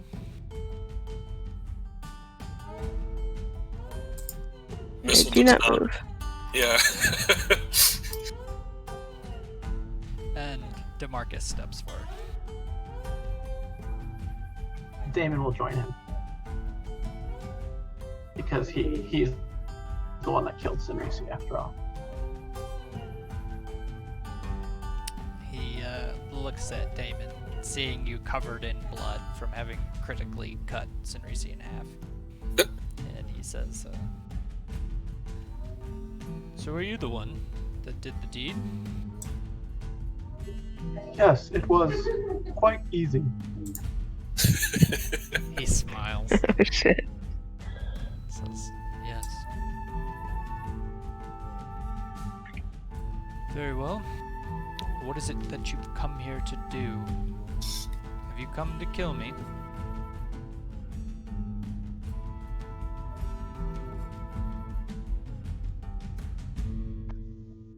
Taryn looks to Azolda. And he sort of frustrated says, well, one of you speak. She'll take a step forward. We are, yes, here to see you, though I'm sure we are not the first. You're not the first, and you won't be the last. Assuming we fail our task. Yes, of course. I am assuming that. Missile will mutter a questionable assumption. Taryn will ask, do a lot of people get sent to kill you? Oh, yes. It is, perhaps the, I don't know, most active social engagement of my week.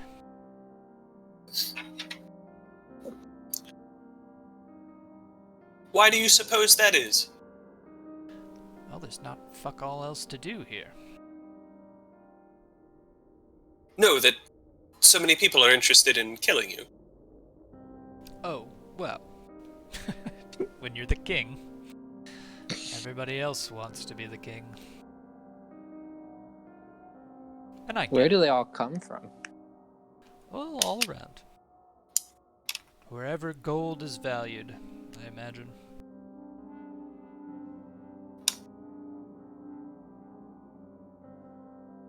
Yes, she did offer a substantial sum for your death. She. Do tell. Who is this she? I think I will not. Strange.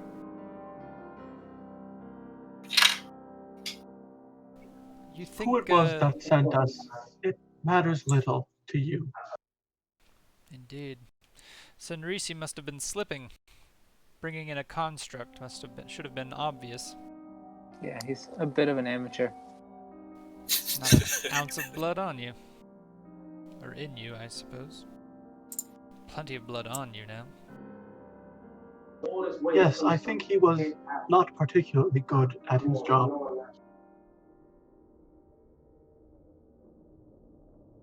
Yes, I suppose. Unfortunate, though. He had certain talents.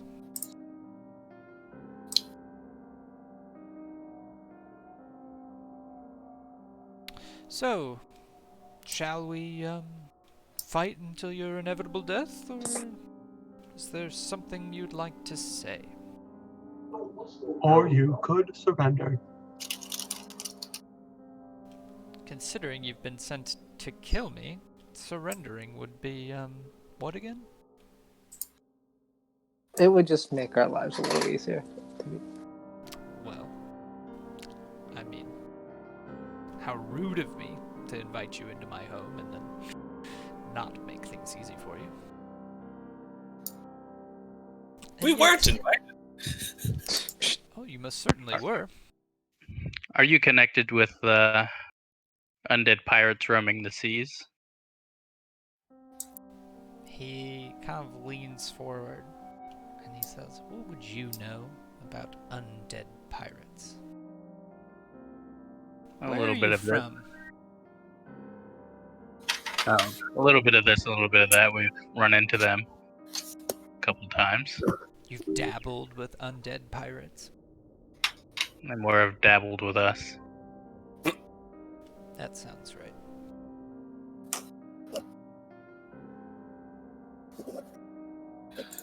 Well, are you connected with them or not? I can't say I'm on friendly terms. Insight check that. Go for it. I will do the same independently.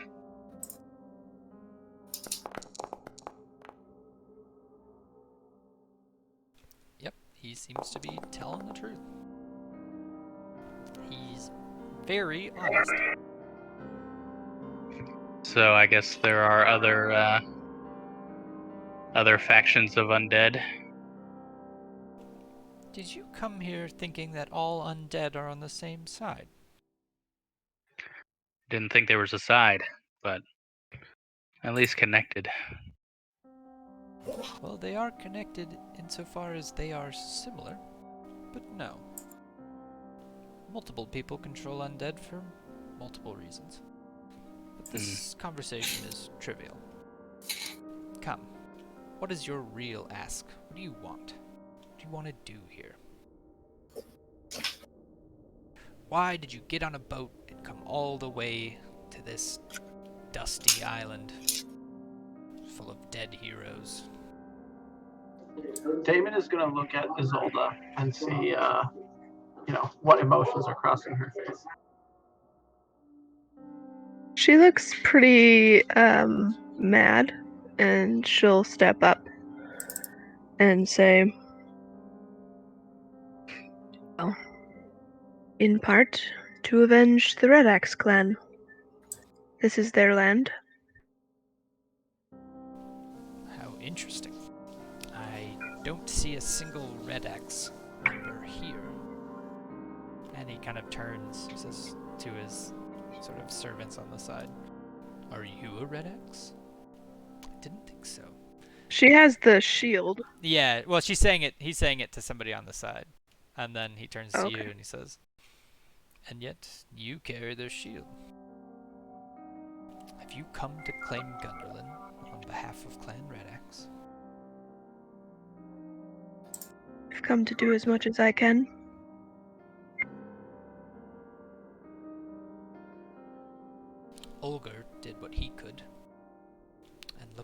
is now?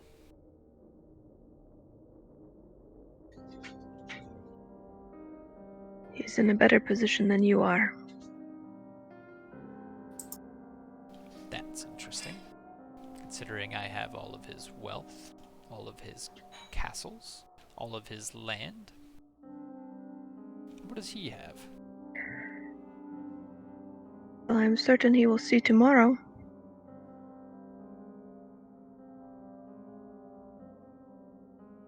Seems a better position to me.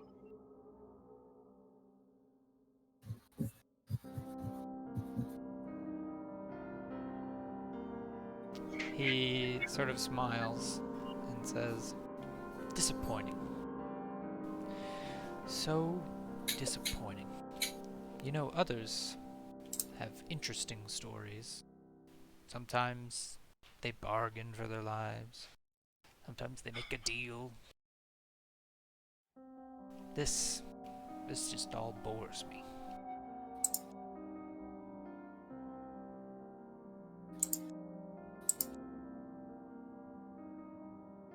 How many other people are in this room right now?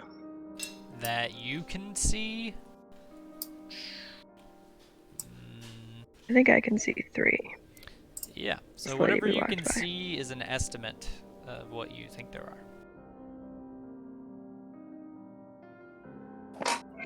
And there were seven sarcophagi. Yes.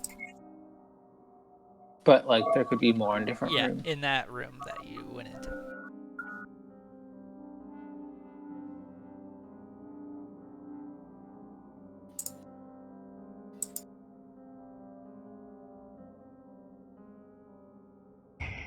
I will turn to the rest of the group. Doesn't seem like there's much good in talking. And why is that? He interrupts, standing up in his chair now. Or from his chair. Has Because she as you offered said, you something you're boring. that I can't offer you? I sincerely doubt it. He sort Your of death will be the best reward you could offer. He jumps from his chair onto his desk with sort of like supernatural grace and unsheathes his sword, which erupts in like an explosion of frost that kind of like shoots out in the room, and all of the lights begin to, or all go out simultaneously. Nuts. I would like to attack him Well, good news. before the lights go out. As soon as the lights dim, it is combat time. Oh, combat time. We should have shot first and asked questions later. Is Damon's sword still on fire? It looks like there's still a circle of light. Yeah, around there you, is a but- circle of light, and I'm gonna say that if your sword was still flaming from earlier, it's going to be out.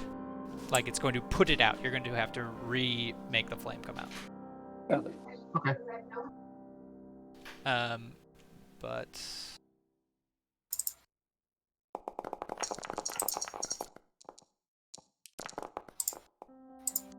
let's see.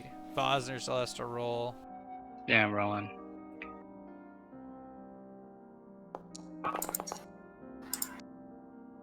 Woo! Okay. Do I have everybody in here? 1, 2, 3.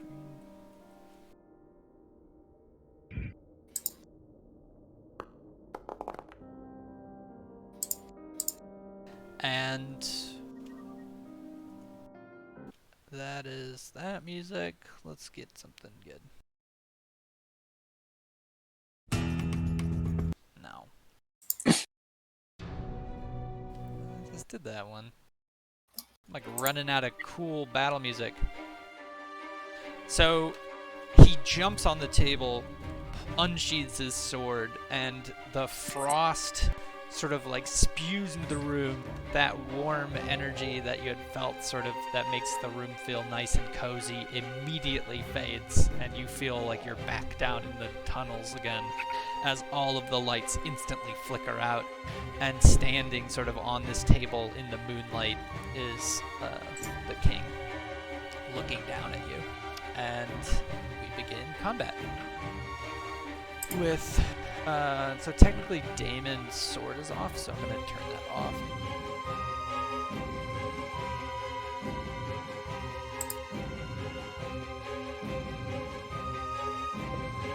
Which should make things pretty dark for most people. And a figure comes running and kicks off the wall and runs at Isolde. Just to clarify, have you guys all equipped all of your armor and stuff? Yeah. I think I have. Yeah. Okay, before I just like waylay you with attacks then. So a solid 15, guys. So I'm basically Damon. And let's see.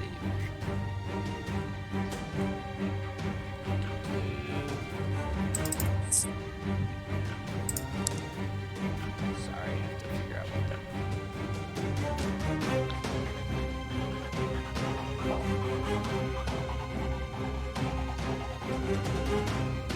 Okay.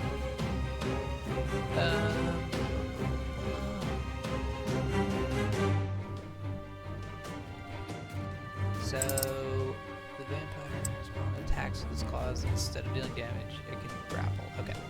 So the vampire comes out of the dark, and I'm guessing Isolde can't see in the dark. Correct. No, she's just a regular old human. So the attack's going to have advantage because she can't see it. And instead of taking damage, you are grappled by this vampire spawn who is going to bite you. And she tries to rip into your neck, and you're able to use your shield to deflect her face at the last second, sort of sending her scurrying away. Though I guess you're still technically held in her grasp, though you like deflect the bite of her fangs. And yeah, that is your turn. Missile, it is your turn. Yeah, buddy. So we're gonna have Morty go first. He's gonna aim Force Ballista at Ludwig there. Holy shit. Shit. Fuck him up. Fucking crit on the first hit, you monster. Morty's the MVP, and at the same time as the Force Ballista goes off, Missile's gonna snap his fingers, and he's gonna cast Blink. Nice. Where? Oh, sorry. I was reading this one. So let me roll a d20 here. Alright, and I blink out of existence, but we can leave me on just... Okay. Alright, goodbye. Interesting. Attack me now, vampires. Yeah, I guess. DeMarcus is going to, in the dark light, swing at the creature nearest to Isolde with a big swing. And he's going to hit with a crit. Nice. He Yes. crits with a big swing, and that means he is going to smite, and he's going to crit with that smite. Casual critical smite. Plus max of 4d8, which is 32. So, oh my god, he fucking one-shot this vampire. Vampire. Roll DeMarcus. And At least we didn't open up any coffins and then unnecessarily. he's going to run towards the king and swing at it. And the king like jumps over DeMarcus's attack and then he's going to swing one more time because he killed and crit a creature, and he misses. Oh shit, 19 misses. 19 misses. And Woohoo. it is Ludwig's turn, who is going to regenerate.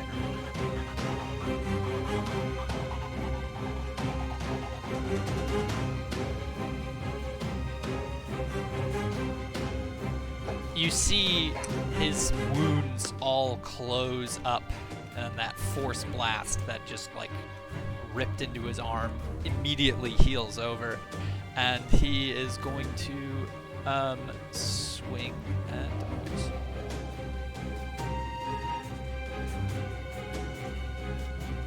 Oh, oops.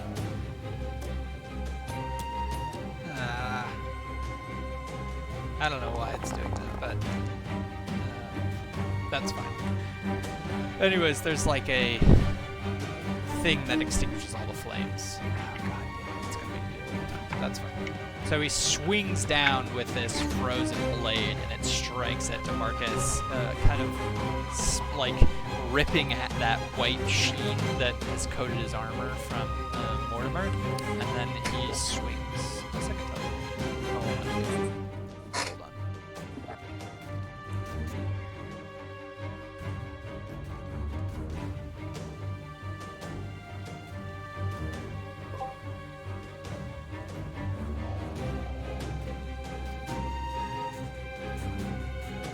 Let's see if this fixes it. There we go. It was doing that special ability every time I clicked it. So he swings twice at Demarcus, and then he raises his sword in the air, and he chants some dark incantation and points his sword towards your guys' group, and sort of is waiting for something to happen. And it is the vampire spawn's turn. One of the vampire spawns that you saw from the beginning is going to sprint towards your group with lightning fast speed. Missile can see her coming from the other room. And it is Isolde's turn. The vampire that was once grappling you in the dark is now dead at your feet. Hilda is going to call out to the other members, I need light, I can't see. And she's going to hold Bless until she can see Demarcus, so that she can cast it on him, Damon, and Johoff. Got it. And she's going to back up. Okay. Taryn, it is your turn. Karen's gonna cast light. Okay. On what? Just like a candle on the table.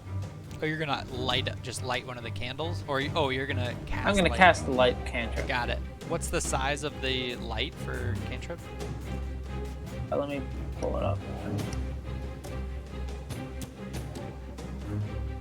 I think it's 30 feet. 10 feet in any direction. It that shines 10? bright light for 20 feet and then dim light for 20 feet. Radius. 20 feet radius. Okay. Yeah, of bright and then a 20-foot radius on top of that of dim. So, does that look right? Yeah. Okay. So, immediately one of the candles on the table emits this magical light as Taryn points at the one you can see illuminated in the moonlight. And Ludwig sort of like looks at it and sort of like his eyes squint as he's like, it's very bright. What was that? I cast Bless. Oh, cool. I cast Bless, but I was holding. Got it. Nicely done. I think it actually applied all the buffs, so this could be fun. Yep. Then I'm going to cast Hex on Ludwig. Oh, what the fuck just happened to the counter? No, where's the turn order? It's like gone now. Oh wait, I found it, sorry. For some reason there were two other encounters. So There's Hex on Ludwig. So he's going to have disadvantage on any Constitution check. Okay. And any target damage I do to Ludwig takes another 1d6. So, sorry. You do Necrotic. extra damage to him, and what else happens? I get to choose an ability of his that whenever he has an ability check, it's at disadvantage, I believe. Okay. Yeah, and I choose Dexterity, I think. Okay. That's just an ability check. That's not a saving throw. Right. It says Yeah. choose one ability when you cast a spell. The target has disadvantage on that ability check made with the chosen. Got it. So I'm doing Dexterity.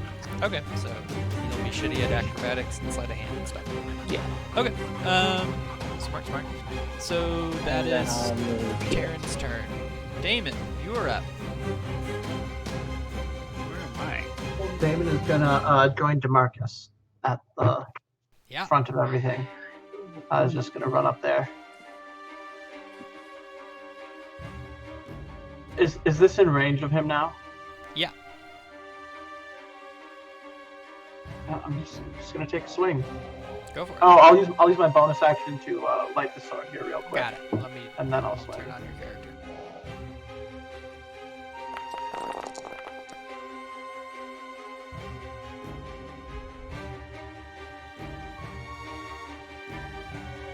Yeah.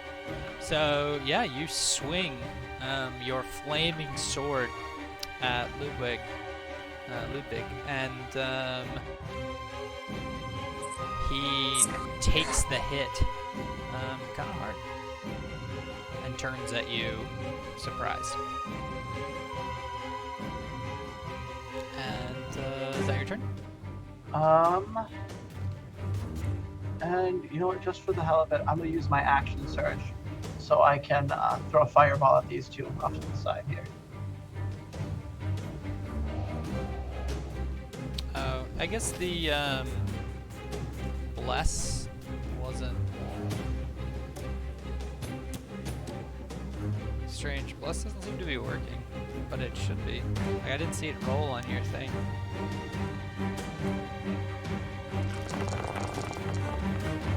Oh, so you action search fireball that corner?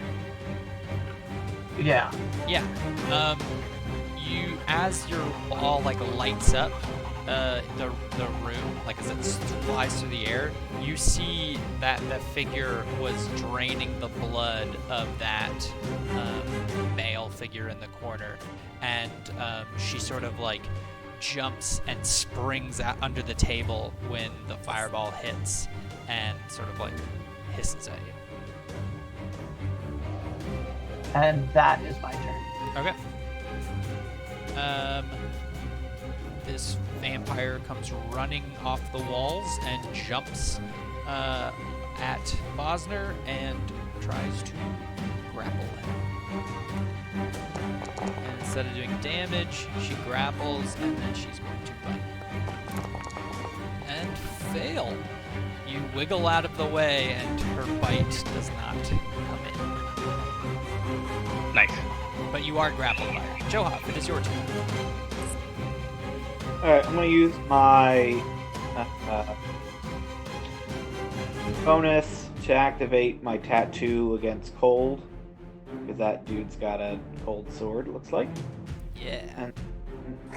And I come up there and I'm gonna try to punch him. And so bless adds, what is it, a D4 to the Yeah. attack? So it might auto apply, it might not. So we'll see. Oh. Yeah, it didn't auto apply. So You might have it in your inventory still. yeah, feel free to equip it if you have it in your inventory. I'm gonna do that for Damon or DeMarcus. Well, I have. Oh, I see. Okay. Yeah, I have it in my inventory. Yeah. So automation still not 100% there, guys, but we're getting We're close. getting there. All right, and then I'm gonna take my second punch. Nice. Yeah. There it is.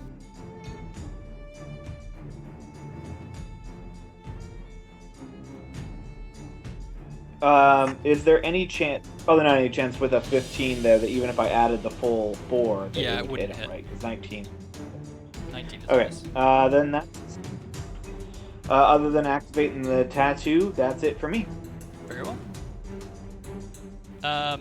Out of the darkness from under this table, this vampire spawn comes running at Damon and tries to attack him.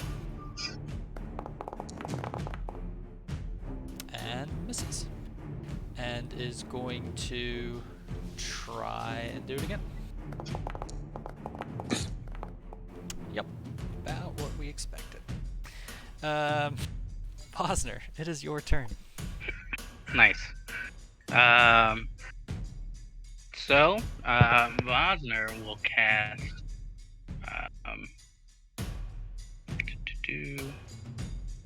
Where are you? Here you are. Moonbeam. Seeing the moon pouring in, he's going to intensify it and cast it where he's going to upcast it.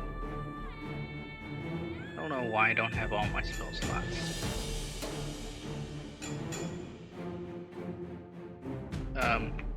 He'll cast it at 3rd level. He's gonna put it right here.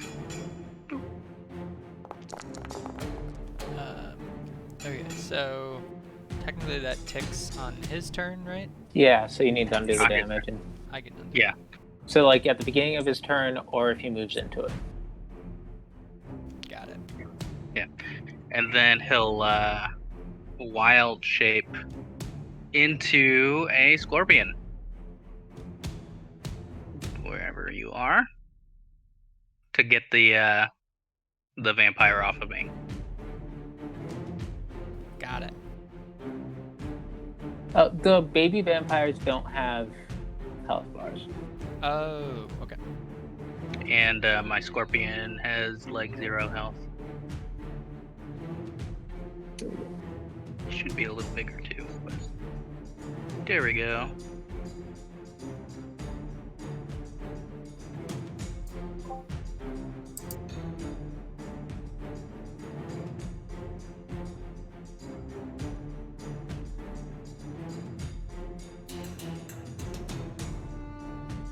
Yeah.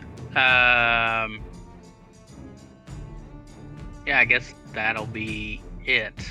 I can't do anything else, right? Is he a large creature? What? Is the scorpion a large creature? Yeah. Yeah. Okay, cool. So I guess he would technically be there. Yeah, fair enough. Would he knock the vampire off when I got much bigger?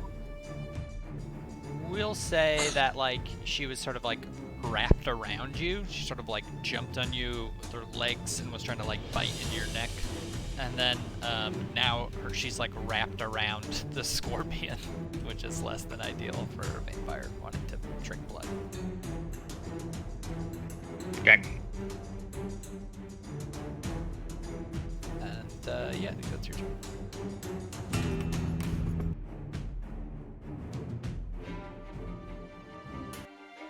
And at the top of the round, Ludovic, who's been just standing on this table with his sword pointed forward, sort of trying to dodge out of the blows, smiles as whatever it was he seemed to be doing at the end of his turn finally finishes, and swarms of bats start to appear on the outer glass of like the moonlit stained glass that's near the, like, that's the windows behind him where the moonlight's coming through, and all of a sudden they come flying towards the glass with intense speed and shatter through it.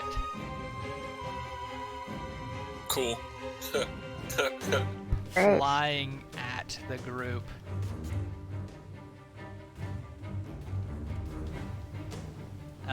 And just swarming you and attacking you. I gotta add those to the list.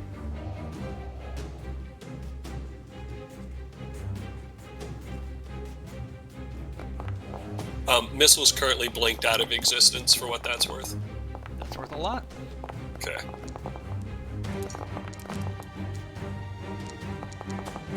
I guess. Oh, shit.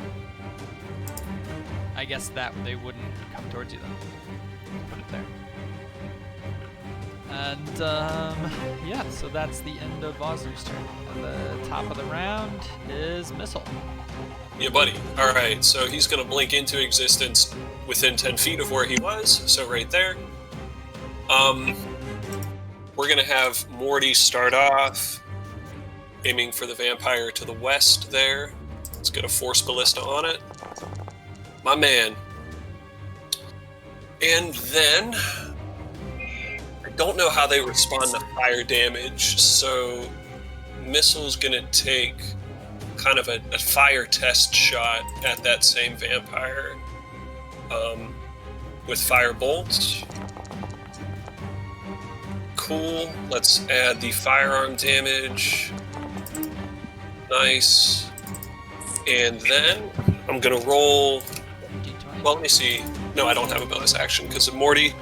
Let me roll my d20. And I blink out of existence once again. Sweet. Ooh. The ultimate clever coward. It's a Yeah, cool man. ability. I don't have any armor on right now because my strength is like in the negatives, so I can't survive much of anything. Yeah. DeMarcus is going to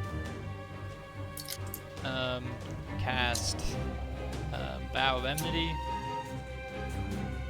targeting the king, and he is going to strike at the king with his normal attack.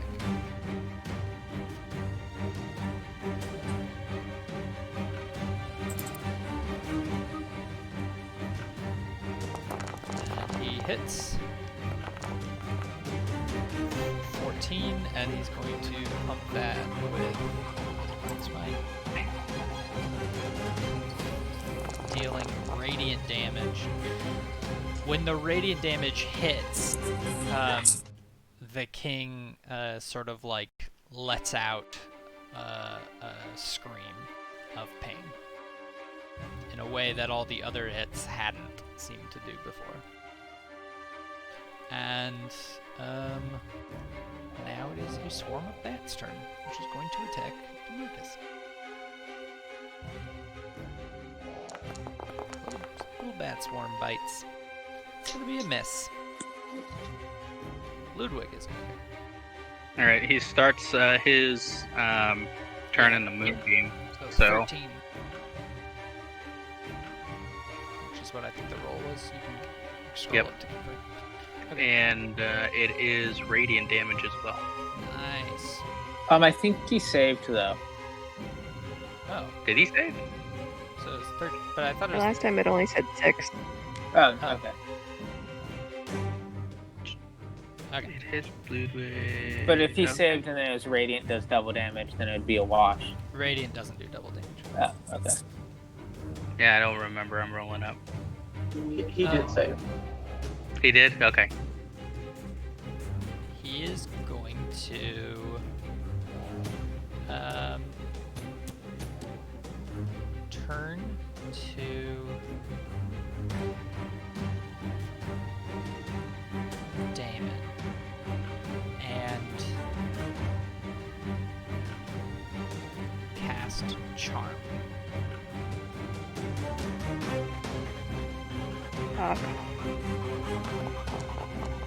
Damon saves with 194. That seems impossible. Oh, that's what you get when Excellent. you roll 1d4, 111d4. Unbelievable. 411 D4. So the d7 was what you've rolled. Roll a d4 for me to figure out what your bonus is from Bless. I think your on bless might be a little. Plus DeMarcus. Plus DeMarcus's aura, which is 3. So that's 7. 14.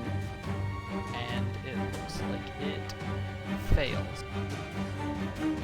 So, if the target can see the vampire, it must succeed on a thing. The charmed target regards the vampire as a trusted friend to be heeded and protected.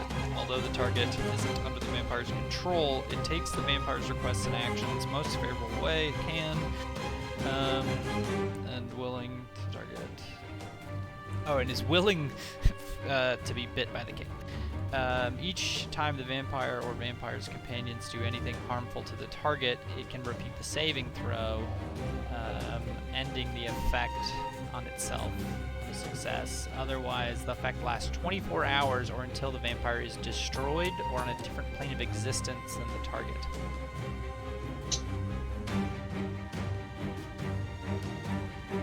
Okay. Ow.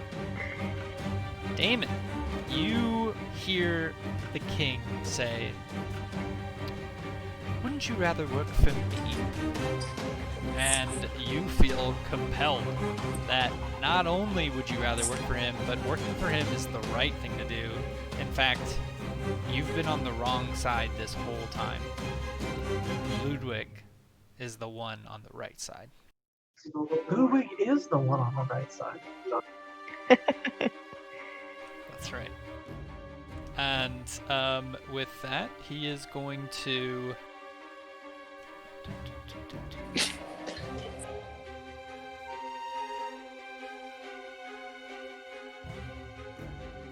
I guess...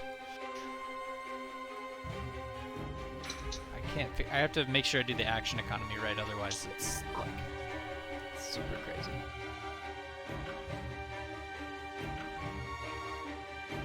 Okay. No, that's fine.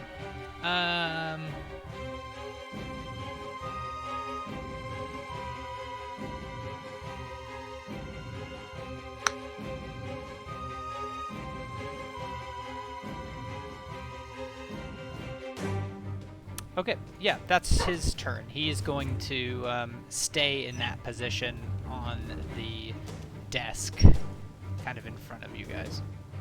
And the vampire spawn is going to move 30 feet movement, or full 60 feet, I guess, here. Seeing an invisible thing, I guess we'll go over to Isolde. And it is Isolde's turn. Okay. I am going to cast Guiding Bolt on the king.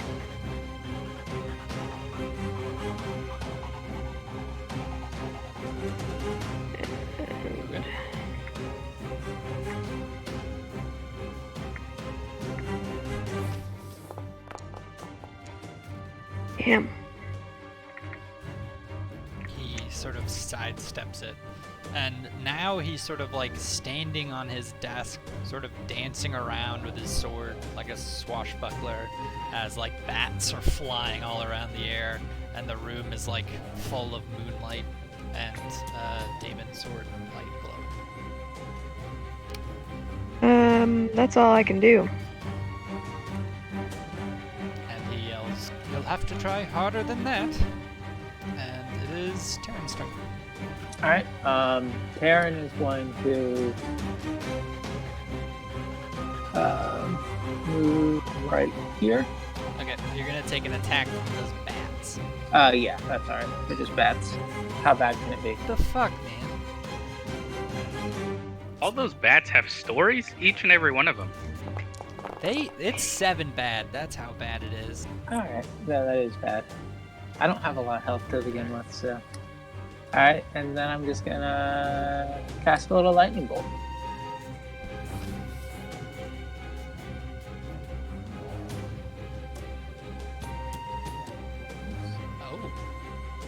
Oh my. I can never get this to actually... Make sure Yeah, there. you hold shift while you mouse scrolling. Try that. Oh, that actually worked. And the king uses his legendary resistance to resist that. But so you he fry should the just... fuck out of those bats.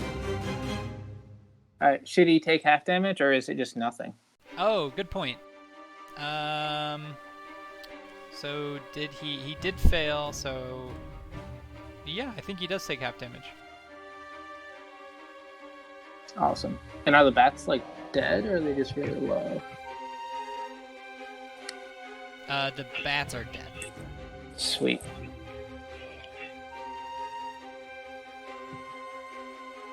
So I took the 15. And at the end of your turn, Ludwig sort of steps towards you and slashes at you. That's not cool. 14. Did my resistance apply? I think so.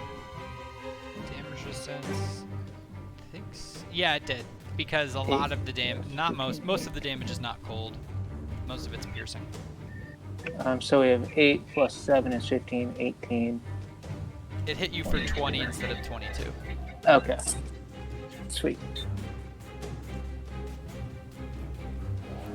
Okay, and that is the end of Terran's turn. Yep. It is Swarm of Bats. Oh, does he have to make a concentration check for the charm? Oh, good question. Let me read it. I think it's an ability, so nope. There is no concentration. This is what I keep rereading it. I don't see anything in here about it being... Yeah, it's not concentration. One creature, 24 hours.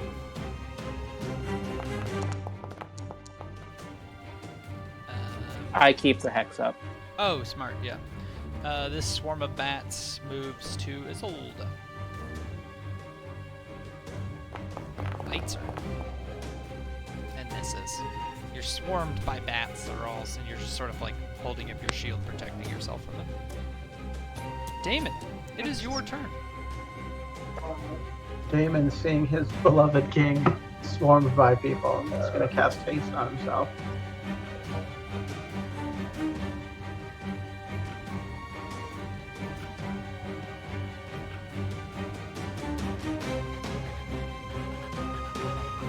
I believe I may be in charge of swarm of bats instead of Damon right now for some reason. What? Hang on one second. Oh no, now we're all good. How dare you? It was telling me that a swarm of bats can't cast haste. That makes sense. The funny thing is, that's not even true. These bats are 5th level wizards. That makes sense.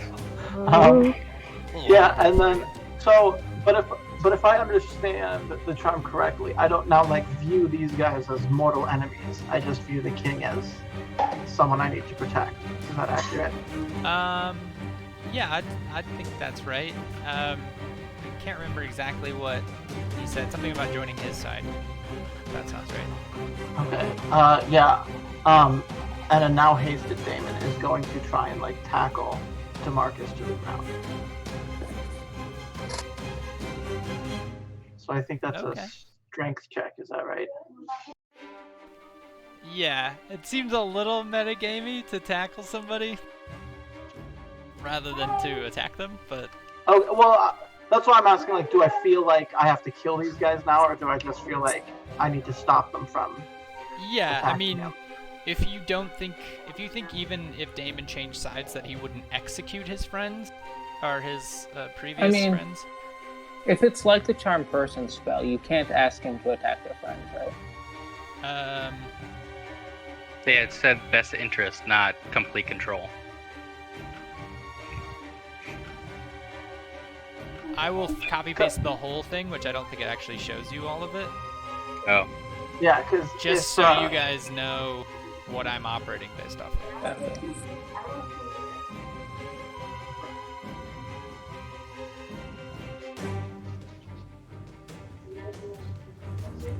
In the most favorable way it can.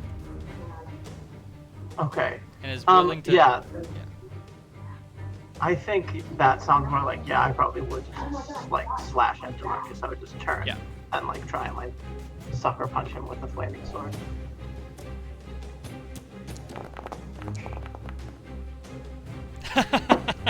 Saving those crit fails for the The team turn dice moment. don't lie. Fair enough.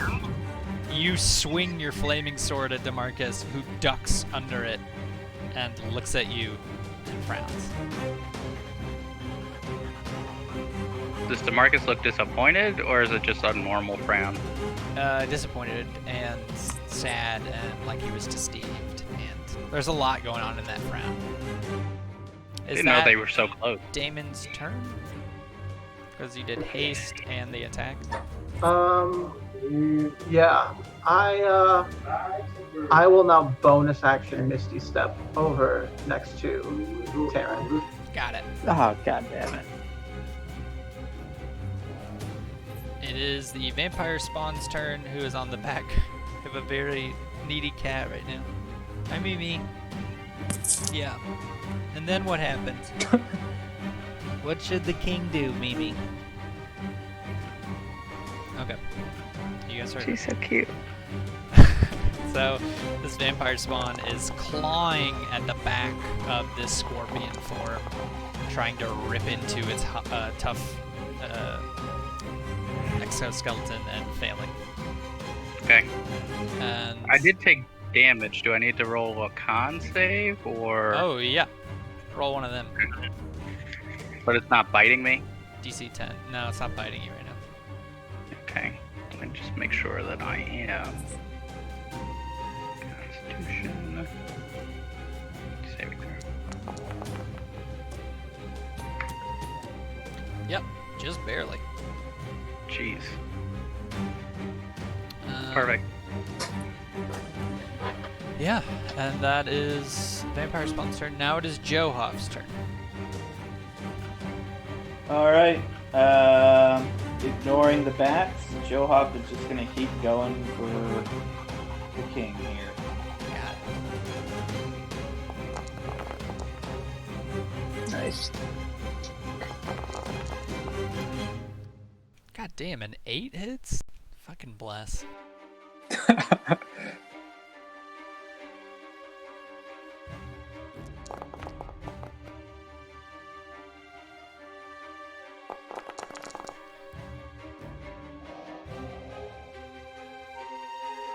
Damn. Yeah, you waylay into him. And, is that your turn? I decide if I want to run or not.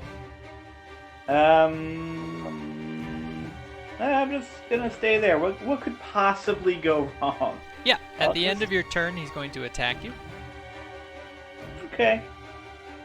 It's better than him attacking me, so. Did you equip your cold reduction? So that tattoo's weird. It's like always equipped because of it has some constant feature. So there isn't a way for me to like equip it more. So it's not actually taking off anything on purpose or extra. Yeah, you're right. Okay. Let me add it.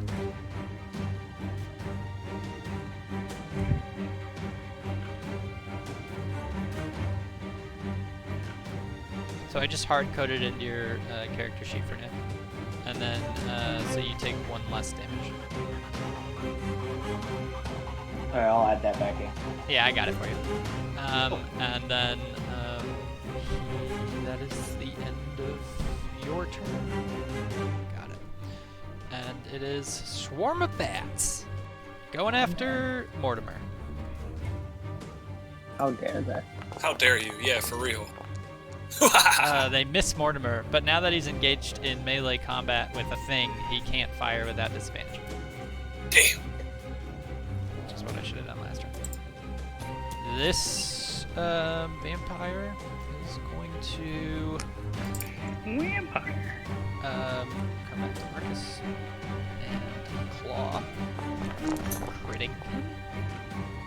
And then is going to claw at him again.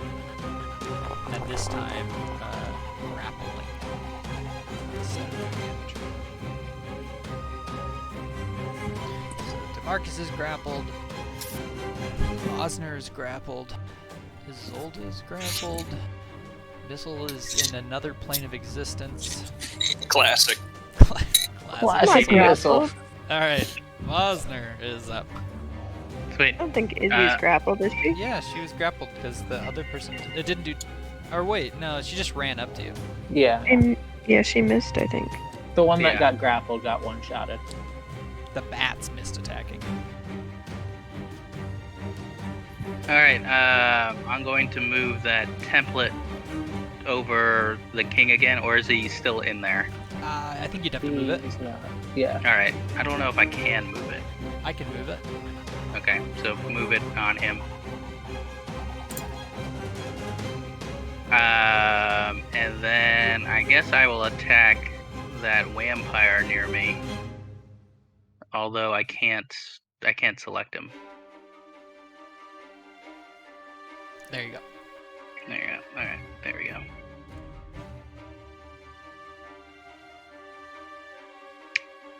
And I will do first attack. Wow. Sweet. It needs to make a Constitution saving throw of 12.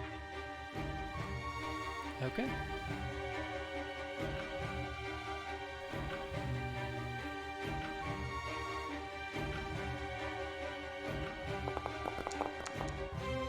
It fails. What happens? Sweet. So... Wait, that was a claw attack. You didn't do the other one. Oh no. Oops. Sorry. Hit with that tail bludgeoning. first. Yeah.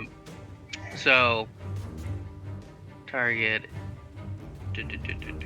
Bludgeoning... The target is grappled. So on a hit, it's grappled with... It's grappled. Okay. Target is grappled. Yep. Okay. I guess in my claw. Yep. I will attack it with my other claw.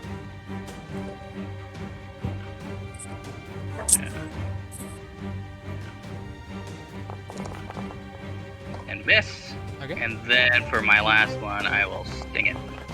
Yeah, crits. Yeah, there you go. And she fails, so she takes the other. Can you poison vampires? I don't know. 17. Probably not. But I am a scorpion. Yeah, you like pierce your scorpion pointer through the vampire, and it like shoots out a bunch of poison into the center of her and then onto the floor.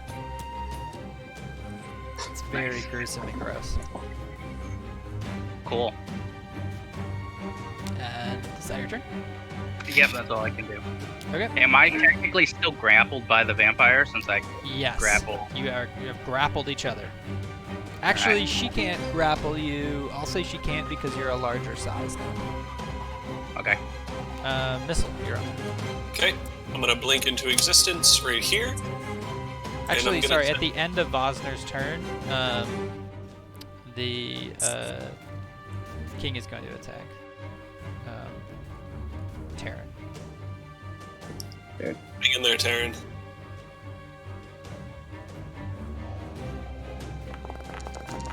Ooh. That's not bad. And, sorry, now you can go. Okay, I blink into existence there, and then I'm gonna send some scorching rays at this swarm of bats until it goes away.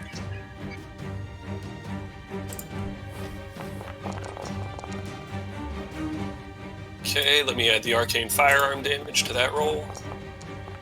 Let me send another one at it. Man, alright, I guess I'll waste the third trying to finish it off. And you kill it. Okay, so hopefully Morty is free to take his shots now. Yep. Um, You son of a bitch, you did it. I know. I'm clever. Alright, that's what my mom says. I'm going to send Force Ballista at that vampire to the north of Izzy there. And it is. Trying to help her out, and then let me roll my d20 so that I can cowardly disappear. Hopefully. Oh, I do not. You are in the So I material. snap my fingers over and over again, and I don't go anywhere. Just can't figure out what's going on. There's no place like that. Oh, Fuddrucker. DeMarcus, still with a vow of enmity, is going to attack the king. Oh, that was disadvantage. Sorry, I meant to do advantage. There you go. He hits, and he is going to pump that with a smite.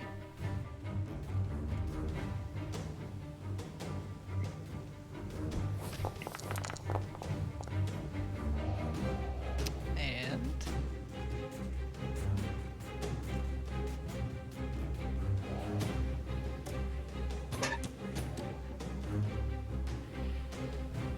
when he does this,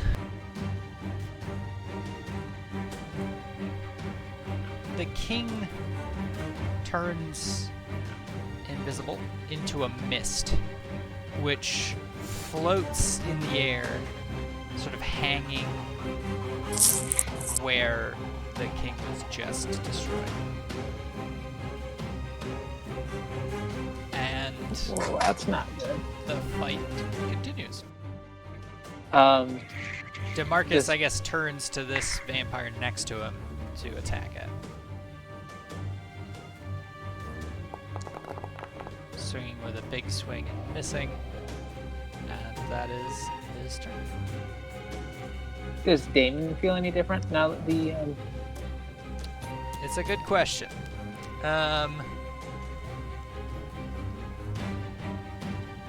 It doesn't seem so, but I have to confirm.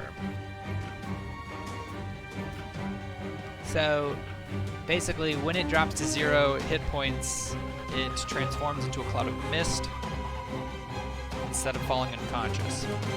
So, it doesn't die. oh, Yeah, the description makes it sound like the vampire has to be dead for the spell to break. Yeah. Otherwise, I only get to retry if it or its allies attack me. Correct. It says the vampire has to be destroyed. Yeah. So, the fight continues, and now Damon is the big bad because he's a much more worthy opponent than this guy is. Vampire spawn well, that's not good. attacking Isolde. Wait, so DeMarcus went. Did we skip the Vampire King? He was a mist, and he flew out of the room. Is he a mist that started his turn? Yeah, it's Within the did he moonlight. start his turn in the Good 5 foot question. radius?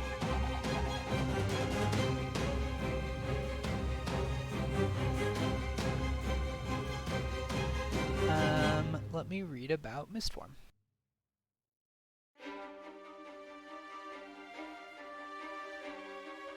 While in Mistform, the vampire can't take any actions, speak, or manipulate objects. It is weightless, has a flying speed of 20 feet, can hover, and can enter hostile space and stop there. In addition, if the air can pass through a space, the mist can do so without squeezing, and it can't pass through water.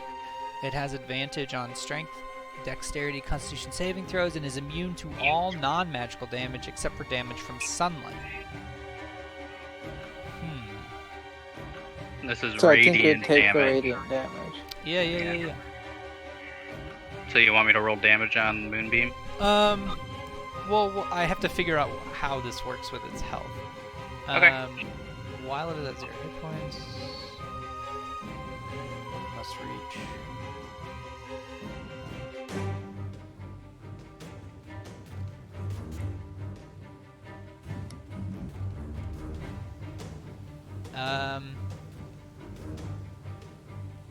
Yeah, it's already at 0, in mist form, so you can't kill it in mist form, it looks like. If it fails its Constitution save, I don't know, does it count as a shape changer at this point? Because if it fails its Constitution save, it has to revert back to its original form. Oh, good from the point. moonbeam. That's a really interesting thing, because that's a weird aspect of that moonbeam And it has spell. to make the save with disadvantage. Okay, so I'll tell you right now that the moonbeam, whatever effect it would have on his polymorph, effectively, he could use a legendary action to deal with, or legendary resistance, because he's got multiple. So I would say, like, maybe it like sort of fries the mist a little bit, but he would resist the polymorph cessation part. Does that make sense? Yeah. Yeah. On a non-legendary creature, I'd be totally cool with fucking it up with Moonbeam, but I don't think it makes sense here. But it also means it moved 20 feet. So, you can't see it. I'll just turn him into, he's this particular swarm of bats. Is that helpful? Probably not.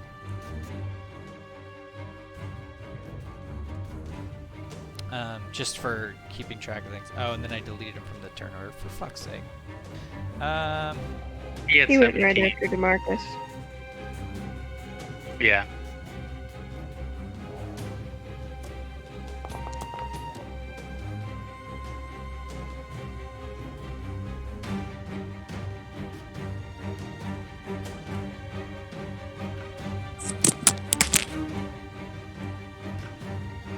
Okay, that will clarify. It's just so you can see where he's at. You can't actually attack him.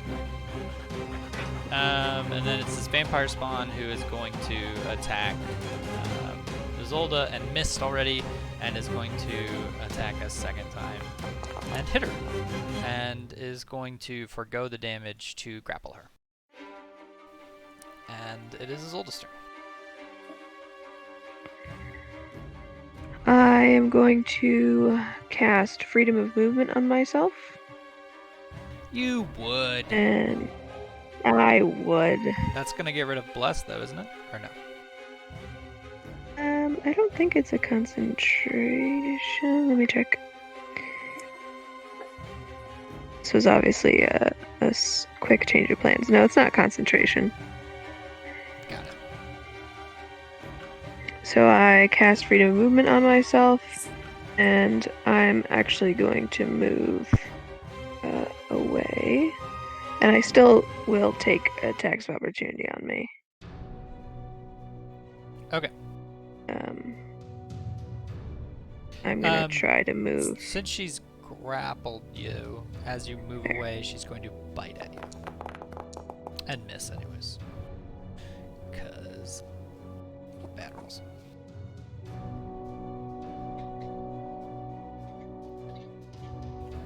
And what else are you going to do? Or is that it?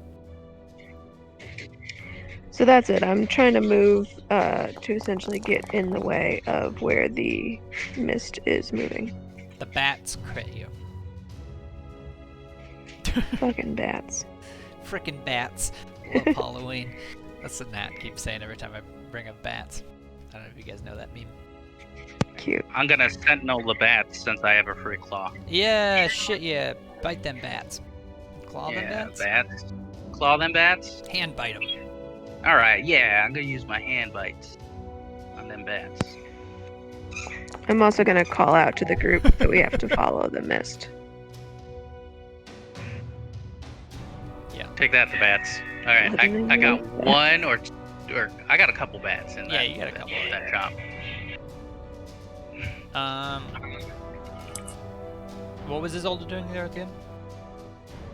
She called out to the group that we have to follow the mist. Taryn, it is your turn. He's gonna shout, "What do we do about the mists?" And then what is he gonna do? Did he see Damon attack DeMarcus? I would say probably not, given the Yeah, I don't think he bats did either. and the giant beam of moonlight. Yeah, there's a lot going on, so he's gonna try to chase the king like this through Damon. Got it. Do I get an attack of opportunity? You would if he walks away from you.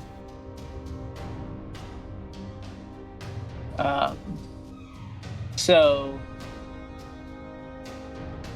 this one's the king, right? Yeah.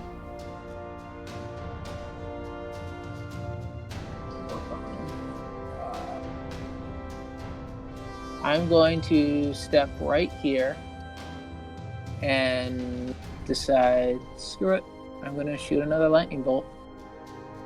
So I'm going to try to go through the king. All right. Well, don't actually, because you'll hit the bats. Yeah. I'll move him.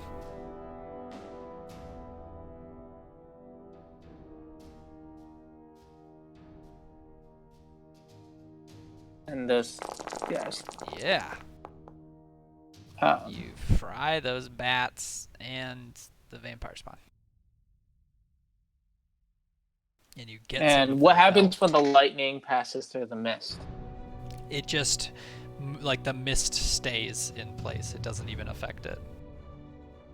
And he's going to curse under his breath, and that will be the turn. Okay. Very well. Swarm of bats is dead. And it is Damon's turn, who is hasted. Yeah, Damon turns and swings at Taryn. What the hell, man? What? Oh, Oh, shit. buddy. Oh my god. Yo!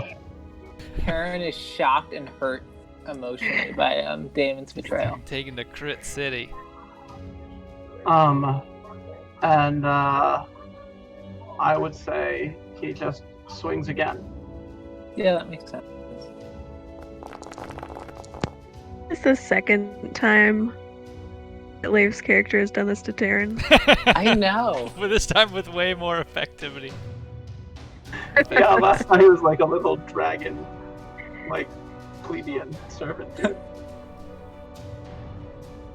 And that time Taryn just turned around and basically like murdered me with one shot. Revenge. So that's your second attack of 3? Or no, you only get 2 because you're. That's 2, yeah. And then I will, I guess just turn and square up with Johoff. Got it. Oh, he's squaring up with you too. Don't you worry, buddy. Okay. At the end of your turn, blah, blah, blah, the king will use a legendary action to move 20 more feet. And then this vampire spawn will, while grappled, claw at Vosner.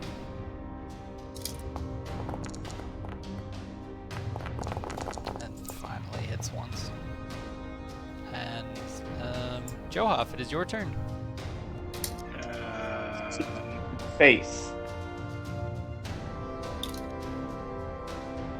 I know you have to leave soon, Tim. Do you want to just like leave instructions for what you want to do? I can stay for a few extra minutes here. Okay. So as we get closer to level 6, I think I can push it to 6, and then we'll see. But I am going to try to punch Damon in the face. Yeah. All right. Does that do it so that he can re-roll? Oh, I don't think it re-rolls anything. That is just outside of my ability to shield. No, but yeah, the re-roll doesn't happen unless the king or the king's allies attack Damon. Oh, yeah. Oh, I thought it was that if he got hit. No, he's literally charmed for 24 hours unless the king is destroyed or the king turns on him. Oh, okay. Well, then I'm not going to keep going with that. I misunderstood. I thought. I think your bless is wrong. Yeah, I think that might be the case. I'm just gonna go ahead and take that off. I fucking love it though. Exciting. So then I'm going to attack some bats.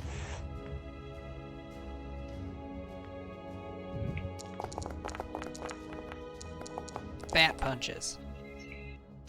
And then can I move like in the diagonal between Damon and Yeah. the bats? Yeah, I'll say that. Okay, so because I took Flurry of Blows, I'm disengaged, and then that's 5, and then I should have 55 feet of movement. Wow. Yeah, I'm a fast boy. Dang, son. Collide with well, I'm just gonna have to move my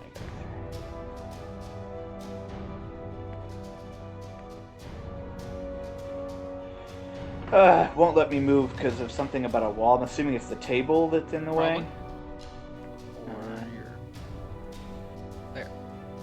Where you want to end up? Over here? Right there. Yeah. Thumbs up. Thanks. Okay. It is the vampire spawn's turn, and has DeMarcus grappled and is going to bite him. And when she does, it reduces his max HP by 10. Yowza. I know, could you imagine how crazy it would be if, like, those bites had hit anybody at all this whole time? It's the first bite that's it. And then she's going to, can she bite a second one?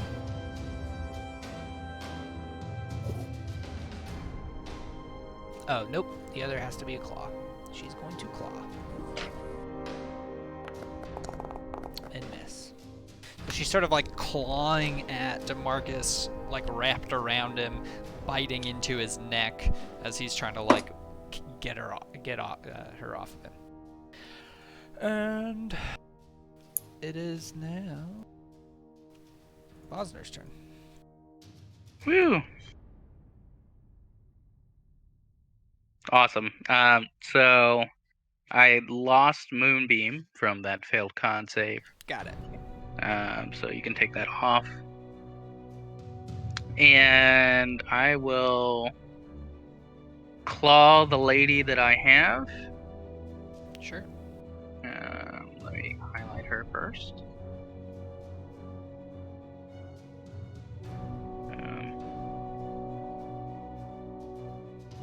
We're gonna claw once.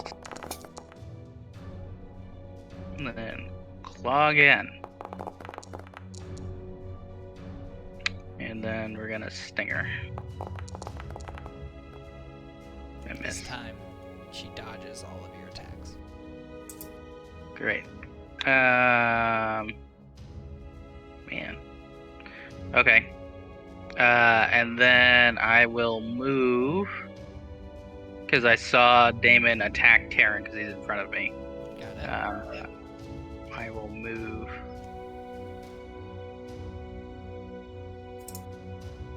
Right there. As a scorpion, you mean? As a scorpion. Okay.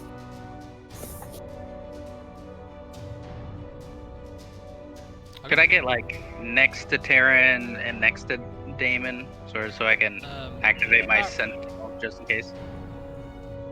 It's a little tricky because, first of all, you're grappling the vampire, who's also grappling you. You're sort of like wrapped around each other. I just moved her off to make it easier for you to click on her. And then you're also going over a table. But yeah, I mean, these things, let's see how far it is. And you've got 30 movement. I'd say with her grappling you. Does the exhaustion 2 matter? Oh, and you're also exhausted, so I don't think you'd have the movement to get there. You only have 15 even without pulling her with you. Okay, well, I guess I'll... No, I'm still gonna move there. I'm still gonna try and move. Are you gonna try to, like, drop? No, I'm gonna take her with me. I'm Okay. gonna move the 15. I'm gonna move as far as I can, because I could... I'll let you move 10 carrying a person while exhausted. Okay. Yeah, as long as I have one claw, I can attack and grapple another thing. That's right. Okay, so it's Missile's turn. Okay. Morty's gonna aim to the southwest there. Try to take that baby vampire out. That's my boy. Damn, she's still alive. Alright, I'm gonna send some scorching rays around the room here. Still kicking. Let me throw my arcane firearm on that one. Is she dead? Nope. Nope, still kicking. Wow. You know what? I'm gonna let her stand because I don't want to waste a shot for like 1 HP. So I'm gonna turn my aim to the other one north of DeMarcus there, and I'll send my remaining 2 scorching rays. Nice. And another. Wow. Nice. Oh, yeah. How many scorching rays you got? You had 4 there? I had 3. I did Morty's shot, and then I did 3 scorching rays. Oh, yeah. 1, 2, 3. Got it. Yep. Okay. And then... I'm not going to move just yet, but I'm going to try to blink out of existence. Okay. And I do not. Got it. And it's my turn. It is DeMarcus's turn. And he is going to attack this vampire with a big swing. And miss. And then hit with a regular swing. And hit. And he's going to pump that with the Divine Smite.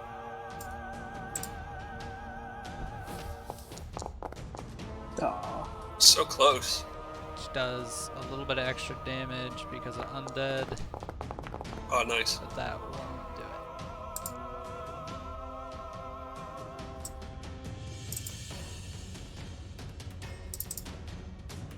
it. Okay. So that is DeMarcus' turn. Swarm of bats is going to attack DeMarcus. Miss. Swarm of bats king is going to move 20 feet. Vampire spawn is going to run off the table and jump at Missile and claw and forego the damage to grapple you, and she's going to bite into you, reducing your max HP by 14. Big mistake. Actually, hang on. I may have a reaction here. Oh, never mind. And that is her turn. Isolde. Alright. I'm gonna move here and use the preserve life ability. Oh, where? You're standing on a scorpion. That's fine. Oh, he like blended into the. Yeah, I know. Because it's one of the ones from the game instead of from me making custom art for it. Okay. She's just gonna move up here then. Next to the vampire lady, that's fine. And cast preserve, not cast, use the preserve life channel divinity to give Terran 30 HP and DeMarcus 15, as long as that doesn't take him above half.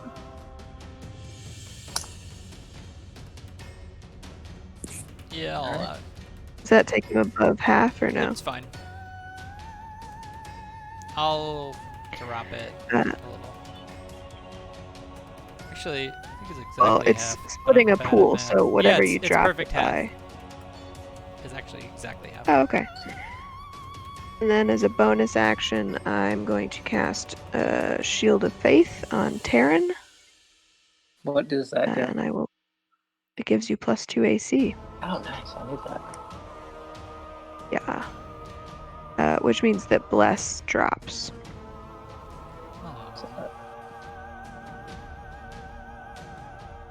I need an exhaustion level. I can give you one. Thanks. Don't take it. It's not as cracked up as it should be, really.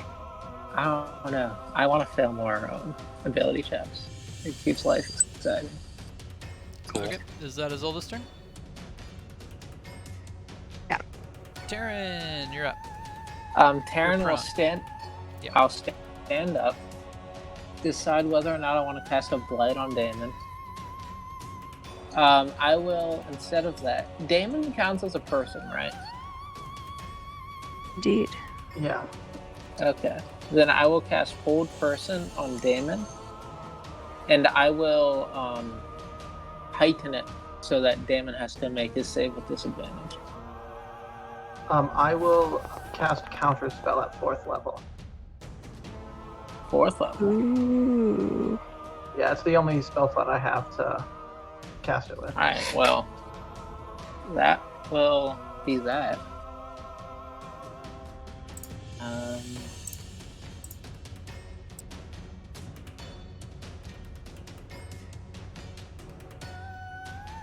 Okay.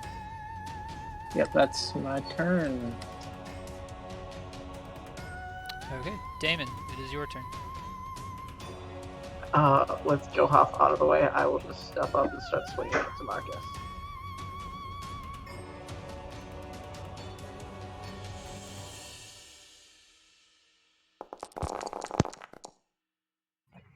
Does that provoke an attack of opportunity from Terran? Taryn doesn't I have a melee weapon. have a wand that I could try to smack him with. but Yeah, it doesn't. Oh, you don't have Warcaster? No, I went for 2 more charisma instead. If you hit me at all, you could end haste, and then I would lose my turn. That's true. I should have just gone with Blight then. I will just make one more swing at DeMarcus.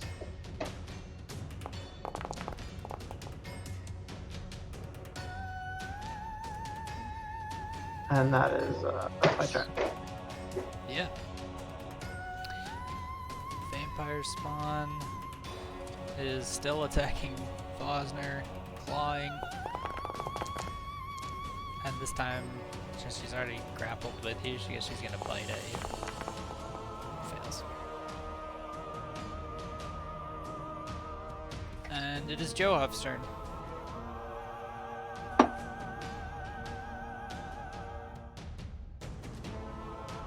Yeah, so Joe's a little confused because he thought the big plan was that we were all going to run after the king, and then he ran after it, and everyone went the opposite direction. But we all handed out the stakes. We all have one. Yeah. So I think he's going to stay with the king. Yeah. Okay. But he is going to move through the mist first and pass gas on his way through. Got it. Because I just want him to know the insane disdain that I have for him. Yeah, and I'll spare you. I'll say before your turn, he moved the next 20 feet, so you can. Oh shit! He's actually going this way. Sorry. I was gonna say, where the hell? That's not. Must be a different part of the map. It was a stairwell, and I changed the map. Anyways, doesn't matter. Okay, so I do need to head out, but that's basically Johuff's plan. Is he's just following him with the stake. Got it. And he'll just try to overcome any obstacle, assuming there are some. If there are any, he will do his best to pummel it into the ground and keep going with the king. Perfect. Classic. Hoping to God that somebody catches up with him at some point. Because he doesn't really know what he's doing. He's just trying to follow instructions as best as possible. Yeah, he's just following a bloody mist through the air. Perfect. Yeah, with a little bit of gut rot wafting through it. Too much ale.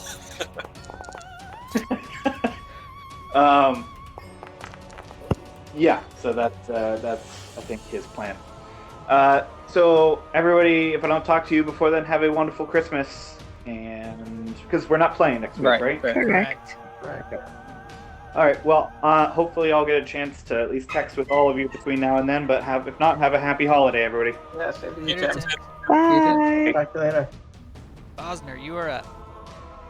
Awesome. Would I be able to throw this pinch thing at someone or something, or no? Throw the body of the vampire spawn? Yeah. You could, yeah, I mean, I'll allow it. I'm gonna throw it at Damon. Okay. Make a athletics roll. Athletics roll. How's the scorpion? As a scorpion. Nice. Yeah. You hurl this body at Damon, and she collides into him. And Does Damon interpret it as? No. I'm pretty sure it's an attack against Damon by a vampire, but not a willing vampire, so I don't know. Yeah. It just no, makes that's it's pretty smart, but Ben should be able to make a charisma check to be like, oh my god, Damon, she's attacking you. Yeah. deceive him. As a giant scorpion, I'm going to try and communicate that. But yeah, I just want to like try and knock Damon on his ass. I'll say Damon make a athletics or acrobatics saving throw or ability check. I guess with disadvantage because you have. Either one. Yeah.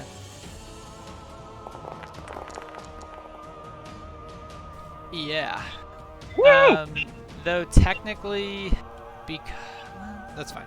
Yeah. So I'll say that it knocks you over, and you take let's say 1d6 bludgeoning damage. Does the vampire take the damage too? Yeah, you both take the same amount. Oh, okay, dope.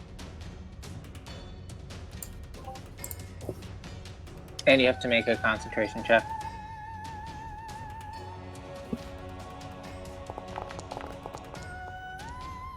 And you make it. Did you do the damage for me, John, or do I need to subtract Oh, I'll do it. Okay, and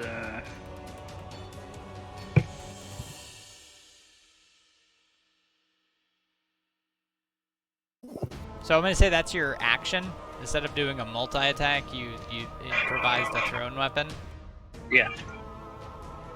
I'm just gonna move closer to Taryn and Damon. Okay, missiles up. Okay. So Missile's gonna like, while he's like being grappled by this vampire, he's gonna stick his hand into his bag of holding, and he's gonna pull out what looks like a hockey puck with a plus on one side and a minus on the other. He's gonna put it on the ground beside him. He's gonna find another one, and let's say there's a plus on top of the one, there's a plus on the other one. He's gonna smash them together as hard as he can, right beside him, so that. Kapow! Oh, did it work? Oh shit! Yeah, but you hit yourself with it. That's fine. It'd yeah, be like that. There's an explosion in the corner as Missile uses Thunderwave in a confined space, and it only does 3 damage, but it's enough to kill the vampire, but it does hurt him a little. That's what happens when you smash magnets together, man. Fucking magnets, how do they work? Sick ICP reference, man. Alright, and then Morty doing what Morty does. He's going to put a bullet in, hopefully, in the vampire above DeMarcus, and he does. Is that MFer still standing? Good lord. What? The one above DeMarcus? Yeah. No, she's dead. Oh, thank God. Alright, that was an effective turn. And then, let's see if we can snap our fingers and disappear, and we cannot. And it is DeMarcus's turn, who is going to take the non-controversial route and attack the bats, which he kills. So he's going to do the controversial thing and attack Damon. And I'm prone, right? So he has advantage. Yep, I'll do another roll. Second roll hits. And he's going to swing another time with a big swing. It should have advantage too. Oh yeah. Yeah, I got it. But he comes down, slamming into like the wooden floors and splinters everywhere. But Damon dodges it.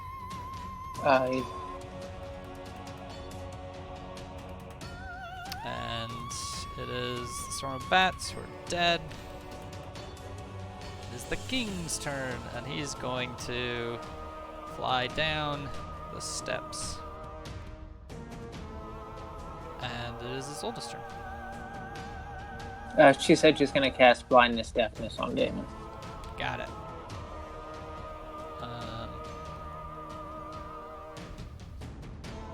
What level is that? Oh, I got it. Do you think she would upcast it? I don't think so. Damon fails. And now Damon is, I'm guessing, blind. Yeah, I think he said blindness. Okay.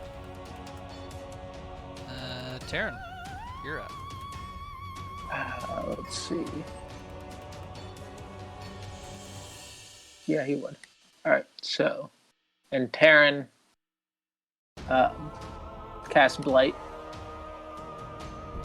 on Damon. Look. He's already blind! You monster! No, that's good. And then he turns and walks away. And my have to haste, get a...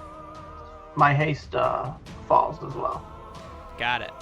So you are blind and then don't have an action next turn. Man, how quickly it turns from Damon being like an unstoppable killing machine to Damon being one of my boss monsters once he's on the opposite team. Fails every attack. Yeah. Right? I mean, I did crit Taryn earlier. Yeah. Yeah. I he suppose did, like, there's something to be kill me in happy a about. I was so panicked because I'm like, Taryn is the one who, if I kill him, cannot be resurrected. Yeah, no, I know. Very aware. Yeah, alright, it is Damon's turn. He has a bonus action. How does blindness deafness work? Does it just work forever? Yeah, I think, or At like the end of each of its turns makes a Constitution saving throw. So make a con save.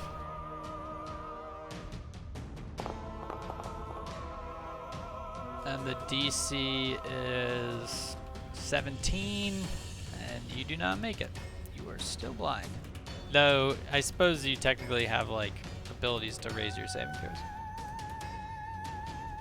That arcane thing you can do. Oh yeah, I would do that. Yeah. That lets me add +4, so then I'm not blind. Got it. Although that happens at the end of my turn, right? Yep. Okay. Yep. Yeah. And you're still kind of like stunned or whatever from haste falling off. Yeah, like if I could see what was happening, I maybe would have like misty stepped or something somewhere. But if that's the end of my turn, then I won't do that. Vampire spawn slashes at DeMarcus, and that is its turn. Johoff follows the mist. Bosner, your turn.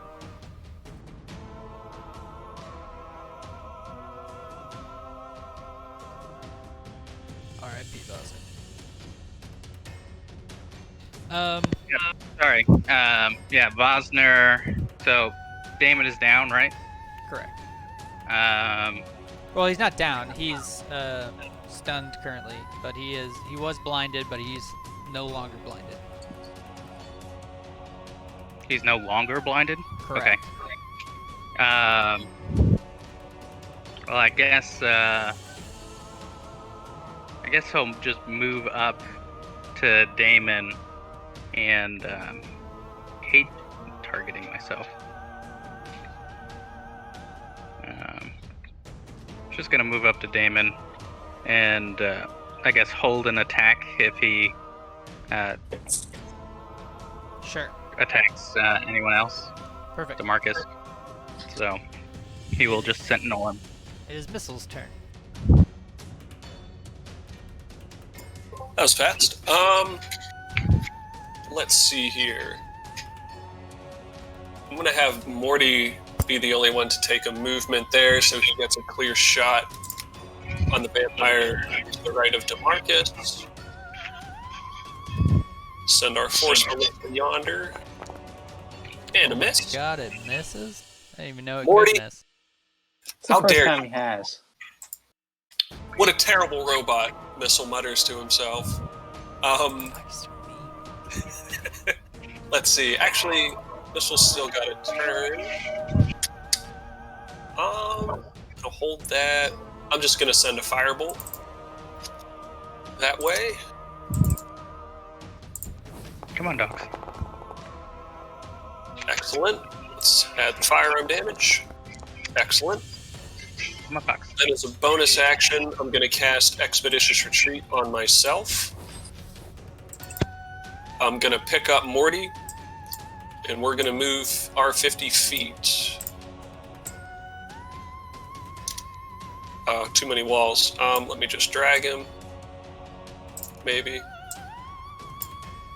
Can't go All right. over the table. Yeah, let me just go straight then. Go down to there. Take Morty with. Sorry about this. Goodness gracious, too many clicking. And then I'm gonna roll my d20 to see if I can blink. And I do not. Okay. It is DeMarcus's turn, and he is going to attack the vampire spawn. And he's going to pump a Divine Smite into it,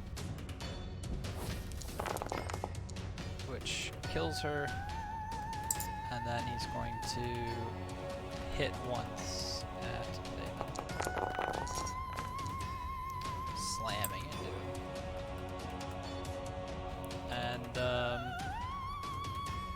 so yeah, all right, never mind. The king continues on. Deep into the lower level.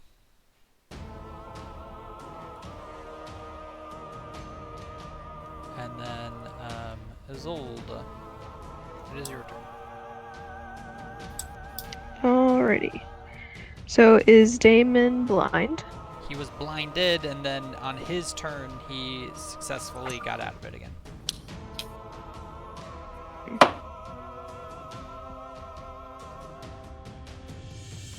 Okay. I'm going to use a life transference on Marcus. And cast that.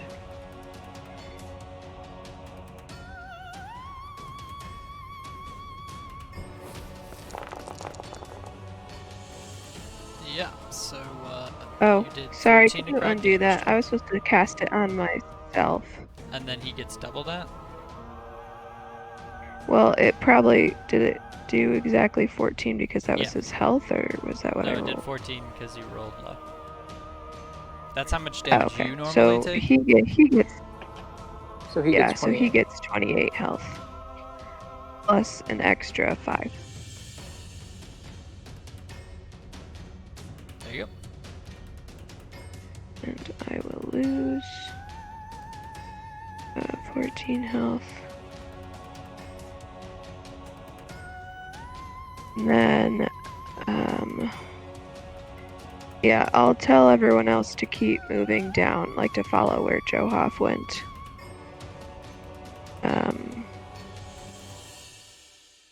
Yeah, and I don't have any other bonus actions, so I will move down that way. Yes. Okay. Taryn will shout, "What about Damon?" He can follow us. And keep attacking us? Yeah, that's insinuated, but it's better to, in her mind, it's better than leaving Johoff on his own. Okay. So Taryn will take 10 steps that way. Just try to get Damon out of the way real quick. Oh, fuck. Oh shit. Yep. Somebody Damon gonna stabilize him? is knocked unconscious as Blight. Just like dissolves his back. Yep. Then he'll shout to Missile, stabilize him and move on. And then he will use his remaining 20 to catch up with his older. Now I have to read to see if he's still charmed. Because I literally don't know. I feel like we're going over on time like way too far now, and you guys are still a ways away from resolving this. So should we just leave it here till next time? That's fine. Yeah, it's a good cliffhanger. Yeah. Feels like a little, like, not super dramatic. It's fine. Yeah, the battle's over and the chase begins. Yeah. Right, Joe Huff's just about to go one-on-one with a vampire king. Yeah, that should be fine. Plus whatever else. You want to finish may out or the may not be down combat there. tracker? Yeah, we can. I mean, Taryn went. Damon, roll a death saving throw. Oh It's a yeah, he's fail. right after me. Yeah. Joe off, It would be Chase. Bosner, it is your turn. Alright, so I'm gonna drop my form. Okay. And then if a person is unconscious and I cast Greater Restoration, will that undo a charm? I don't You know. can't cast Greater Restoration without 500 gold worth of diamonds. I think it's 50. 50. For Greater Restoration, I think it's 50. Could be wrong. It does say Yeah, can 50. end one effect that charmed or petrified the target. Yeah. It's 100 gold of damage and dust. 100 Okay. gold. Yeah, so, yeah, I'll allow it. That'll make things less complicated anyways. And then we can effectively end at least this part of the combat. Nice. Though that will still be, that won't stabilize him, and then it'll be Missile's turn. Yeah. Missile was told to stabilize him, so, but I'm going to try and release him from this. Yeah. Nice. That's where we're picking up. Yeah, I mean, I guess. I don't want to spoil too much stuff, but I don't have like a ton planned past this. It's just I didn't know how long this Damon thing would take, like how many rounds it would take to sort of wrangle him. But if you've solved the puzzle now, then we can kind of keep moving to the next point. We can abstract out of combat. So, Missile, what are you doing to stabilize him? Fuck if I know. You have a healing potion, I imagine? I mean, if he's been restored, you can heal him. Yeah. Yeah, it seems like a waste. Forget it. healing. DeMarcus will lay a hands on him. Yeah, that's the idea. Damon is back up to exhaustion. And I guess maybe we'll just end it there. That's fine. If you guys are You've been down before? kind of tired. I went into this mission with 1 exhaustion. Oh, okay. And Damon comes to back to normal. Yay! Who'd have thought a construct could be charmed? New levels of guilt. Yeah. There is contrition on his face. What a complex emotion to convey. Perrin's not even looking over his shoulder. He's moving after Joe Huff. Okay. And, Yeah. yeah. I guess... Yeah, if you guys want to power through for like 20 minutes and finish this thing, we can. But it's up to you guys. Yeah. I'm here for it if other people are. Okay. Yeah, I can power. Okay, so... Let's do it. Give me a second. Let me... I want to know what these nerds are doing in these nooks, though. Bosner will say, we don't have time to lament, let's go. And just Were they tries- the ones being, like, killed? Yeah, those guys are all dead corpses. Oh, okay. So I will send you flying through the air and make my computer yeah. load. And you you find Johoff sort of down to the right. You guys can feel free to move freely now. Sort of stuck in front of a door. I can't find us. Oh, there we are. Got it. I would say that once Damon comes to and realizes what's happening, he would be like taking off for the sarcophagi. And he finds, you guys find Johoff over here where DeMarcus is. And Johoff turns and says, oh fuck, that the door is locked.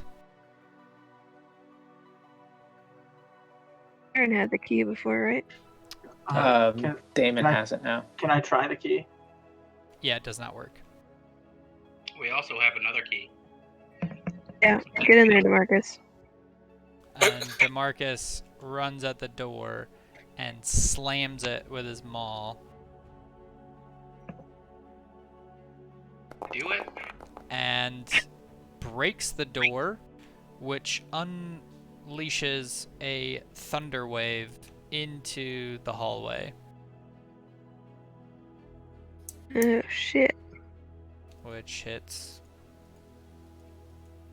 Everybody.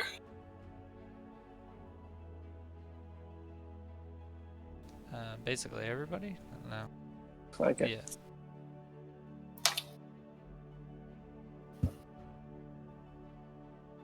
Yeah. Make a dex saving throw.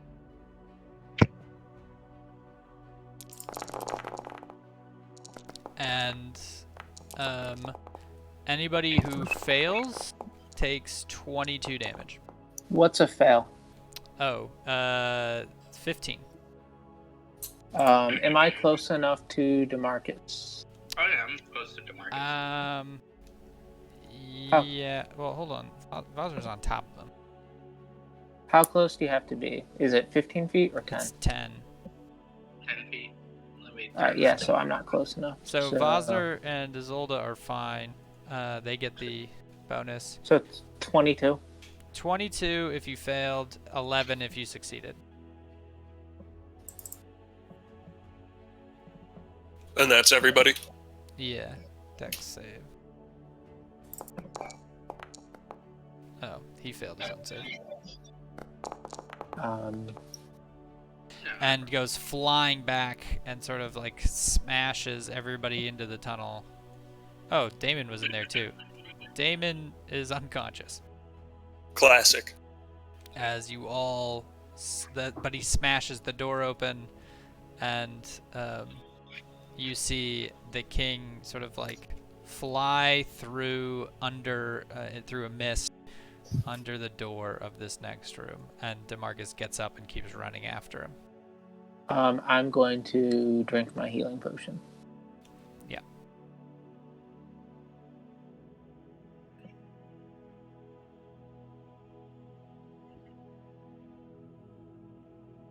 Gotta target myself. There's 22, you said? 22 if you fail. I will immediately begin healing Damon. Okay. I'll use the preserve life thing. No. Yeah. I'll use the preserve life thing. How much is his max HP? 72. Wow. I will give him 30, and I'll give the other 15 to Taryn. Got it. 15. Good as new.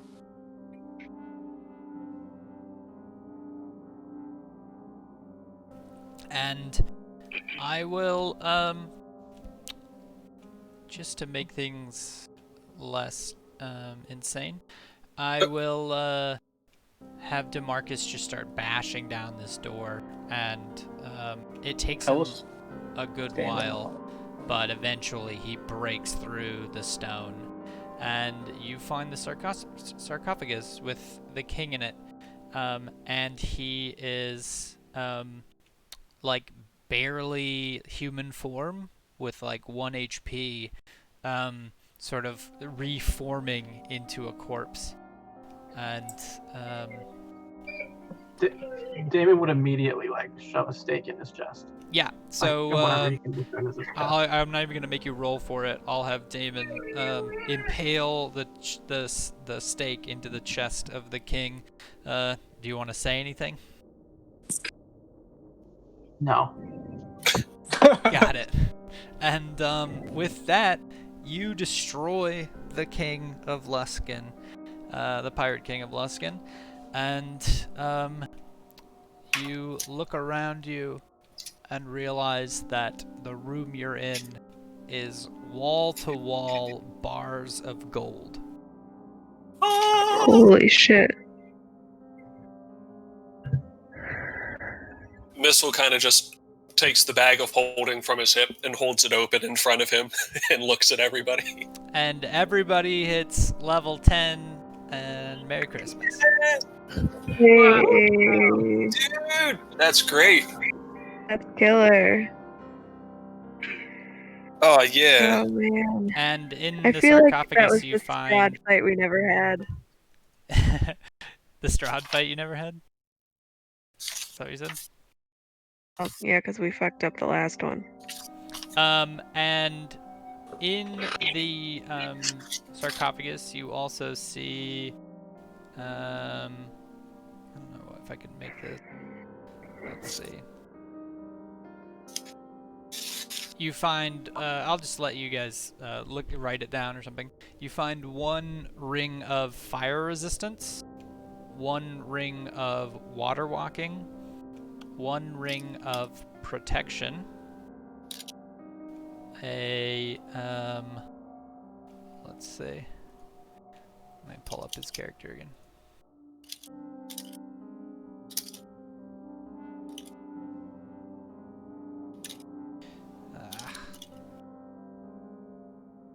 I think we should give Damon the Ring of Protection. Oh, it's an old. Ha ha ha ha ha. Yeah. His days- He'll be impossible to fight next time he turns. Yeah. This has brought to light that Damon needs Yeah. We need like kill switch on him. Yeah, some sort of safe word. He's got a set of armor that is +2 studded leather that gives cold resistance. Could we patch my dragon scales onto that? No. Darn it. And Oh, what about his sword? Sorry? I said, what about his sword? I guess that was yes. the first His one. sword is a +3 rapier that does an extra 1d6 frost damage, and has the ability to snuff out all of the light, all of the fire in a room once per day.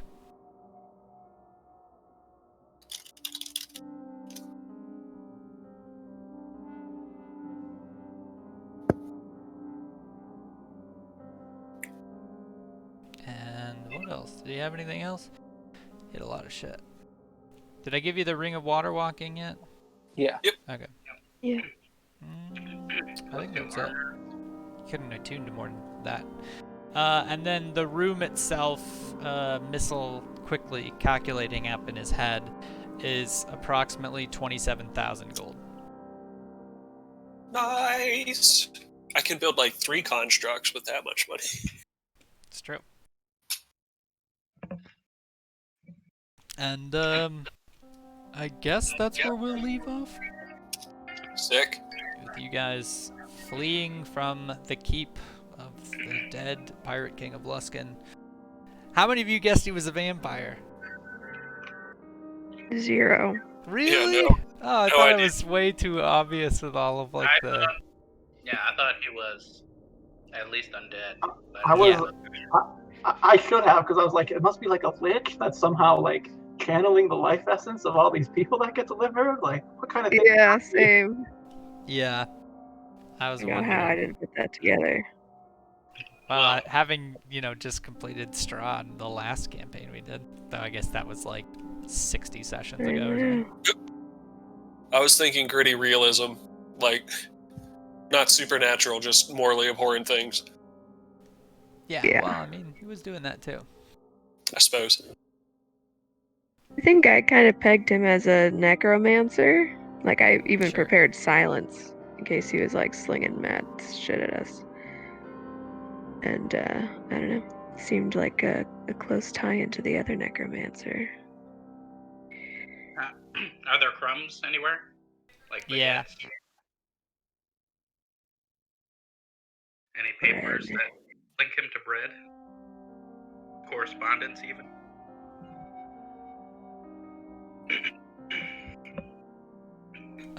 Did somebody say something? I gotta figure out how to get off the silent. Indeed. I thought this was supposed to be the easy part now. Yeah, just kind of walk down the path. Sure. Nothing could go wrong with it. And I guess that's where we'll call it. That was a really long session. Thanks for hanging in there, guys. That was a lot of fun. It was fun. Yeah, that's good. Outstanding. It was a nice treat to have like a super long session. Yeah, and you guys did the entire King's dungeon in one go. Though I guess there's still more. You guys have to leave. There's still plenty to do.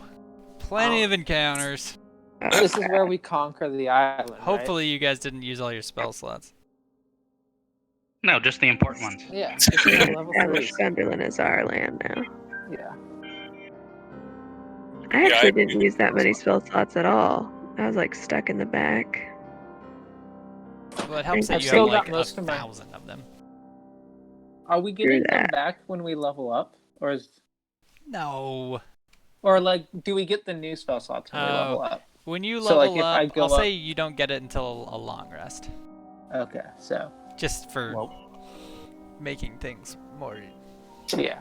Yeah, that makes sense. Fuck, Because it's I'm so, gonna like- go super hard. fusions. Yeah, it's thundering over here. I like it.